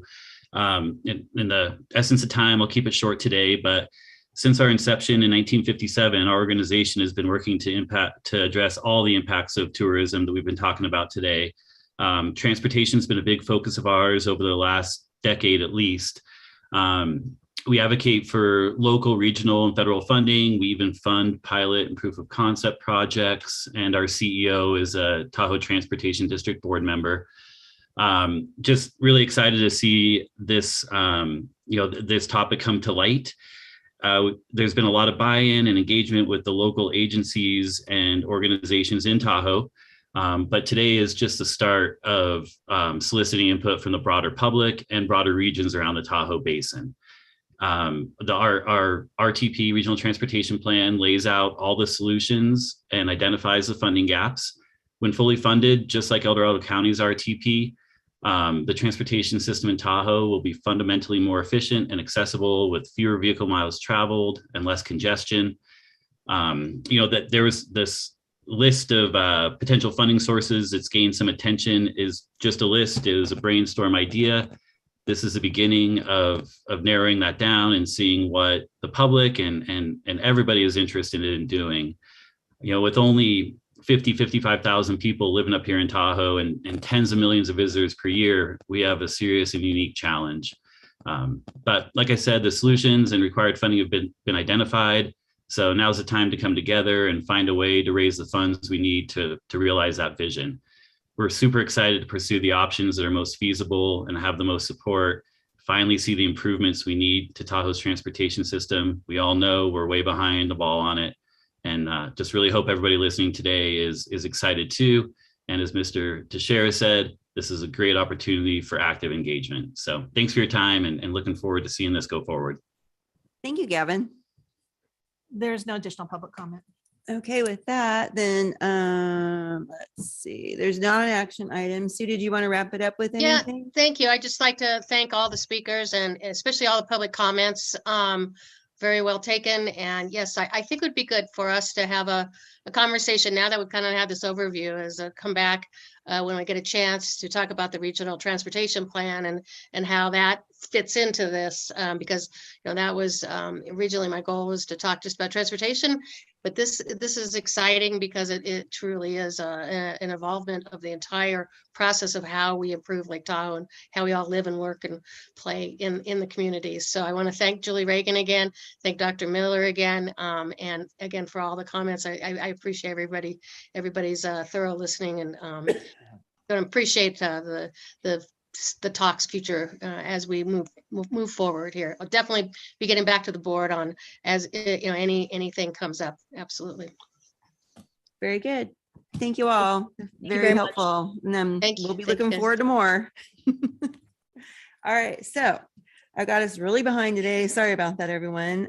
We do have a 2:00 item that's a hearing, and we haven't had lunch yet. So I don't know if we can delay open forum until after the hearing, or is that okay to do? What do we do? The hearing just can't take place before 2:00. So it could you wait. It can wait as well. Okay, so if we were to do open forum at 2 p.m. so that we can go get lunch really quick because we haven't really had a break yet much. Do open forum and then the hearing can follow. Does that work for everyone? I guess we could do it this Works for time. me. You guys good with that? Yep. Okay, Yeah. that's our plan then. We'll be back at 2 for open forum. Thank you.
Okay.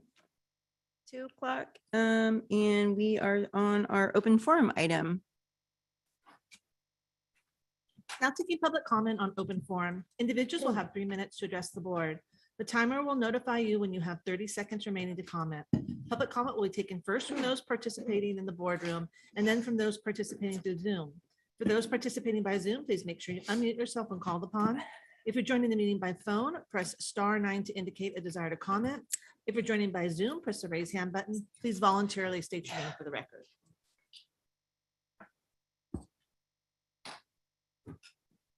Okay, if anybody wants to make a comment in the room, we need to do it now. So come on up. There you go. Get started. Yeah, thank you. Good afternoon, Larry Rolla, member of the Diamond Springs El Dorado Coalition. I wanted to report back to you on the coalition meeting that we held on March 30th at the El Dorado Community Center. It's a center that holds about 150 people, 140 chairs, which we used all of them. So it was a great turnout. Obviously the community is very interested and concerned about the development plans on the horizon. In all, we reviewed 7 projects, with Dorado Oaks being the first one. At the end of each section, we had a Q&A time for participants to ask questions. And clearly Dorado Oaks was something the attendees were very concerned about. We handed out a survey so people could voice their opinion. We also made the presentation, and survey available on the website so people who weren't at the meeting could participate. Alicia will be sharing the results of that survey and leave a copy with you. One of the takeaways from the meeting for me was how uninformed our residents are on the projects that the Board of Supervisors is approving. And I too was uninformed until I went to an advisory committee and started to dig into the EIR and the plans and such. And it takes a lot of work. And so one of the suggestions I have is that somehow we develop a better way to communicate with the residents on the plans, a simple presentation that goes over the benefits and the challenges with these projects, I think would be extremely helpful. Giving the residents a chance to interact with their supervisors during the presentation. So, some of the feedback that we did get was that they found great value in the presentation and the information we were sharing. It was in a way that they could understand it. So, so it's clear to me that we need a better way of communicating with the community. So going back to Dorado Oaks for a moment, we're still waiting for the EIR mitigation responses and plan on actively reviewing them with the committee members when the time comes. I know this project is in Supervisor Thomas's district, but all supervisors will vote on it. And you're going to be sending a clear message to all of El Dorado on how you feel about historic towns. In closing, I'm pleased to read in the Mountain Democrat some of the criteria being used for the Carson's Creek Village project. Quoting Supervisor Turnbull, I just don't think right now this is the right type of project for that fits our criteria. There are a lot of concerns. Thank you, Larry. Thank you.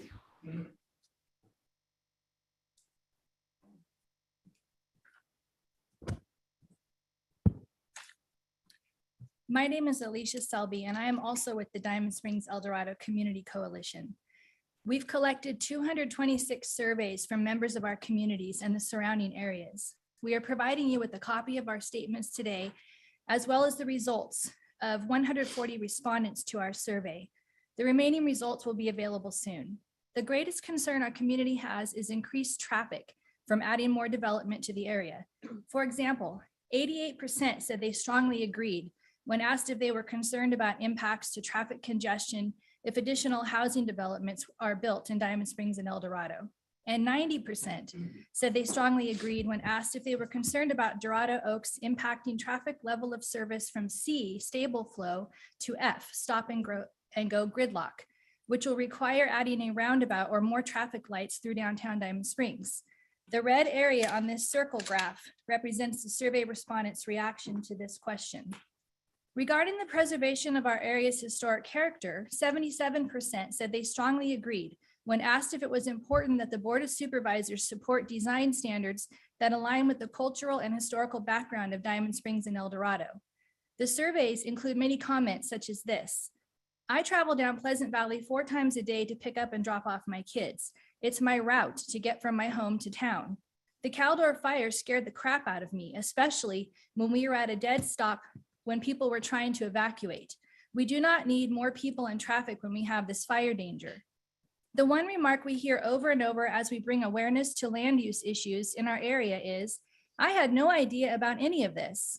The community is shocked and deeply concerned over the several high-density developments planned for Diamond Springs and El Dorado, most especially Dorado Oaks, the behemoth 382-unit development proposed behind Deb's Frosty. The packed community hall on March 30th was a strong indicator of the level of concern residents and property owners have over what is planned. Enormous changes are proposed for our 2 historic towns, which will permanently and fundamentally transform their character. If implemented, these changes will wholly alter the lives of those who live and work here. This board will vote on the Dorado Oaks project. The desires of those who live and work in the community should be foremost in each of your minds as you make your decision. Our coalition is informed about the planned projects and gathering their opinions and concerns to present to this board. It is undeniable that the residents of Diamond Springs and El Dorado, as well as those who drive through the area regularly, are very concerned about these projects' impacts to traffic, safety, and historical preservation. Thank you. Thank you, Alicia.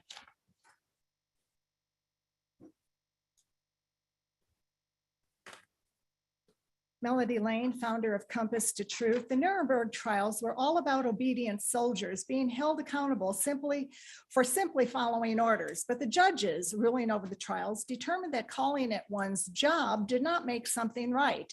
In fact, they had a duty to disobey an illegal order. George Washington once quipped that rebellion to tyrants is obedience to God, as he bravely confronted the most powerful military force in the world. His buddy, Patrick Henry, brazenly stated in a session of Congress, "Give me liberty or give me death." He also said, "It is when a people forget God that tyrants forge their chains." Both men chose to do the right thing in the face of authoritarian wrong. The Constitution grants no inalienable right to do the wrong thing. Samuel Adams, the firebrand of the Revolution, stated, "If ye love wealth better than liberty, the tranquility of servitude better than the animating contest of freedom, go home from us in peace. We ask not for your counsels or arms. Crouch down and lick the hands which feed you. May your chains set lightly upon you, and may posterity forget that ye were our countrymen." Dietrich Bonhoeffer famously stated, "Silence in the face of evil is evil itself. God will not hold us guiltless. Not to speak is to speak, not to act is to act. In the face of tyranny, cowardice often masquerades as virtue. Cowardly compliance is not virtue. Pastors, teachers, doctors, lawyers, politicians, and law enforcement have let us down in the most crucial of hours. Fear is the fuel of compromise, and adherence to fear is nothing more than suicide. God cannot be pleased with George Turnbull and Todd White, who pretend to be church leaders, nor the censorship of Don Ashton and Sheriff D'Agostini, Andy Nevis, Comrade Parlin, and several department heads who silently obey out of fear of such government despots instead of the God of Abraham. The preamble to the Brown Act states the people do not yield their sovereignty to the bodies that serve them. Yet I have been appalled at how few citizens, Christians especially, bother to attend Board of Supervisors meetings to exercise their sovereignty and expose the works of evil as scripturally mandated in Ephesians 5:11. This is no time to go along and get along. We must all boldly stand together to defend our civil liberties and actively hold public servants accountable to the constitutional oaths. Otherwise, our republic will cave to political tyranny. Choose this day whom you will serve. Not to speak or act is to condone the evil that befalls us, and God will ultimately be the judge. If you have any comments or questions, please make them now while I'm at the podium. And by the way, Lori, you have several emails and phone calls to return. Thank you, Melody. Madam Clerk, please enter this document into the public record. Anyone else in the room for open forum?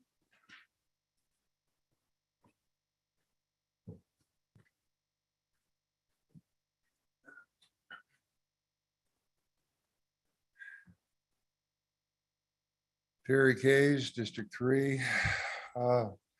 Apologize today for my rather disheveled appearance. I have been pushing myself very hard, and I had expected to have some written comments today, but I've been pushing myself very hard. I wanted to make a few comments here. A few days ago, I learned and spent some time up at Chico. One of my best friends from my childhood, Richard Holmes, who I knew and was one of my best friends from the 4th grade through high school, and who did the music at my wedding to Mary Jane in December 30th, 1972. I recently learned died of complications related to long hauler syndrome due to COVID. I had tried repeatedly to talk him and other people to get into vaccinated, but he'd been like a lot of people, a vaccine denier. He's the 20th person that I know of. Right now, people who have not been vaccinated are dying at 40 times the rate of people who have been vaccinated even once. There's nothing about vaccines that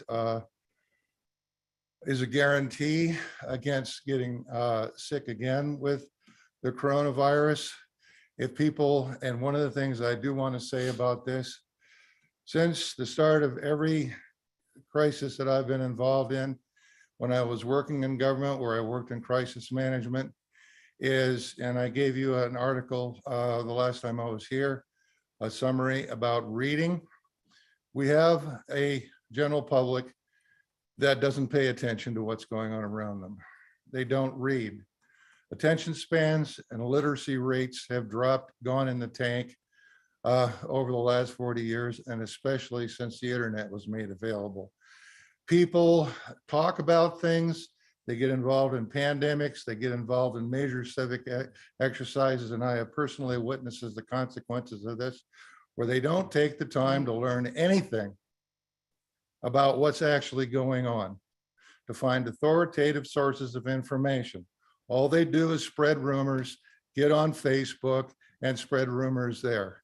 We're now confronted not only with the Ukraine, but in the United States, of a systematic program of disinformation on the part of the Russian government and half a dozen other governments to confuse people. This is one of the things that I've been presently working on with some government officials.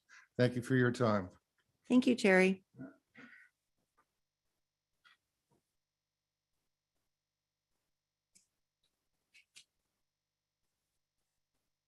Hi, Linda Grimaldi again.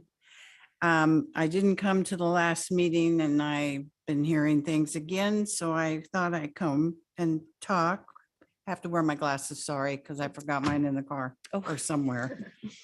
I'd like to start again that apparently some people still have no life, still have not grown up, and still are acting like 5-year-olds. They are doing defamation of my character and slander. Defamation of character does have legal consequences, which I am now pursuing. And as a reminder, it is either in writing or verbal, which is slander and a character assassination to damage my reputation, which is a civil wrong and infringement of my rights.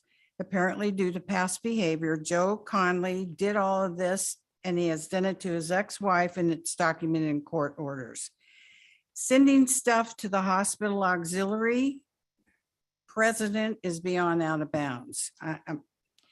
As our president had been involved in government before and saw what was trying to be done, she discarded everything that was sent to her. Joe Conley's been seen driving by my house and stopping at my driveway, so technically he is now stalking me. Stalking is to harass or persecute, to annoy or harass persistently someone with unwanted or obsessive attention, and cameras will catch it all. As far as boots on the ground, Callie, if these righteous people would look up this organization, they would see that this veteran organization has helped many people during the emergencies and all the fires. And many of our local businesses have donated gift cards, food, water, whatever that they needed. It's a nonprofit group and have been around for 8 years. I find it amazing that these people are so obsessed with me and cannot get me out of their heads. They continue to try and degrade me for my freedom of speech, but when they're called on theirs, or we call them, they are called on theirs, they call us names. I actually feel sorry for their lack of life. You only have one life to live on this earth, and they are so unhappy, mean-spirited, and toxic that all they can do is slander, name call me and others who disagree with their thoughts. Maybe they should volunteer somewhere and do something positive in the county instead of thinking they're so superior and wasting everybody's time. Lastly, I want to say that in my opinion, what offends toxic people the most is the people standing up for our freedom. Thanks. Thank you, Linda. Thanks, Linda.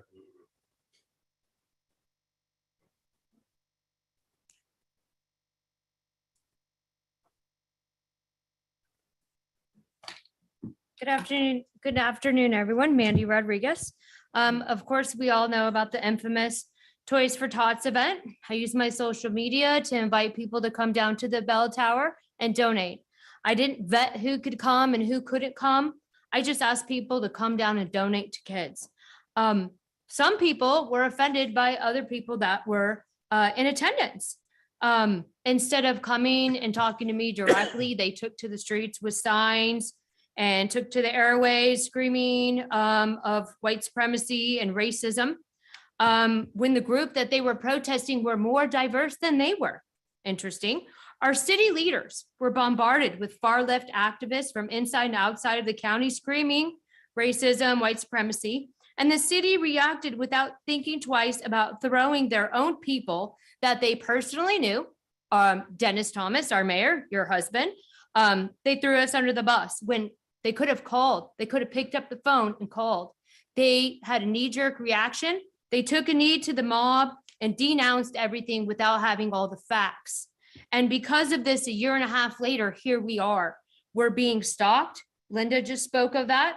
I feel uncomfortable. I was threatened at a Human Rights Commission last week while John Hydal and Sue Novosel sat there and didn't say anything. A Human Rights Commission, I have to show up and defend my freedom, my First Amendment right to the Human Rights Commission. The Human Rights Commission should be disbanded immediately. It's a liability. It's a liability, and it's a leftist organization that has wormed their way into this county. Let me tell you something. Communists don't sleep. Well, I don't sleep either. And they're not going to scare me, and they're not going to intimidate me or any of my friends. I will not stop speaking up, ever. I would like to show everybody, this will be submitted to the public record. This is a record of Joseph Conley, and it's just a taste of the harassment and physical and mental abuse that he put upon his wife for 20 years. This is a legal court document. It's public. I would like to submit this to you for public record. I have a public records request into the IT department from the county asking for more emails Joseph Conley sent. They came back and said there's over 3,000 emails from Joseph. Do we have an issue here? I think we have an issue. When those documents come, I will be submitting those 3,000 emails for public viewing too. I won't sleep. I don't back down to communists, and I don't take knees to BLM or terrorist groups. Guys, no, thank you. Melody, please stop. Thank you, Mandy. Is anybody else in the room going to speak? Okay, I want to make sure I gave you an opportunity. Thank you.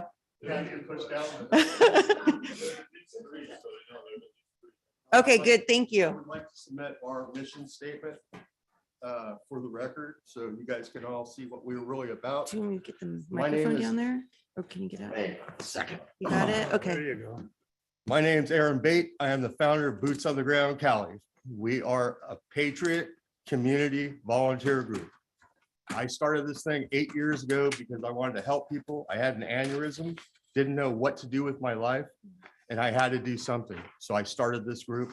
We have been helping people who have been affected by wildfires, floods, homeless, the veterans. We are backed by a major veterans group, and I will not speak of their name here because I do not want them to be doxxed.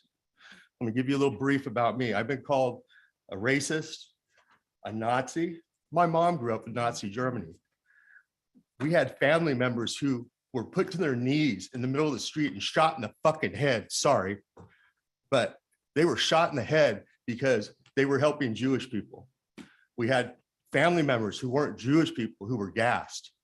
Now, for me being a white supremacist, I never had a white best friend in my life. I must be the worst damn white supremacist out there. So once again, I am nothing but American patriot. I hang out with American patriots. If that's bad, I don't care. I don't care. All my friends are upstanding citizens. They help their community. Unlike these other people who are here to try to destroy us. They're trying to destroy America. And we really have to stand up to these people because I don't understand why our elected politicians continue to bow down to the minority instead of support the majority. Thank you very much. Thank you, Aaron. Got it. There you go. Okay, I thought he wanted to make a statement too. Yes? Is there no Did you additional wanna public comment in the boardroom? Okay, you're just making sure. Thank you. Thank you for making sure Aaron got up the aisle. I appreciate that.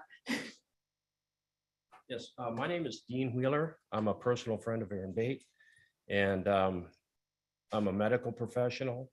I'm a member of Boots on the Ground. I have not seen anything from Aaron to be that he's a white supremacist or a Nazi. We have helped people from the Caldor fire, the Paradise fire. We've collected supplies. We drove up. I personally pulled out my own wallet, went around. We had people living in parking lots at Walmart in tents or trailers because that's all they had. Fire came and that's all they had. Went around, asked them, what do you need? I need water. I need a tarp. I need ice. I went, I purchased it myself and delivered it to them. We also support patriots and constitutional groups. And what I've seen from the left is pulling down statues, burning down police departments, murdering people. Antifa and BLM has abused their money. The top leadership has bought multi-million-dollar houses from people that thought they were doing a good thing. And it's a corrupt organization. I mean, the people at the bottom, I think their hearts are in the right place, but they're being fooled. And the same with Antifa, they're just simply anarchists. They have nothing to offer society. I've seen them at the Capitol rallies, and they've destroyed property, they've attacked people. We don't walk to our cars by ourselves because you get hit over the head. I've never seen anyone from our side go out and said, hey, there's Antifa and BLM, let's go beat them up. We don't do that. We're respectful, we're law-abiding citizens, and we believe in our country and our Constitution. Thank you very much. Thank you, Dean. You're welcome.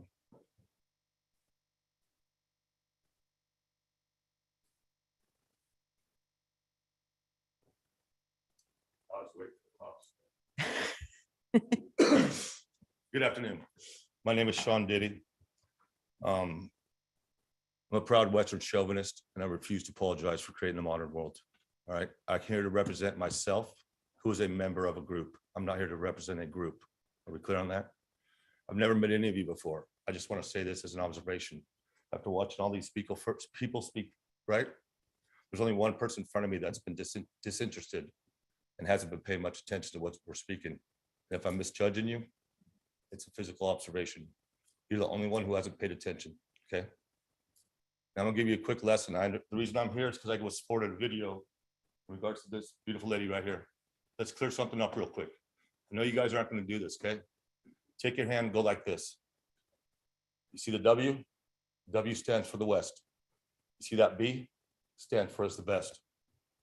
I don't care what anybody says. This means the West is the best. If there's anybody on that panel that doesn't agree that the West is the best, then we know where the problem lies, okay? The cuckery ends today. No longer can the left come up here and spout out slanderous, defamatory comments, okay? Just like social media, this board, this organization has an obligation to not present a floor for these slanderous remarks.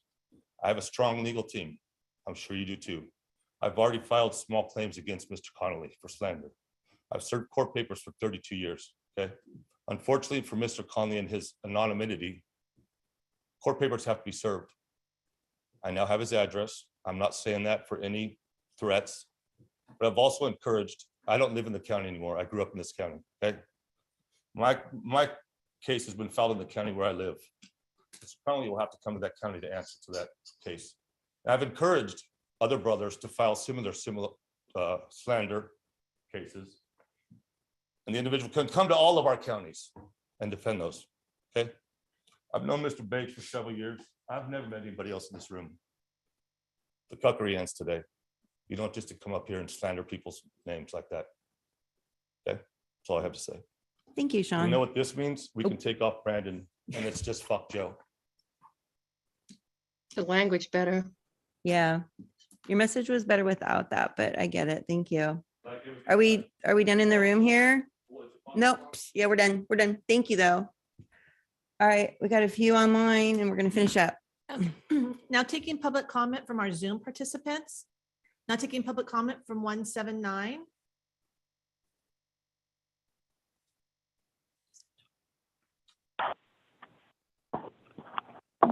Good afternoon, board. This is Jonathan Gainsborough.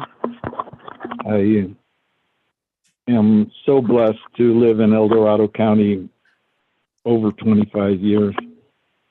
First of all, I want to point to this coming weekend, that it's Easter. It's the resurrection weekend. And while I have been an advocate for the homeless that were out in the rain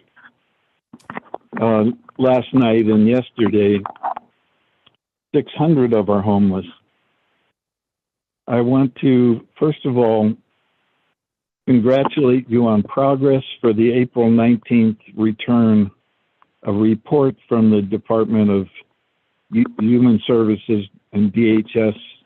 I was so impressed by Daniel Del Monte's presentation about progress on that report. And I'm looking forward to next Tuesday with great hope. And I pray that there will be follow through for the homeless. But I just want to say that in my time remaining, that every one of you is going to enter eternity someday, as am I, and we will die in the natural, but when we die, we will stand before God, who loves you, who loves me, and God loves every person listening to this, every person on the planet. And I just want to point you toward Jesus Christ, the Son of God, who came into the world for sinners like me, the worst of sinners, but sinners like every one of you. And Jesus came into the world not to condemn the world, but to provide forgiveness through his sacrifice, that all of us are minus. We've all sinned. You may say you've never lied, but that would be at least your second. We've all sinned. The wages of sin is death, but Jesus came into the world to pay the price. He paid the price for a lost sinner like me, and he gave me forgiveness. He shed his blood on the cross. He rose again from the dead to prove that he was and is the Son of God, and he's coming back. He loves you more than you love yourself, more than your mother or father could ever love you, more than you could ever love. In my final 25 seconds, I just want you to know that you can pray this prayer. Lord Jesus, come into my heart, forgive my sins. Thank you for dying for me on the cross. and your sacrifice pays the price for my sins so I could spend forever with you. Thank you for loving me, Lord Jesus. I accept you as my Lord and Savior. God bless you all. I love you all. We'll look forward to next Tuesday. Thank you. Thank you, Jonathan. Now taking public comment from 390.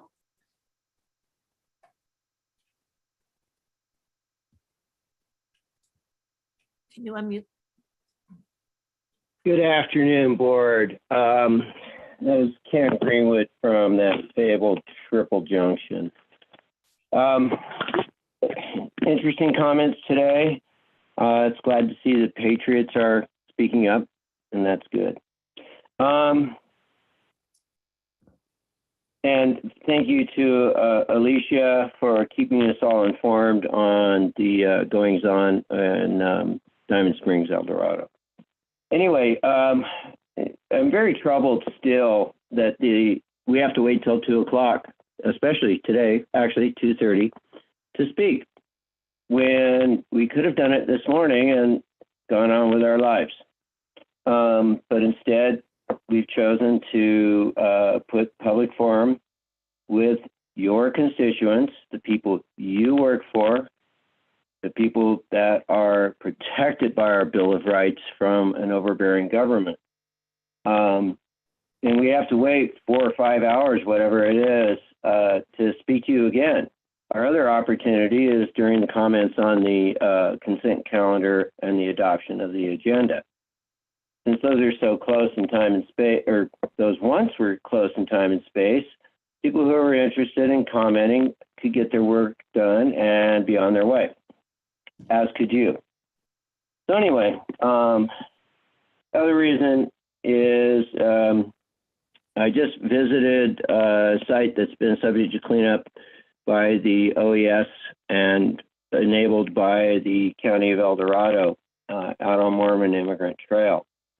And once again, yes, they did knock over a archaeological site. They knocked over the chimney for no really good reason. But they did go in and scoop out everything that was there without giving the owner of the property an opportunity to sift through the ashes and or anybody to document this archaeological site, which is significant. 1860s, found along the original Mormon Immigrant Trail. And because of the enabling by the Board of Supervisors through the ROE program,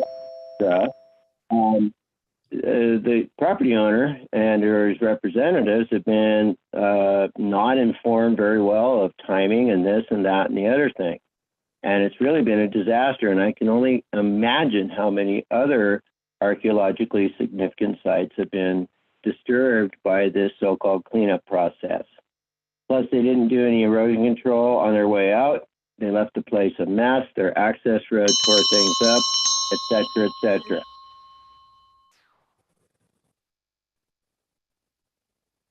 Now taking public comment from Don Wolfson.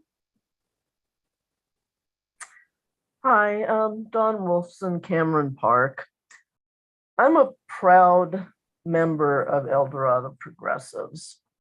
El Dorado Progressives does a lot of charity work. We've donated to Caldor fire victims and many, many other things. But if I was to stand up in front of you and claim that El Dorado Progressives is a charity, I would be lying. El Dorado Progressives is a political organization.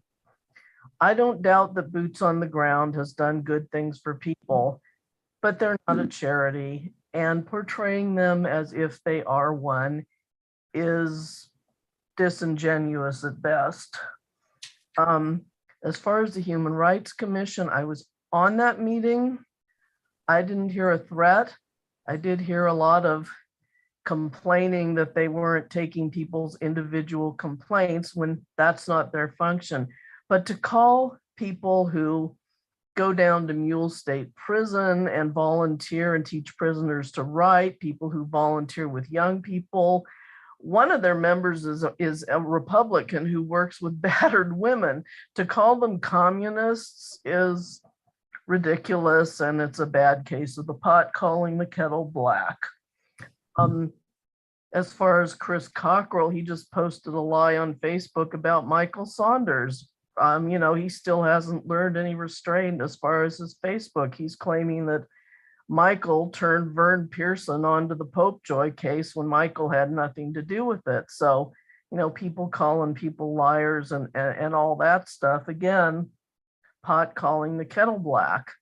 As far as Toys R Us, I've seen letters from Toys R Us saying Chris wasn't invited. I've never seen this so-called proof that Chris and Mandy say they have that he was invited. I think they'd be splattering it all over Facebook if they had it. And I'd also like to say that conservatives don't own the word patriot. I'm a patriot and I love my country. And I don't understand why the richest country in the world can't give people universal health coverage or, paid for college. I don't get it, but sure, somebody in the back is laughing at me. That's okay. I'm a patriot too. And this divisiveness is getting really old. Thank you. Thank you, Dawn.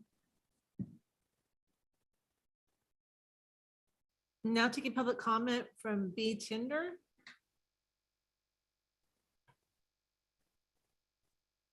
Can you please unmute yourself?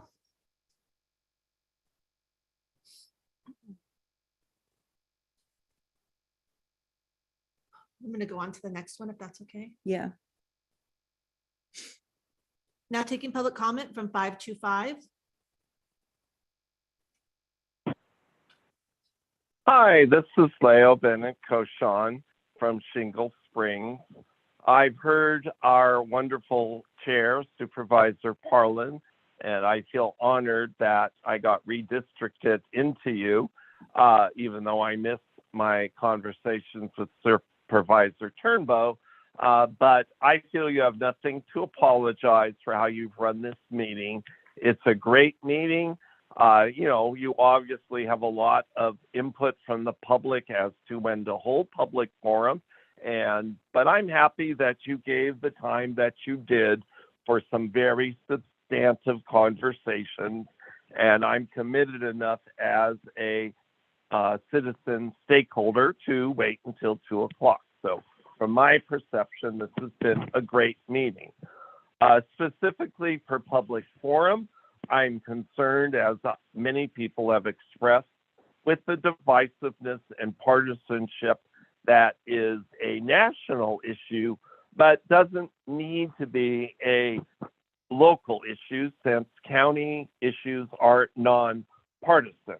So hearing words like our side and slander and destroy America and bringing up the national BLM, which is just a small piece of the BLM movement and has absolutely nothing to do with my local friends in the BLM El Dorado County, most of whom are working mothers, very committed to working with all sides and have been 100% nonviolent. I wish people would spend the time, as I try to do, to get conversations with everybody, including Mandy and Chris. I am now speaking specifically again to Supervisor Forum. I wish that your staff would stop blocking me to be able to talk to you. I truly appreciated your promises to bring us together, and I think you have a critical role since many of the divisive voices that we hear in the public space are folks that you gave a platform to. And I remain hopeful and prayerful that there are ways to bring us and encourage you to utilize your position as a public servant to enable deeper conversations that support what Supervisor Parlin and the majority of the board is doing, which is to bring El Dorado County together for El Dorado County needs. Thank you for taking my comments. Thank you, Leo. Now taking public comment from B Tinder. Hello, my name is Brandon Tinder, and I'm here to speak on my experience that I have with Boots on the Ground and Aaron Bate. I previously lived in Magalia, California, and my family and myself lost our home in the Paradise Camp Fire. Shortly after, I don't remember how, but I was brought into contact with Aaron Bate, who at the time offered immediately any assistance he could to me. I quickly had relocated to Sacramento area. So I had a home. I had a roof over my head, but we lost everything we owned. And so he quickly offered assistance. My heart was burdened, was sad because of what had happened to my friends, to my family, to everyone that I cared about and all of my belongings. So to try to get my mind off of my own sadness, I became a helper. I became one to not only to accept help, but to also offer help. I started taking truckloads from Sacramento area up to Chico, Paradise area. At the time, Magalia was totally closed off. Most of Paradise was also closed off. We didn't just take whatever we could find from Goodwill or whatever.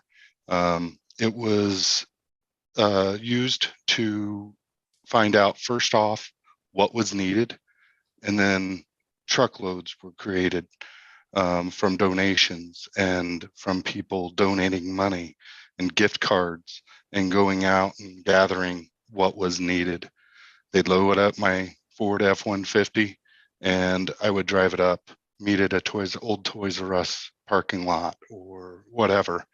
And the people would come and they would come to get what they needed. I think I did 4 or 5 loads total going to the Butte County area to help with these families. I personally have now become also somewhat of a friend of Aaron Bate, and I have always known that he will help anyone that is in need. Doesn't matter what their race or color or belief is, he's there to help.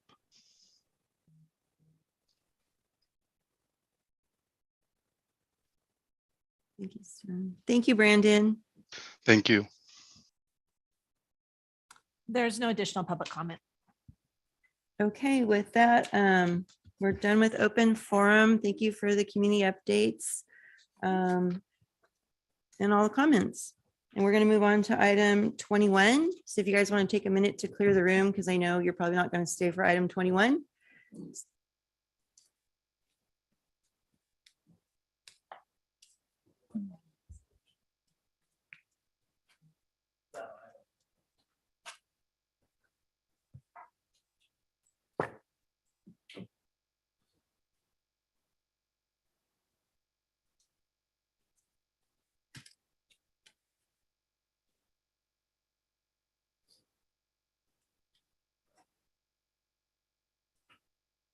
Great.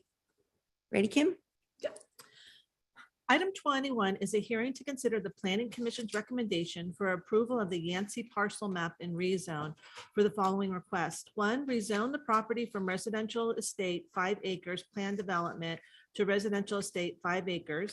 And 2, tentative parcel map dividing a 15-acre property into 3 parcels of approximately 5 acres each.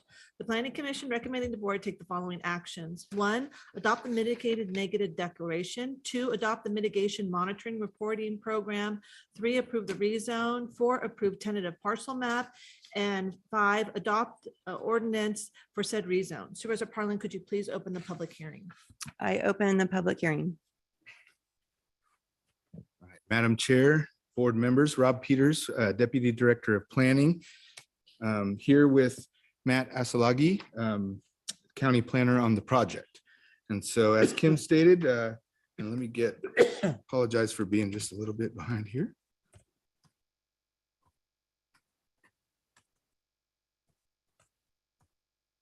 Okay.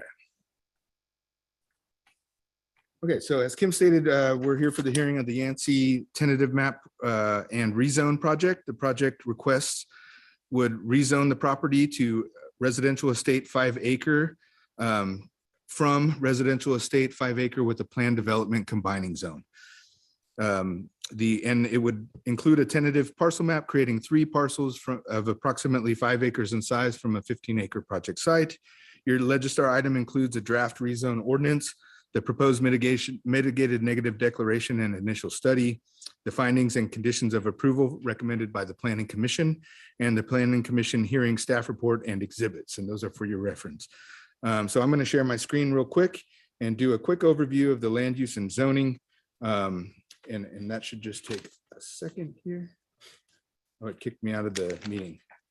Well, they're included in your exhibit H or 8 attachment to the Legistar, and the site is located on the north side and south side of Lariat Drive between Flying Sea Road and Strolling Hills Road in the Cameron Park area, and that's in District 2. The site has a general plan designation of low density residential, and again, the site has an RE5 zoning designation with the planned development combining zone. So the tentative map is also included, and you can see the 3 separate lots.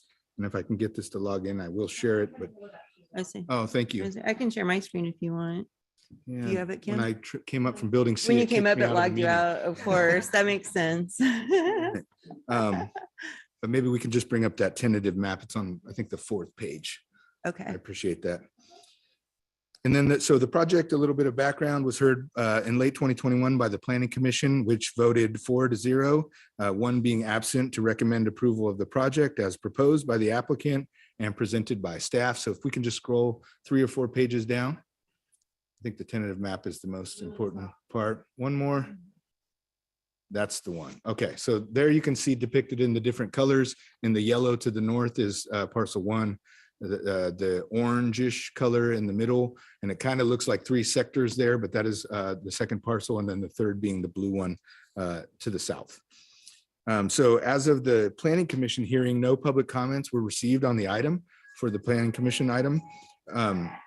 Staff is unaware of any public comments received for the Board of Supervisors item at the time of which we came up the hill, and staff is bringing forward the Planning Commission's recommendation to the Board of Supervisors to take the following actions: adopt the mitigated negative declaration based on the initial study prepared by staff in accordance with the California Environmental Quality Act guidelines, adopt the mitigation monitoring reporting program in accordance with CEQA guidelines, section 15074D, incorporated as conditions of approval, approve rezone Z21-0002, rezoning assessors parcel number 109-250-012 from RE5 to PD to RE5 based on the findings as recommended by the Planning Commission, approve tentative parcel map P 20-0007 based on the findings and subject to the conditions of approval as recommended by the Planning Commission. And lastly, adopt ordinance 5159 for the said rezone. That concludes my presentation. Matt and I are here to answer any questions that you may have, and the applicant and project representatives are also here to answer any questions that you may have. And that concludes our staff report. Thank you. Thank you, Rob. Anybody have any questions? Go ahead. Supervisor Heidel, go ahead. I do have one. I'm looking at that exhibit of the 3 parcels, and I'm curious about the acreage net versus acreage gross. So how do you come up with the net? Is that taking out the roadways? Is that the primary difference? This is the first time I've seen, I guess, a reference to net versus gross. Yes. The net. Yeah, so that is the total amount, and then removing sort of that, I think, roadway, because both 2 of the parcels are bisected by roadways, as you can see on the diagram. Okay, gotcha. So that's the net is really the usable space for development of some kind, given the property owner's rights, et cetera. So that helps me understand it. So that's the only question I had. Do you have any questions? Are you good? I'm good. I just want to hear what they have to say. You want to hear what the applicant has to Yes. say? Okay. Is this a good time to bring up the applicant then for any questions? Sure. Yeah.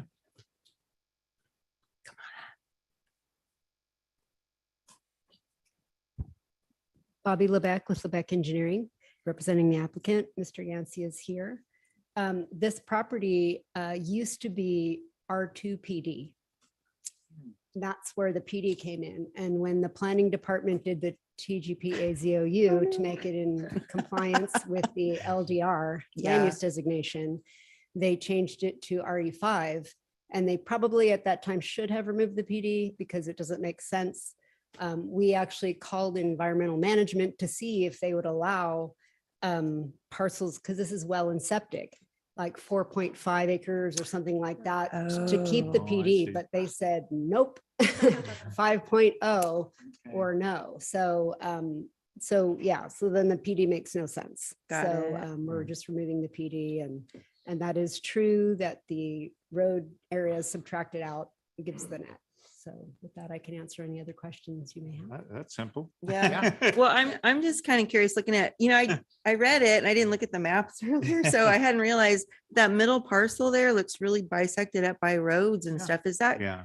going to be a constraint, cause you problems later, or is this, was this the best idea? Mr. Yancey is gonna build a house on the parcels, and he could explain that, his thinking. It's been split how he wants it. He's Okay. actually lives right next door currently, and selected where good building sites would be on each lot. Oh, good. Okay. Good. Good to know. I just want to make sure we weren't creating more problems for you later, because we don't want to do that. So, That was the other curious thing, the roadways. running through the Yeah. middle. Yeah. I could see if it was Yeah, we were R2, hoping to A keep the PD originally and Yeah. just, Right. we could cluster and have, but with what environmental management said, we can't. okay. Thank you for that explanation. That makes a Yeah. lot of sense then. Yeah, thank you for the clarification. So, Supervisor Good. Novus, are you good? Yeah. I don't see your hand up, so very good. Okay. Thanks. Okay, with that, then I think we're ready for public comment. Is any comment in the room on this? Now taking public comment on item number 21. Individuals will have 3 minutes to address the board. The timer will notify you when you have 30 seconds remaining to comment. Public comment will be taken first from those participating in the boardroom and then from those participating through Zoom. For those participating by Zoom, please make sure you unmute yourself when called upon. If you're joining the meeting by phone, press *9 to indicate a desire to comment. If you're joining by Zoom, press the raise hand button. Please voluntarily state your name for the record.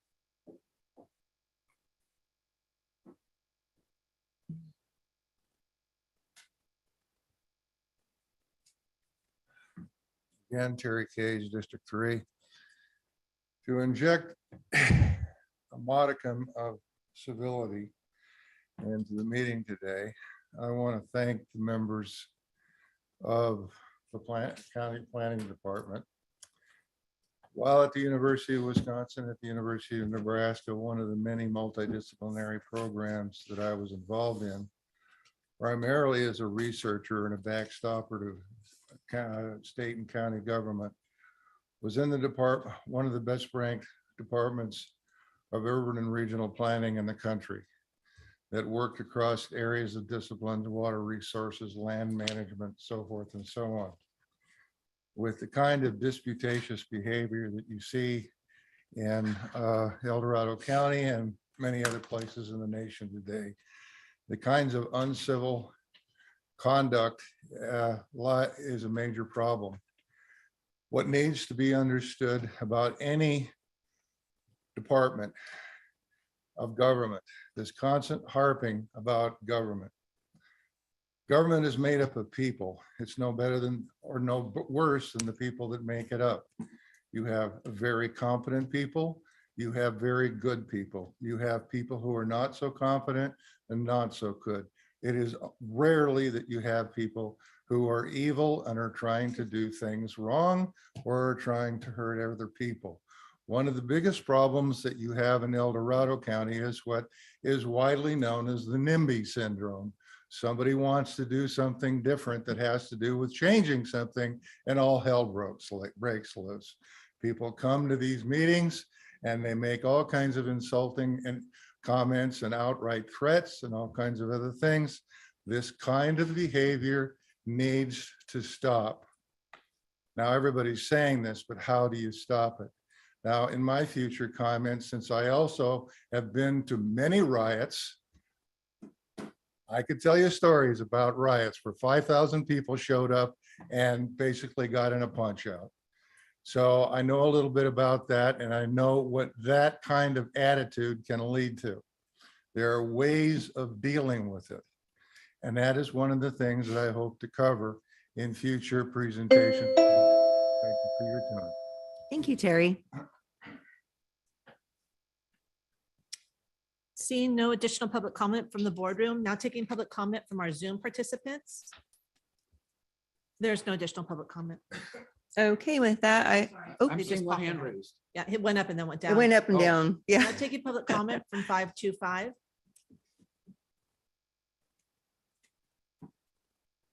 Hi, this is Leo Bennett Koshan. Sorry for my technological oops. I appreciate it again, Supervisor Parlin's careful management of toxic and, just it's a challenging time. And you guys are a great board with a wonderful chair. And, dealing with item 21 by telling people to leave if they wanted to, I appreciate those nuances and thanking people for their comments by name. I appreciate that. And specifically for item 21, I appreciate the work done by staff, the comments made by different folks.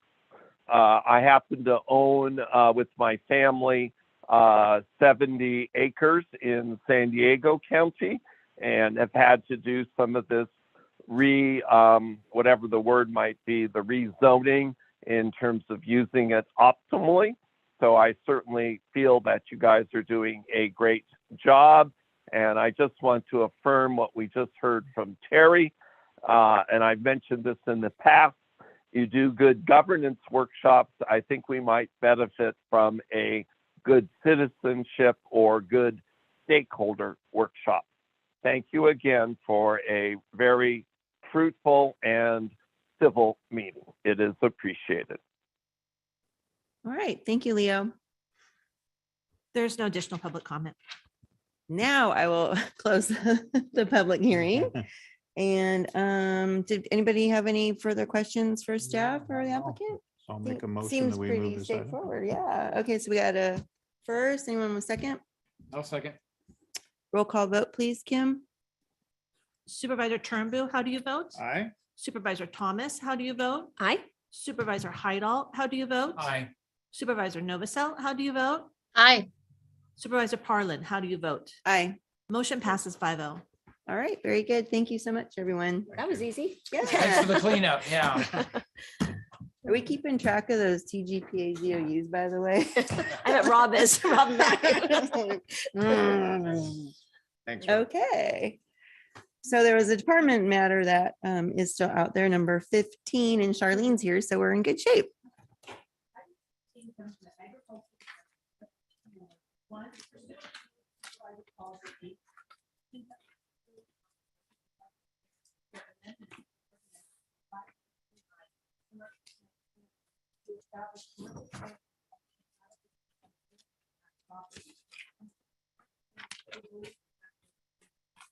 We can't hear Kim.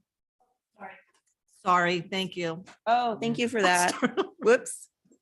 Item 15 comes from the Agricultural Department recommending the board, one, pursuant to Board of Supervisors Policy A3, conceptually approve and authorize the department to prepare amendments to ordinance number 5109, commercial cannabis, to establish commercial cannabis as a compatible use on Williamson Act properties, and two, prepare an amendment to Williamson Act resolution for the above changes to Williamson Act contracted properties in the county. Good afternoon, Charlene Carveth, Agricultural Commissioner. So we are here today, as Kim said, for policy A3, asking to conceptually approve some changes. What brought this about is I actually asked some questions to County Council. We had some different things that looked like they were going to be coming on Williamson Act properties for cannabis. And so I asked some questions. And as it turns out, there was some timing things that happened. So our original commercial cannabis ordinances was adopted in 2018. In 2019, our state legislatures introduced a bill that passed and went into effect January 1st of 2020. And that essentially said that it would authorize that the compatible use rules provided that the commercial cultivation of cannabis pursuant to the Medicinal and Adult Use Cannabis Regulations and Safety Act may constitute a compatible use. I think the assumption before that is that we wouldn't have it on Williamson Act properties. So that raised some questions.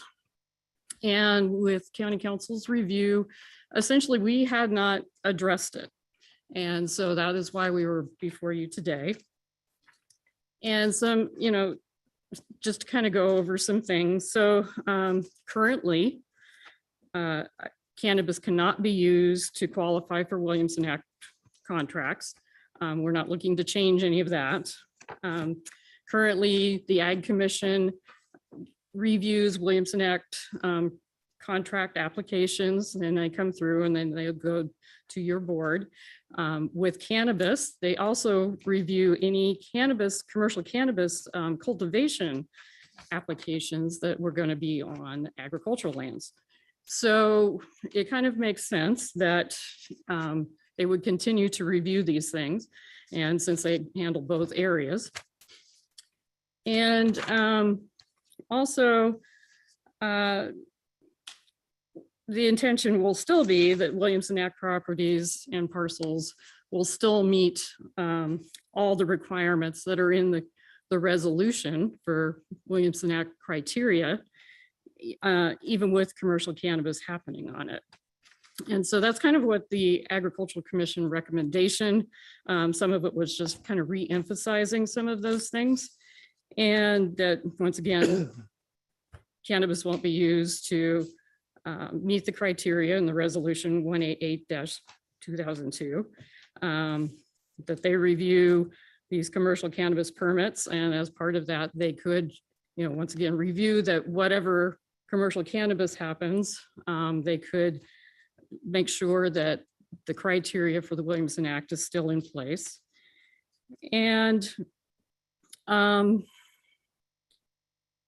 also just the fact that in our existing county cannabis ordinance, there's already existing limits. So on total maximum canopy, excuse me. And it's based on the zone and it's based on the parcel size. So there's never going to really be anything larger than a 2-acre cannabis grow. So we don't have to necessarily worry about large amounts of crop being taken out in order to put cannabis in. And some of the things that the Ag Commission discussed, because they were a little bit concerned that the current situation actually puts ag lands that are in the Williamson Act at a disadvantage in comparison to other agricultural lands. So right now we have approximately 177 ag preserves. These ag preserves can be a single parcel or they can be multiple parcels. And they're really approximately a total of 33,000 acres that are in ag preserves. And a lot of these can be larger parcels, which might be conducive to meet all those criteria for the commercial cannabis. And so that's why we're here today and asking if we can go ahead and continue to work on this. We wouldn't be the only county. Other counties in the state that have commercial cannabis have also allowed for Williamson Act contracts on those properties. So we wouldn't be out there kind of by ourselves. And I think that's about it, unless you've got some questions. Okay, does anybody have any questions for Charlene? Supervisor Thomas? Thank you. Charlene, thank you for your proactive approach. I appreciate that you anticipated that this could be a challenge and that you're bringing this to our attention to kind of clarify the language and along with legal. I appreciate that. Tell you the truth, as I read through this, I didn't quite understand all the nuances of this item. And so I did reach out to one of our egg growers up in my district to kind of help walk me through what this meant and in just understanding what the ramifications of this are. So do I understand that you said that any application would look at if the criteria is still in place, to make sure that the criteria that qualifies them for the Williamson Act is still in place. If a cannabis operation also wants to be on that land. So do I understand that this action today, a farmer that has an existing Williamson Act contract couldn't take out their crops and just put in cannabis? Is that correct? Correct. Okay, so we're not worried about our existing ag lands being, plowed under and then turned into cannabis crops. Right, right. Okay. And like I said, with our existing cannabis ordinance, there are limits based on the parcel size and the zoning of how much that they can grow. So as far as cannabis, so I say a 20-acre parcel and zoned ag, maximum of 1 acre of cannabis can be, according to the ordinance. Okay. If you had 40 acres or more, then you could possibly, if you can meet everything, have 2 acres of cannabis. And so it's very limited, and that helps limit anything else happening as far as crops being taken out and things like that. That's not to say that crops won't be taken out, but they will always have to, going down the road we plan to go down, always have to be able to meet that Williamson Act criteria, which is it has to meet a certain parcel size. They have to have a certain amount of capital outlay for the crops themselves, not cannabis. And they have to have a certain amount of gross income every year from those crops, not cannabis. Those other crops. Okay. And so once again, I think I was initially concerned that this might pave the way for larger cannabis operations to come in, and we always want to support the ability for small family farms to produce money from their lands. This is actually a way to help support that, perhaps, rather than having our ag lands turned over to large commercial farms, which correct. Yeah, And okay. this would be an extra help if they get hit by bad weather, we have smoke taint, some different Right. things like that. that's exactly what some of my growers said, which helped me understand this item more. So, all right, thank you so much. Those were my questions. Thank Okay. you. Supervisor Turnbull. Yeah, but Wendy, you answered you asked the question that I was Yeah. going to ask, so thank you for that. One of the questions that I have on this, I was just kind of curious because I've seen the vote on this, and the reason why Mr. Baki, Mr. Bolster stepped out prior to this. So Mr. Bolster had recently, he's a real estate agent, so he had Oh, okay. clients that were buying property to look into cannabis permitting. And then Mr. Baki has so much extended with family, with so many larger parcels. He just felt more comfortable pulling himself out. Not that he had to, but he just thought for, appearance's sake, it would be better if he did in case his relatives came in. Yeah, thank you for that clarification. Appreciate Okay. it. Supervisor Hydal.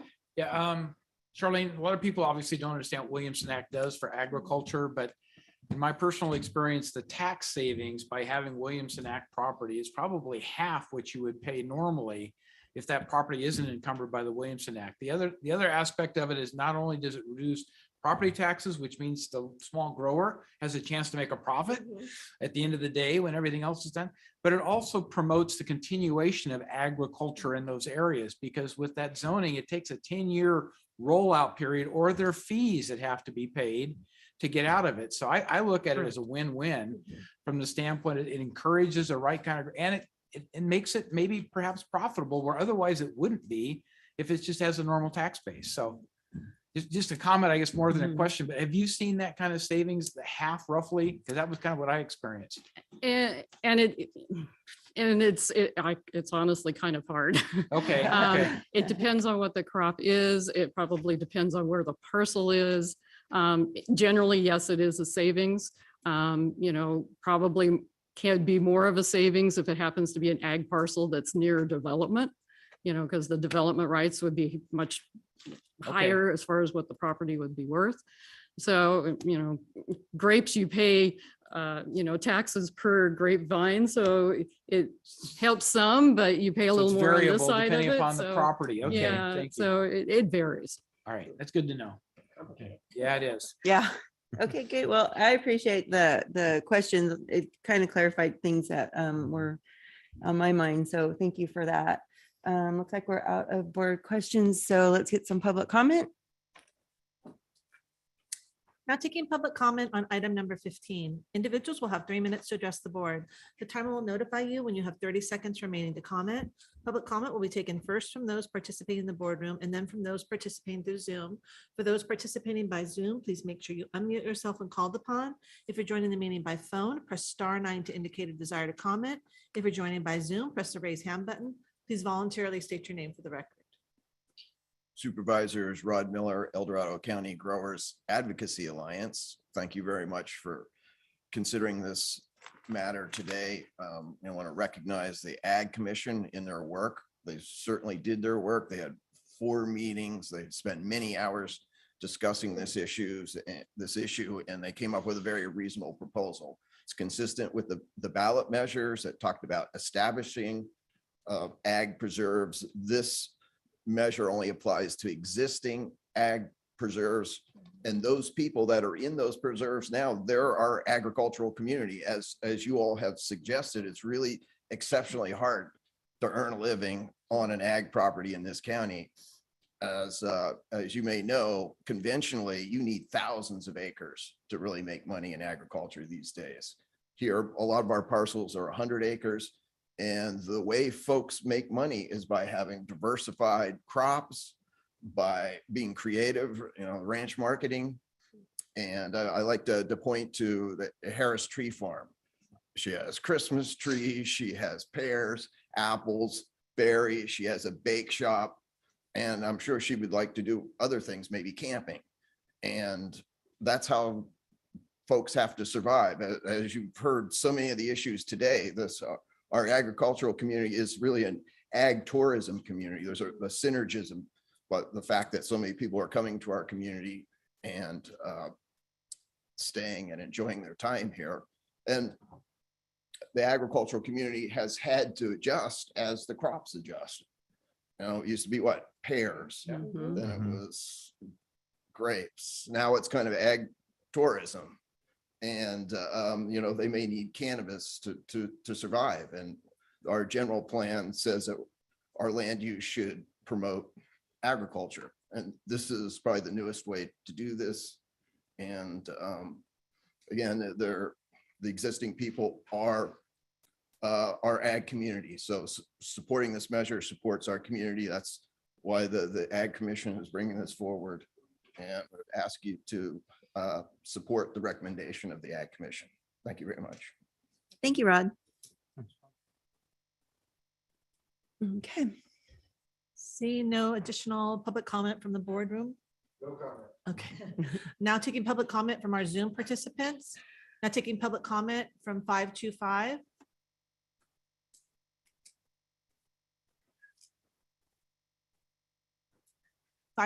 Can you unmute yourself?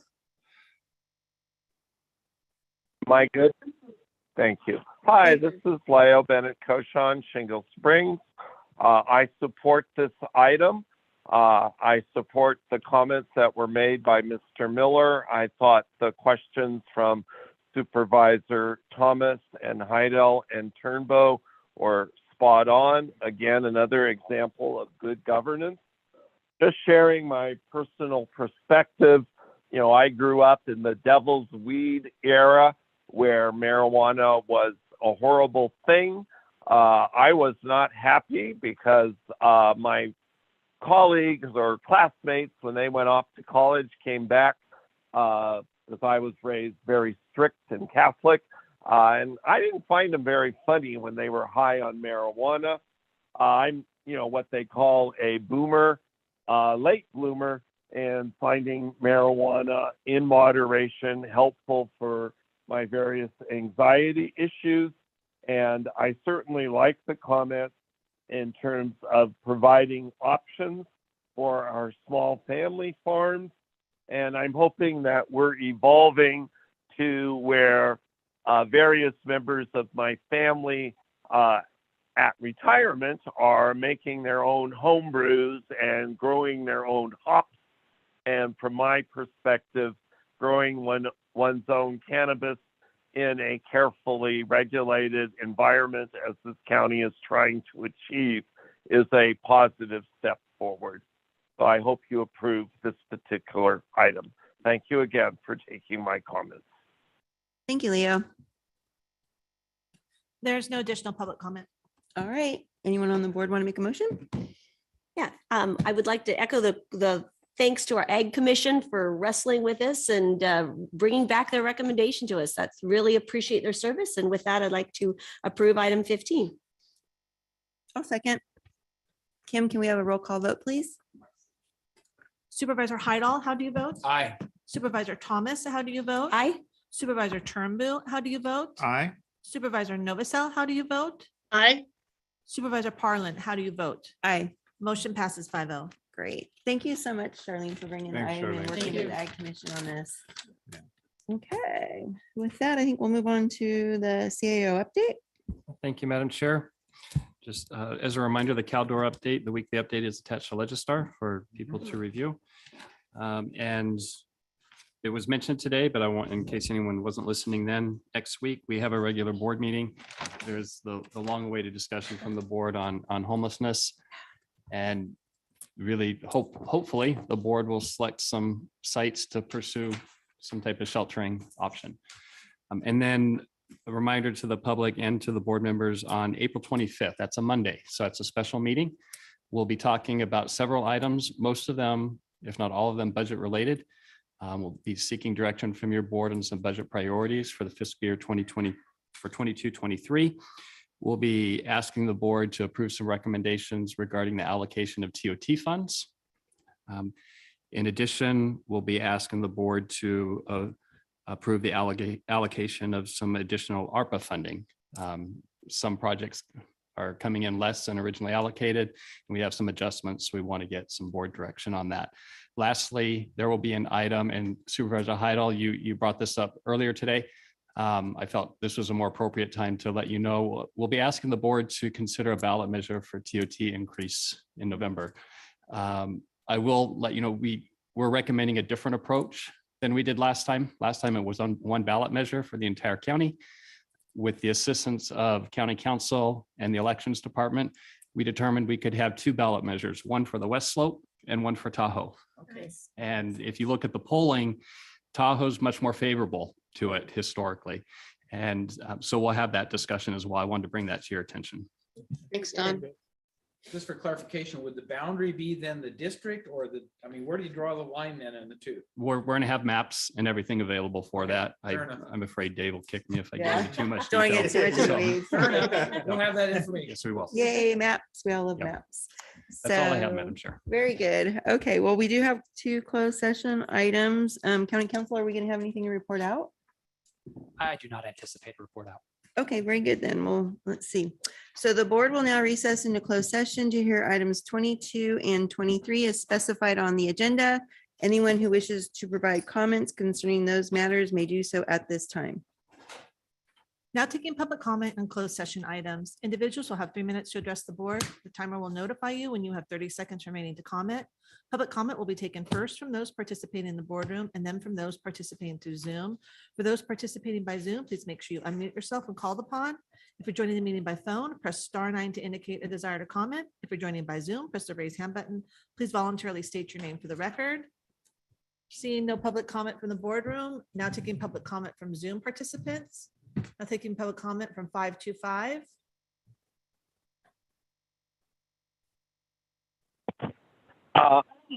I'm checking in terms of process. It's my understanding that each agenda item can take public comment, and I would like to state something positive about the CAO report, but I'm checking with you, Supervisor Parlin, if that is your process here.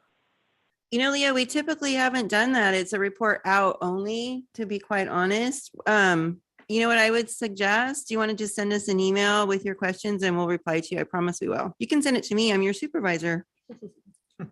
Sure, I'll be happy to do that. I would ask that you check with the council because I had a similar conversation with the County Office of Ed, and they were gracious enough to allow me to comment positively on a report.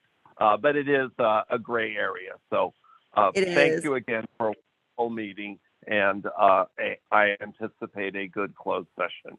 Thank you Very again. good. And I will finish. Thank you for your understanding, Leo. I'm looking forward to your email. Okay, with Hopefully. that, then we're going to go into closed session. Thank you, everyone. Good night, Terry.